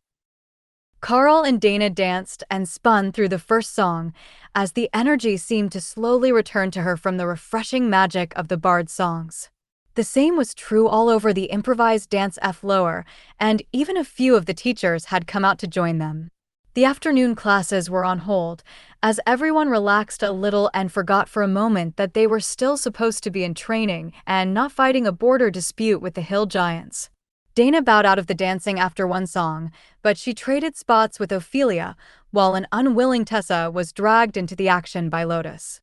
Nobody else knew the improvised dance steps that the nature priestess had made up during their time at the seminary academy, while neither Karl nor Ophelia actually knew how to dance. That didn't really matter, as nobody else did either, and knowing what you were doing was never an essential part of having fun. So, they danced until they were tired, and then the instructors began to slowly pick students from the crowd to drag back to their afternoon studies. That greatly thinned the crowd and calmed down some of the party atmosphere, which was threatening to ruin the schedules of those who were off duty for the afternoon. The teachers didn't mind them unwinding, but if they got so into partying that they forgot to go to sleep on time, they would be tired and sluggish for their next shift on the line. These were still students and couldn't really be counted on to be responsible with their time management when unsupervised. That was why the teachers were here with them instead of just deploying all the elites from the academy wherever they were needed. More soldiers were coming over from the artillery division further down the line, called to enjoy the celebration once they were off duty, and the party was going to run late into the evening. The boar had yielded far more than any of the teachers of the cooking staff had anticipated, but they couldn't keep it hot for multiple days without ruining the quality. It was a pleasant change for Karl, having such a high percentage of happy people around. The battle lines were always fairly grim, But the impromptu party had raised everyone's spirits in a way that he hadn't anticipated when he had first thought to try to get a fancy birthday barbecue. This turned out rather well, didn't it? He asked Lotus, his dance partner at the time, when the first of the artillery soldiers finished eating and joined the dance floor. It really did. The hill giants are finally learning what it is like to lose battles, and the troops who have been here since the start of the war are happy to see it. But you should grab a couple of plates to go and sneak back to the tree fort before Morgana changes her mind and decides that you should have lessons this afternoon after all. She informed him with a wink. Karl headed off to the fort with the food and found Dana waiting there for him with a nest made from extra blankets in the empty extra room. It took you long enough. Come lay down and have a rest. She greeted him, gesturing to the pile of blankets next to her. That was where the others found them late that night. Curled up in the blanket pile in the spare room, Dana wrapped in Karl's arms with a magic theory text on one side of them and empty plates on the other. Should we wake them up so they can sleep in a proper bed? Tessa whispered as she saw the two curled up on the blankets. Lotus shrugged. Or we could make a puppy pile and just all sleep in one spot. Thor thought that was the winning idea, but Ray hadn't made the floor of the fort to support a full-grown lightning sarrow, as his weight would break the trees that it was attached to. Let the lovebirds sleep. I'm sure they won't get up to too much trouble, they usually share a hammock anyhow. Ophelia reminded them, referring to the frost giant border where everyone shared for warmth. Lotus nodded. True, and I stocked his toiletries bag with safety precautions anyhow. Let's sleep. The witch doctor and Remy will be here first thing in the morning to wake Karl for classes. Tessa shook her head at the little nature cleric. Of course, she would have done something like giving Karl condoms before they left the cathedral. Of course, Tessa didn't know that Lotus had stocked Karl's bag long before this mission, but that didn't change the fact that the war cleric was fairly certain things between the beast master and the mage were still on the wholesome level, even while sharing a bed. Karl woke up early the next morning, thanks to his early bedtime and yesterday's activities burning off some excess energy. Dana was a warm ball in his arms, and the blankets on the smooth, slightly stretchy flooring of the fort were warm and comfortable, so he simply lay there a while, enjoying the downtime before he would inevitably be forced to get up and face the day. His shift on the line was in the afternoon today, so he had morning exercise and a class with Morgana, who he noted still had Remy with her. Or, at the very least, the spirit snake had not returned to her space last night. He could feel her approaching just as the sun came up, and then the spirit snake was back in her space and ready for a long nap. She had explored many places in the camp that she had never been to before yesterday, and she had met all sorts of people and tried over a dozen different snacks that Morgana had prepared for her. It was a good day, but she was still exhausted as she came home at the crack of dawn. Karl thought about asking her what she had been up to all night, but Remy was already asleep on her altar, curled up in a protective ball around her lucky statue, with her head on the voodoo doll that Morgana had gifted her. Karl carefully got out of bed, flipping the extra blankets over Dana so she didn't get cold, and then equipped his armor as he sensed someone approaching the fort on the ground. It's just the Morgana, Ray informed him. Thanks. I'll go see her. Karl climbed down the ladder to find Morgana waiting patiently on the ground. All right, let's get going. I'm glad that Remy understood my message. She began. Wait, Remy likely understood, but she forgot and went to sleep as soon as she was home in her space. I have no idea what you've got planned this morning, Karl informed his advisor. The extra fun stuff that everyone avoids like the plague. The command group wants you, Tank, and the other pair to fill out a report on the battle yesterday morning. It's standard procedure for larger attacks, and nobody else could form a fully coherent report on what happened except you four. She explained. And we're doing this at the break of dawn, why? Karl asked. So that it is done and sent off before the command group starts to whine about being kept in the dark. They wanted it yesterday, but everyone was either drunk or missing, and you were having some quality time, so I didn't want to interrupt you. Morgana replied with a sly smile. They walked toward the camp, passing by the empty training grounds and the mess hall, where breakfast was still being prepared. The report shouldn't take long to fill out, and then you can get back to your usual morning activities. The academy says that 3 days a week of classes a week are enough while we're on the line. They think that the extra classes will burn out the students when they're needed for combat, so the actual academy training will have to wait. She sighed as they reached one of the lesson tents. Karl chuckled. That has to be hard on the teachers. Or are you going to split up the students between classes so you still have duties every day? I mean, you can fill space on the lines since you're all commanders, but it's probably better to keep you in reserve. Morgana shook her head. That's about what it's going to come to. They're worried that now that we've proven we can kill Royal Rank Hill Giants, they will start sending them all the time, and that will leave us short on commanders to deal with the actual attack.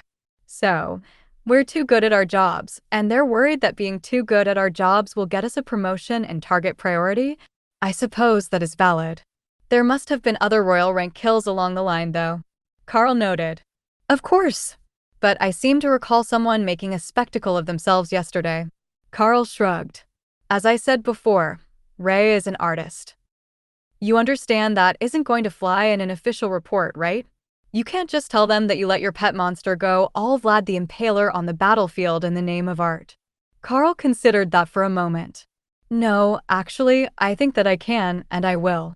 If I inform them that it was a psychological warfare tactic designed to intimidate the hill giants and reduce their combat effectiveness, they might even believe that it was a good idea. I mean, it did work.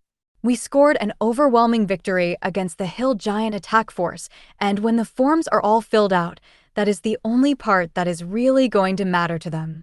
Morgana sighed, then began to smile. Fine, do it your way. I want to see what happens when they read that report. So did Karl. In fact, he would pay good money to be in the room when that bunch of aging politicians read the report and found out that he was stringing up hill giants to terrorize their companions. The giants had been known to do the same thing, leaving human heads in trees or severed limbs, and other signs that trespassers were not welcome. It was generally accepted as a barbaric practice, but nobody would say that the hill giants might misunderstand the meaning. They sat at an empty table, and Karl began to work on his report, while mostly ignoring the strange looks that he was getting from the other students in the room. They all looked like mages, but none of them were speaking as they worked, so Karl wrote his report in silence and didn't disturb them. Morgana was right, it didn't take long, and when Karl was satisfied that it was an accurate reflection of what actually happened in the battle, he passed it to her to read. All right, that is fine. That is well. You actually write incident reports quite well. Did you do a lot of these in the mines? She asked. Yeah. I often got nominated to fill out everyone on the day shift's reports because I was good at using the words that the shift manager wanted to see, and I didn't know him, so I wasn't tempted to tell him off in the report. Karl agreed. So, your coworkers just turned and made up safety reports? Morgana asked, appalled. Should we have just told them that the shaft went in the wrong direction, or a hammer was dropped and broke a worker's foot because half the shift was staggering drunk? That wouldn't end well. So, yeah, we made up something nice and came up with a solution that didn't actually involve changing anything. I learned how from my dad, Karl replied. From behind them, there was a deep chuckle, and Karl turned to see two elderly generals standing at the door of the tent. Now I'm even more interested to see what is in that report, commanders. I am General Stonewall, and this is General Jackson of the War Department's Central Operations Group. The older man introduced himself before tucking his cover into a pocket. To what do we owe the honor, generals? Karl asked. General Stonewall shook his hand with a firm grip and then nodded to Morgana. We are actually on a regularly scheduled line inspection. We just have good timing, it seems, as your segment is all that anyone can talk about today. Karl nodded. 2 royal rank kills in one battle with 0 permanent casualties, from what I heard. The soldiers who faced the main assault have a good reason to be proud of themselves. General Stonewall nodded in agreement and looked at the report on the table. And where were you during this incident? I went with the strike team to deal with the royal rank threat. Myself, a berserker, and 2 warriors, all at the commander rank. The line extended forward at our backs to form a solid breach and isolate the far flank of the hill giant assault. All quite textbook, if I do say so myself. Karl explained. Morgana handed the report over to General Jackson, who thumbed through it, paused, and then started over, reading it in much more detail. It's a shame that we didn't have video footage of the whole incident. This one sounds like it was quite the event. Especially this bit about creating a display of corpses to taunt the hill giants, and the way that both teams managed to duel their opponents successfully. That is an uncommon skill among the active elites. The royal rank is a significant advantage over a commander.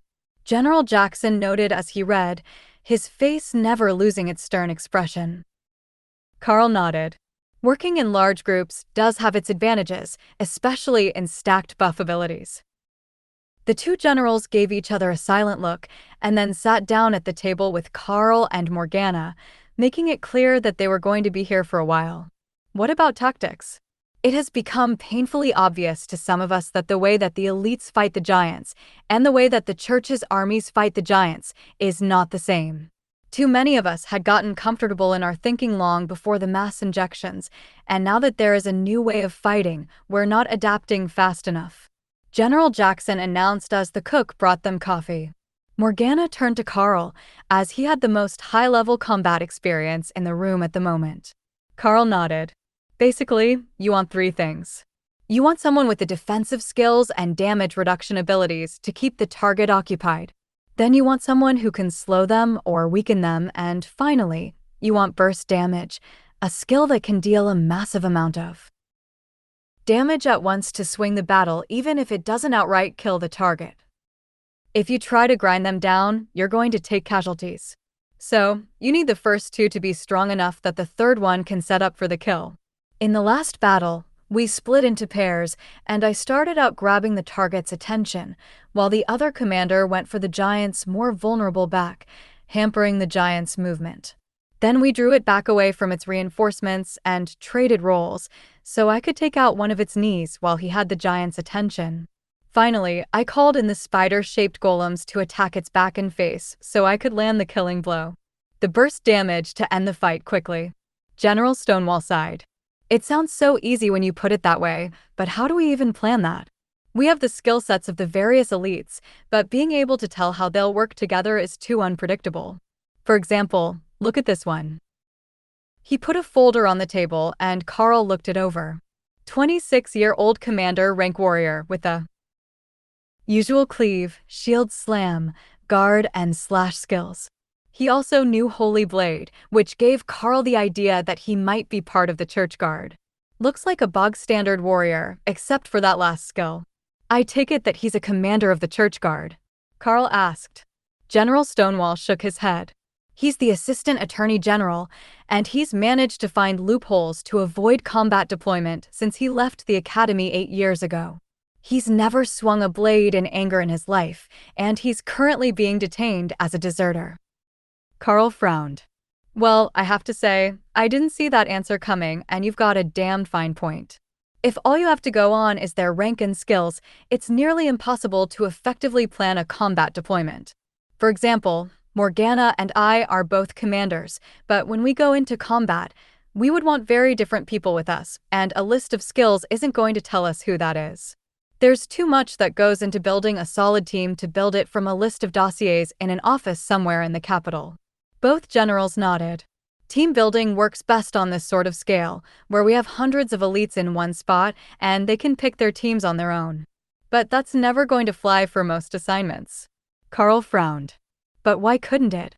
I mean, there are some like that lawyer, the ones who are just slackers or cowards, but letting the elites submit team compositions that they've worked with in the past that they know work shouldn't be that much harder to work with. Then, if you do have to requisition their services, you can do it in a way that they agree should be feasible. General Jackson sighed and tapped the Assistant Attorney General's file. He suggested that as well, but the team that he recommended always had him with 4 royal rank elites to take on ascended rank challenges, with the excuse that he was too valuable to the nation to be lost in combat. Karl and Morgana both laughed, before Karl answered the general. Funny how money makes people think that they're more important to society, isn't it? If he got laid off from his job, he would just be some guy with a law degree, but the money he has saved would still make him believe that he was important. Morgana smirked at him. You know, you've likely got more money than he does. The rewards for higher-ranked combat kills are quite significant, and the pay for government employees isn't all that great. It's the political power that they enjoy the most. General Jackson laughed along with them. He's actually quite wealthy, or at least his family is. His father owns and operates 3 coal mines in the South. It was his father's influence that got him the job, and it's his father's influence that kept him out of prison for dodging his duties. There are a number like that who we would prefer to delete from the official roles, demoting them from elite status and simply marking them as dangers to society, but there are too many in the government who are afraid they would be on that list. So, you're on a tour of the front lines, looking for real answers that might help increase military efficiency? Karl asked. Both generals nodded. Yes, that is our job. In theory, it is the duty of every member of the command staff, but a lot of them seem to have forgotten that. The presence of the elites has shaken everything up, and thousands of years of practice became largely irrelevant once fighters who could solo dangerous monsters like the hill giants became so common. Karl chuckled. For me, it has been most of my life, but you're both what, 50? It's quite recent for you. General Stonewall smiled indulgently at him. I am 64 years old. I was over 50 when the first class graduated, and I was in my mid-50s when the injections became a nationwide practice. I doubt your generation quite understands how controversial that measure was. It was controversial to give everyone the chance to become elites? Like some sort of class warfare thing? Karl asked. General Stonewall shook his head. 1 in 100 dies from the injection. Now, most of them can be revived by the clerics, but a good portion of their souls detach from the body, and resurrection doesn't work on them. Do you know how many parents we have to send letters to every year, telling them that their child was the unlucky one who passed during the attempt to become an elite? Quick math said, a lot. He just hadn't noticed because the school in his hometown only had a few dozen students per year, and they hadn't personally lost anyone. I guess you have a point. Plenty of elites meet a tragic end, but they at least got a chance. Karl agreed reluctantly. Are you one of those that believes it's the divine will of the world dragon that not everyone survives the injections? The aging general asked. Morgana looked a bit nervous, but Karl just chuckled. I'm not the sort to get all philosophical. General, I will leave matters of theology and divine favor for the clergy to interpret. For all I know, it could just be a manufacturing error on our side. There are people who die to a peanut butter sandwich, so whatever we made the injection out of might well be toxic to some of the recipients. He explained. The general was a bit startled at that and was about to retort before he thought about it. You know, you might be right. I remember many years ago, there was a child in my class who got incredibly sick after taking a healing potion. The potion was fine, but his body reacted to it like poison. Morgana sighed. Do none of you know what an allergic reaction is? Like with cats or pollen? I don't think that applies to medicine. General Stonewall replied. You can be allergic to nearly anything. Even medicine. Trust me, I'm a witch doctor. She added. Well, I won't argue with an expert. The general shrugged, while Karl did his best not to laugh. As she had said the day they met, she was a witch doctor, not a witch and a doctor. Now, while we have you both here, and with 2 such unusual classes, we have a few more questions we hope to get answers to during our routine inspection. General Jackson informed them with a smile that said he realized the knowledge gap was because she was more educated than any of the others, not her class marking. The generals had made an actual list, a few dozen questions that they wanted answers to, as well as a sheet of inventory that they had already checked for before they entered the mess hall. Karl could see that they had already checked the munitions reserves, the supply tents, spare weapons and sleeping gear, as well as dozens of other items, right down to the maintenance of the walkways between the dorm tents. Karl hadn't realized that there were even regulations on most of these things, but from what he could see in their documents, there wasn't anything in the camp that the army didn't have a regulation or checklist for. First, are either of you in the non-standard sleeping areas outside of the main camp? General Stonewall asked. I am. Karl confirmed. Have you had any flooding or excessive mud issues with your sleeping area?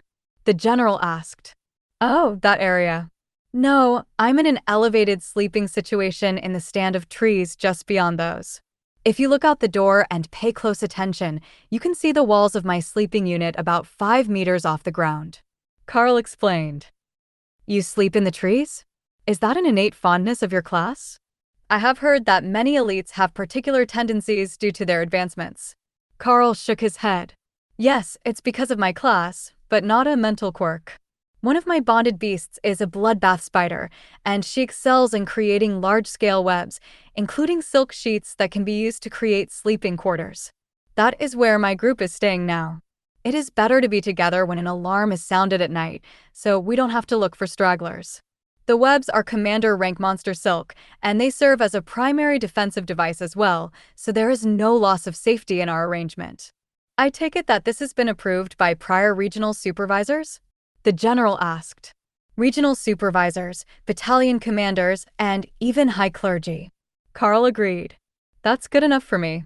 Now, as a commander rank elite, what are both of your opinions on the effectiveness of the continued artillery presence on the border? Karl shrugged. It's loud, but it helps keep the hill giants far enough off that we have time to form up when an attack starts. Without that constant harassment, they would definitely form up closer to our lines. Morgana nodded. Here, their primary purpose is deterrent, as the direct blasts are less likely to cause significant casualties against these targets than they are against awakened rank or common monsters. I know that isn't the answer that most of the military wants to hear, but with regular munitions, you can't really expect them to do much to a commander rank giant. So, your consensus is that it would be better to keep them active on the line than to remove them and redeploy them against softer targets? General Stonewall asked. They both shrugged. Where they're needed most is above our pay grade. But we can say with some certainty that they're not useless here. General Stonewall chuckled. Excellent answer. All right, next is about supplies. Are there any particular shortages that you have noticed? Morgana looked at the buffet that the cooks were setting up. Well, I wouldn't call it a shortage, but if it's possible to get at least some raw ingredients here to make fresh food, it would be appreciated by the troops. Too much canned, shelf-stable everything is hard on morale. Even the bread is canned, and that can be made from shelf-stable ingredients here in the camp. We had a barbecue the other day, and you would think that the soldiers had never seen food before. She informed the generals. The general laughed. That's the story of soldiers everywhere. The food always sucks, and the opportunity for fresh meat and vegetables is far too rare.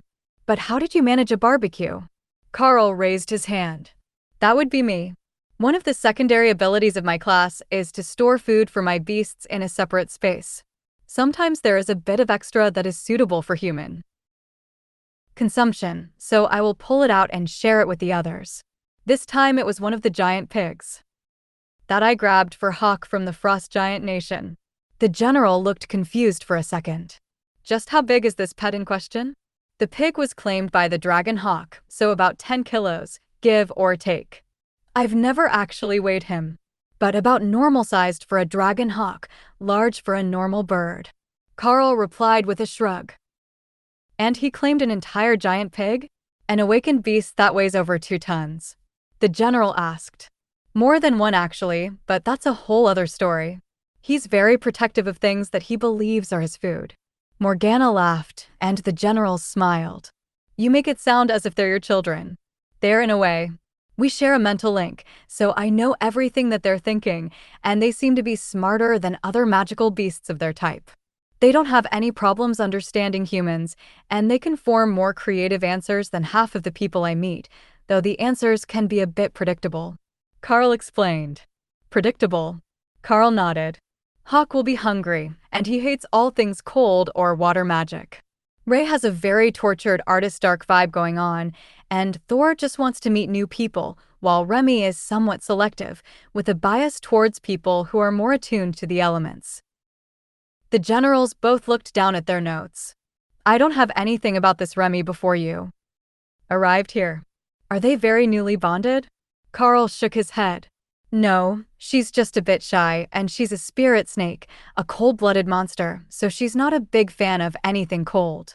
Now that we're on the hill giant border, she has been coming out more. General Jackson flipped the pages of their investigative report. Wonderful, we can start there. Do you believe the weather here is causing major issues with the war effort? Karl chuckled. You really do have a question for everything, don't you? No, the weather here has been cooperative since I arrived. This portion of the battle is not suffering from the weather, and certainly not in the way that the frost giant border is. General Stonewall nodded. The mountain giant border has been receiving torrential rainfall lately for no apparent reason. We suspect that it is magical, but it is causing major issues with the efforts to move through the mountains to find their hiding spots. The mountain giants are in hiding? Morgana asked. We could only wish. No, we've been having issues trying to track them as they retreat between engagements. Without that information, it is exceptionally difficult to guess what part of that treacherous terrain will be the target of the next major offensive. But we should focus on this portion of the hill giant border first. We are hoping to make changes in the ways that the elites are deployed, but we don't fully understand their battle tactics yet. I believe that there was some footage taken lately, but most of it was taken by the infantry, and the scenes of the elites in combat are somewhat distant. So, we are forced to ask directly instead of reviewing solid data. Morgana laughed, while Karl sipped coffee to hide his smile. What's so amusing about that? The general asked. Morgana sighed. Have you ever seen a unit of elites fighting up close? Not all skills originate at a caster, and many of the movements require enhanced eyesight to properly track. The combat techniques are completely individualized, even if they're the same on paper. In short, I'm not sure that watching will do much good. And we're right back at where we started, with the fact that elites on paper and elites in the field have nothing in common, as with the Assistant Attorney General. General Stonewall grumbled. But we can still tell you all about the camp. Karl offered helpfully. All right, let's start with that. I see that the artillery battalion is all off to one side of the line. Why is that? In the technical manual, it prescribes that they should be spread down the entire line to increase the effective carpeted area of the bombardment. Karl had no idea who had chosen that deployment or why, but fortunately for him, they weren't alone in the room. One of the warrior class professors sat down with them. Generals, I am Commander Smith. I teach blunt weapons for the warrior class elites, but I am the one who ordered that deployment for the artillery. You see, we defend them with skills, but if we spread them out, we can't have one elite cover more than one piece of equipment. It is more resource effective to have a small number of powerful elites defend the artillery than to spread them out and constantly defend 50 different points along the line. So, it is a manpower issue. Would sending more elites help? General Jackson asked. Smith shook his head. No, you're missing the point. The reduced bombardment range is inconsequential to their actual function. They can still provide suppressive fire when clustered. The primary original reason for spreading them was to reduce losses to enemy artillery. But we have elites for that now, and they can erect magical barriers to stop incoming artillery, so we don't need to spread them anymore.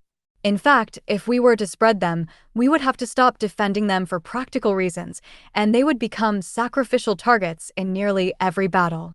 Ah, I see now. So the tactics have already been updated, and Command simply didn't understand the reason. Please continue.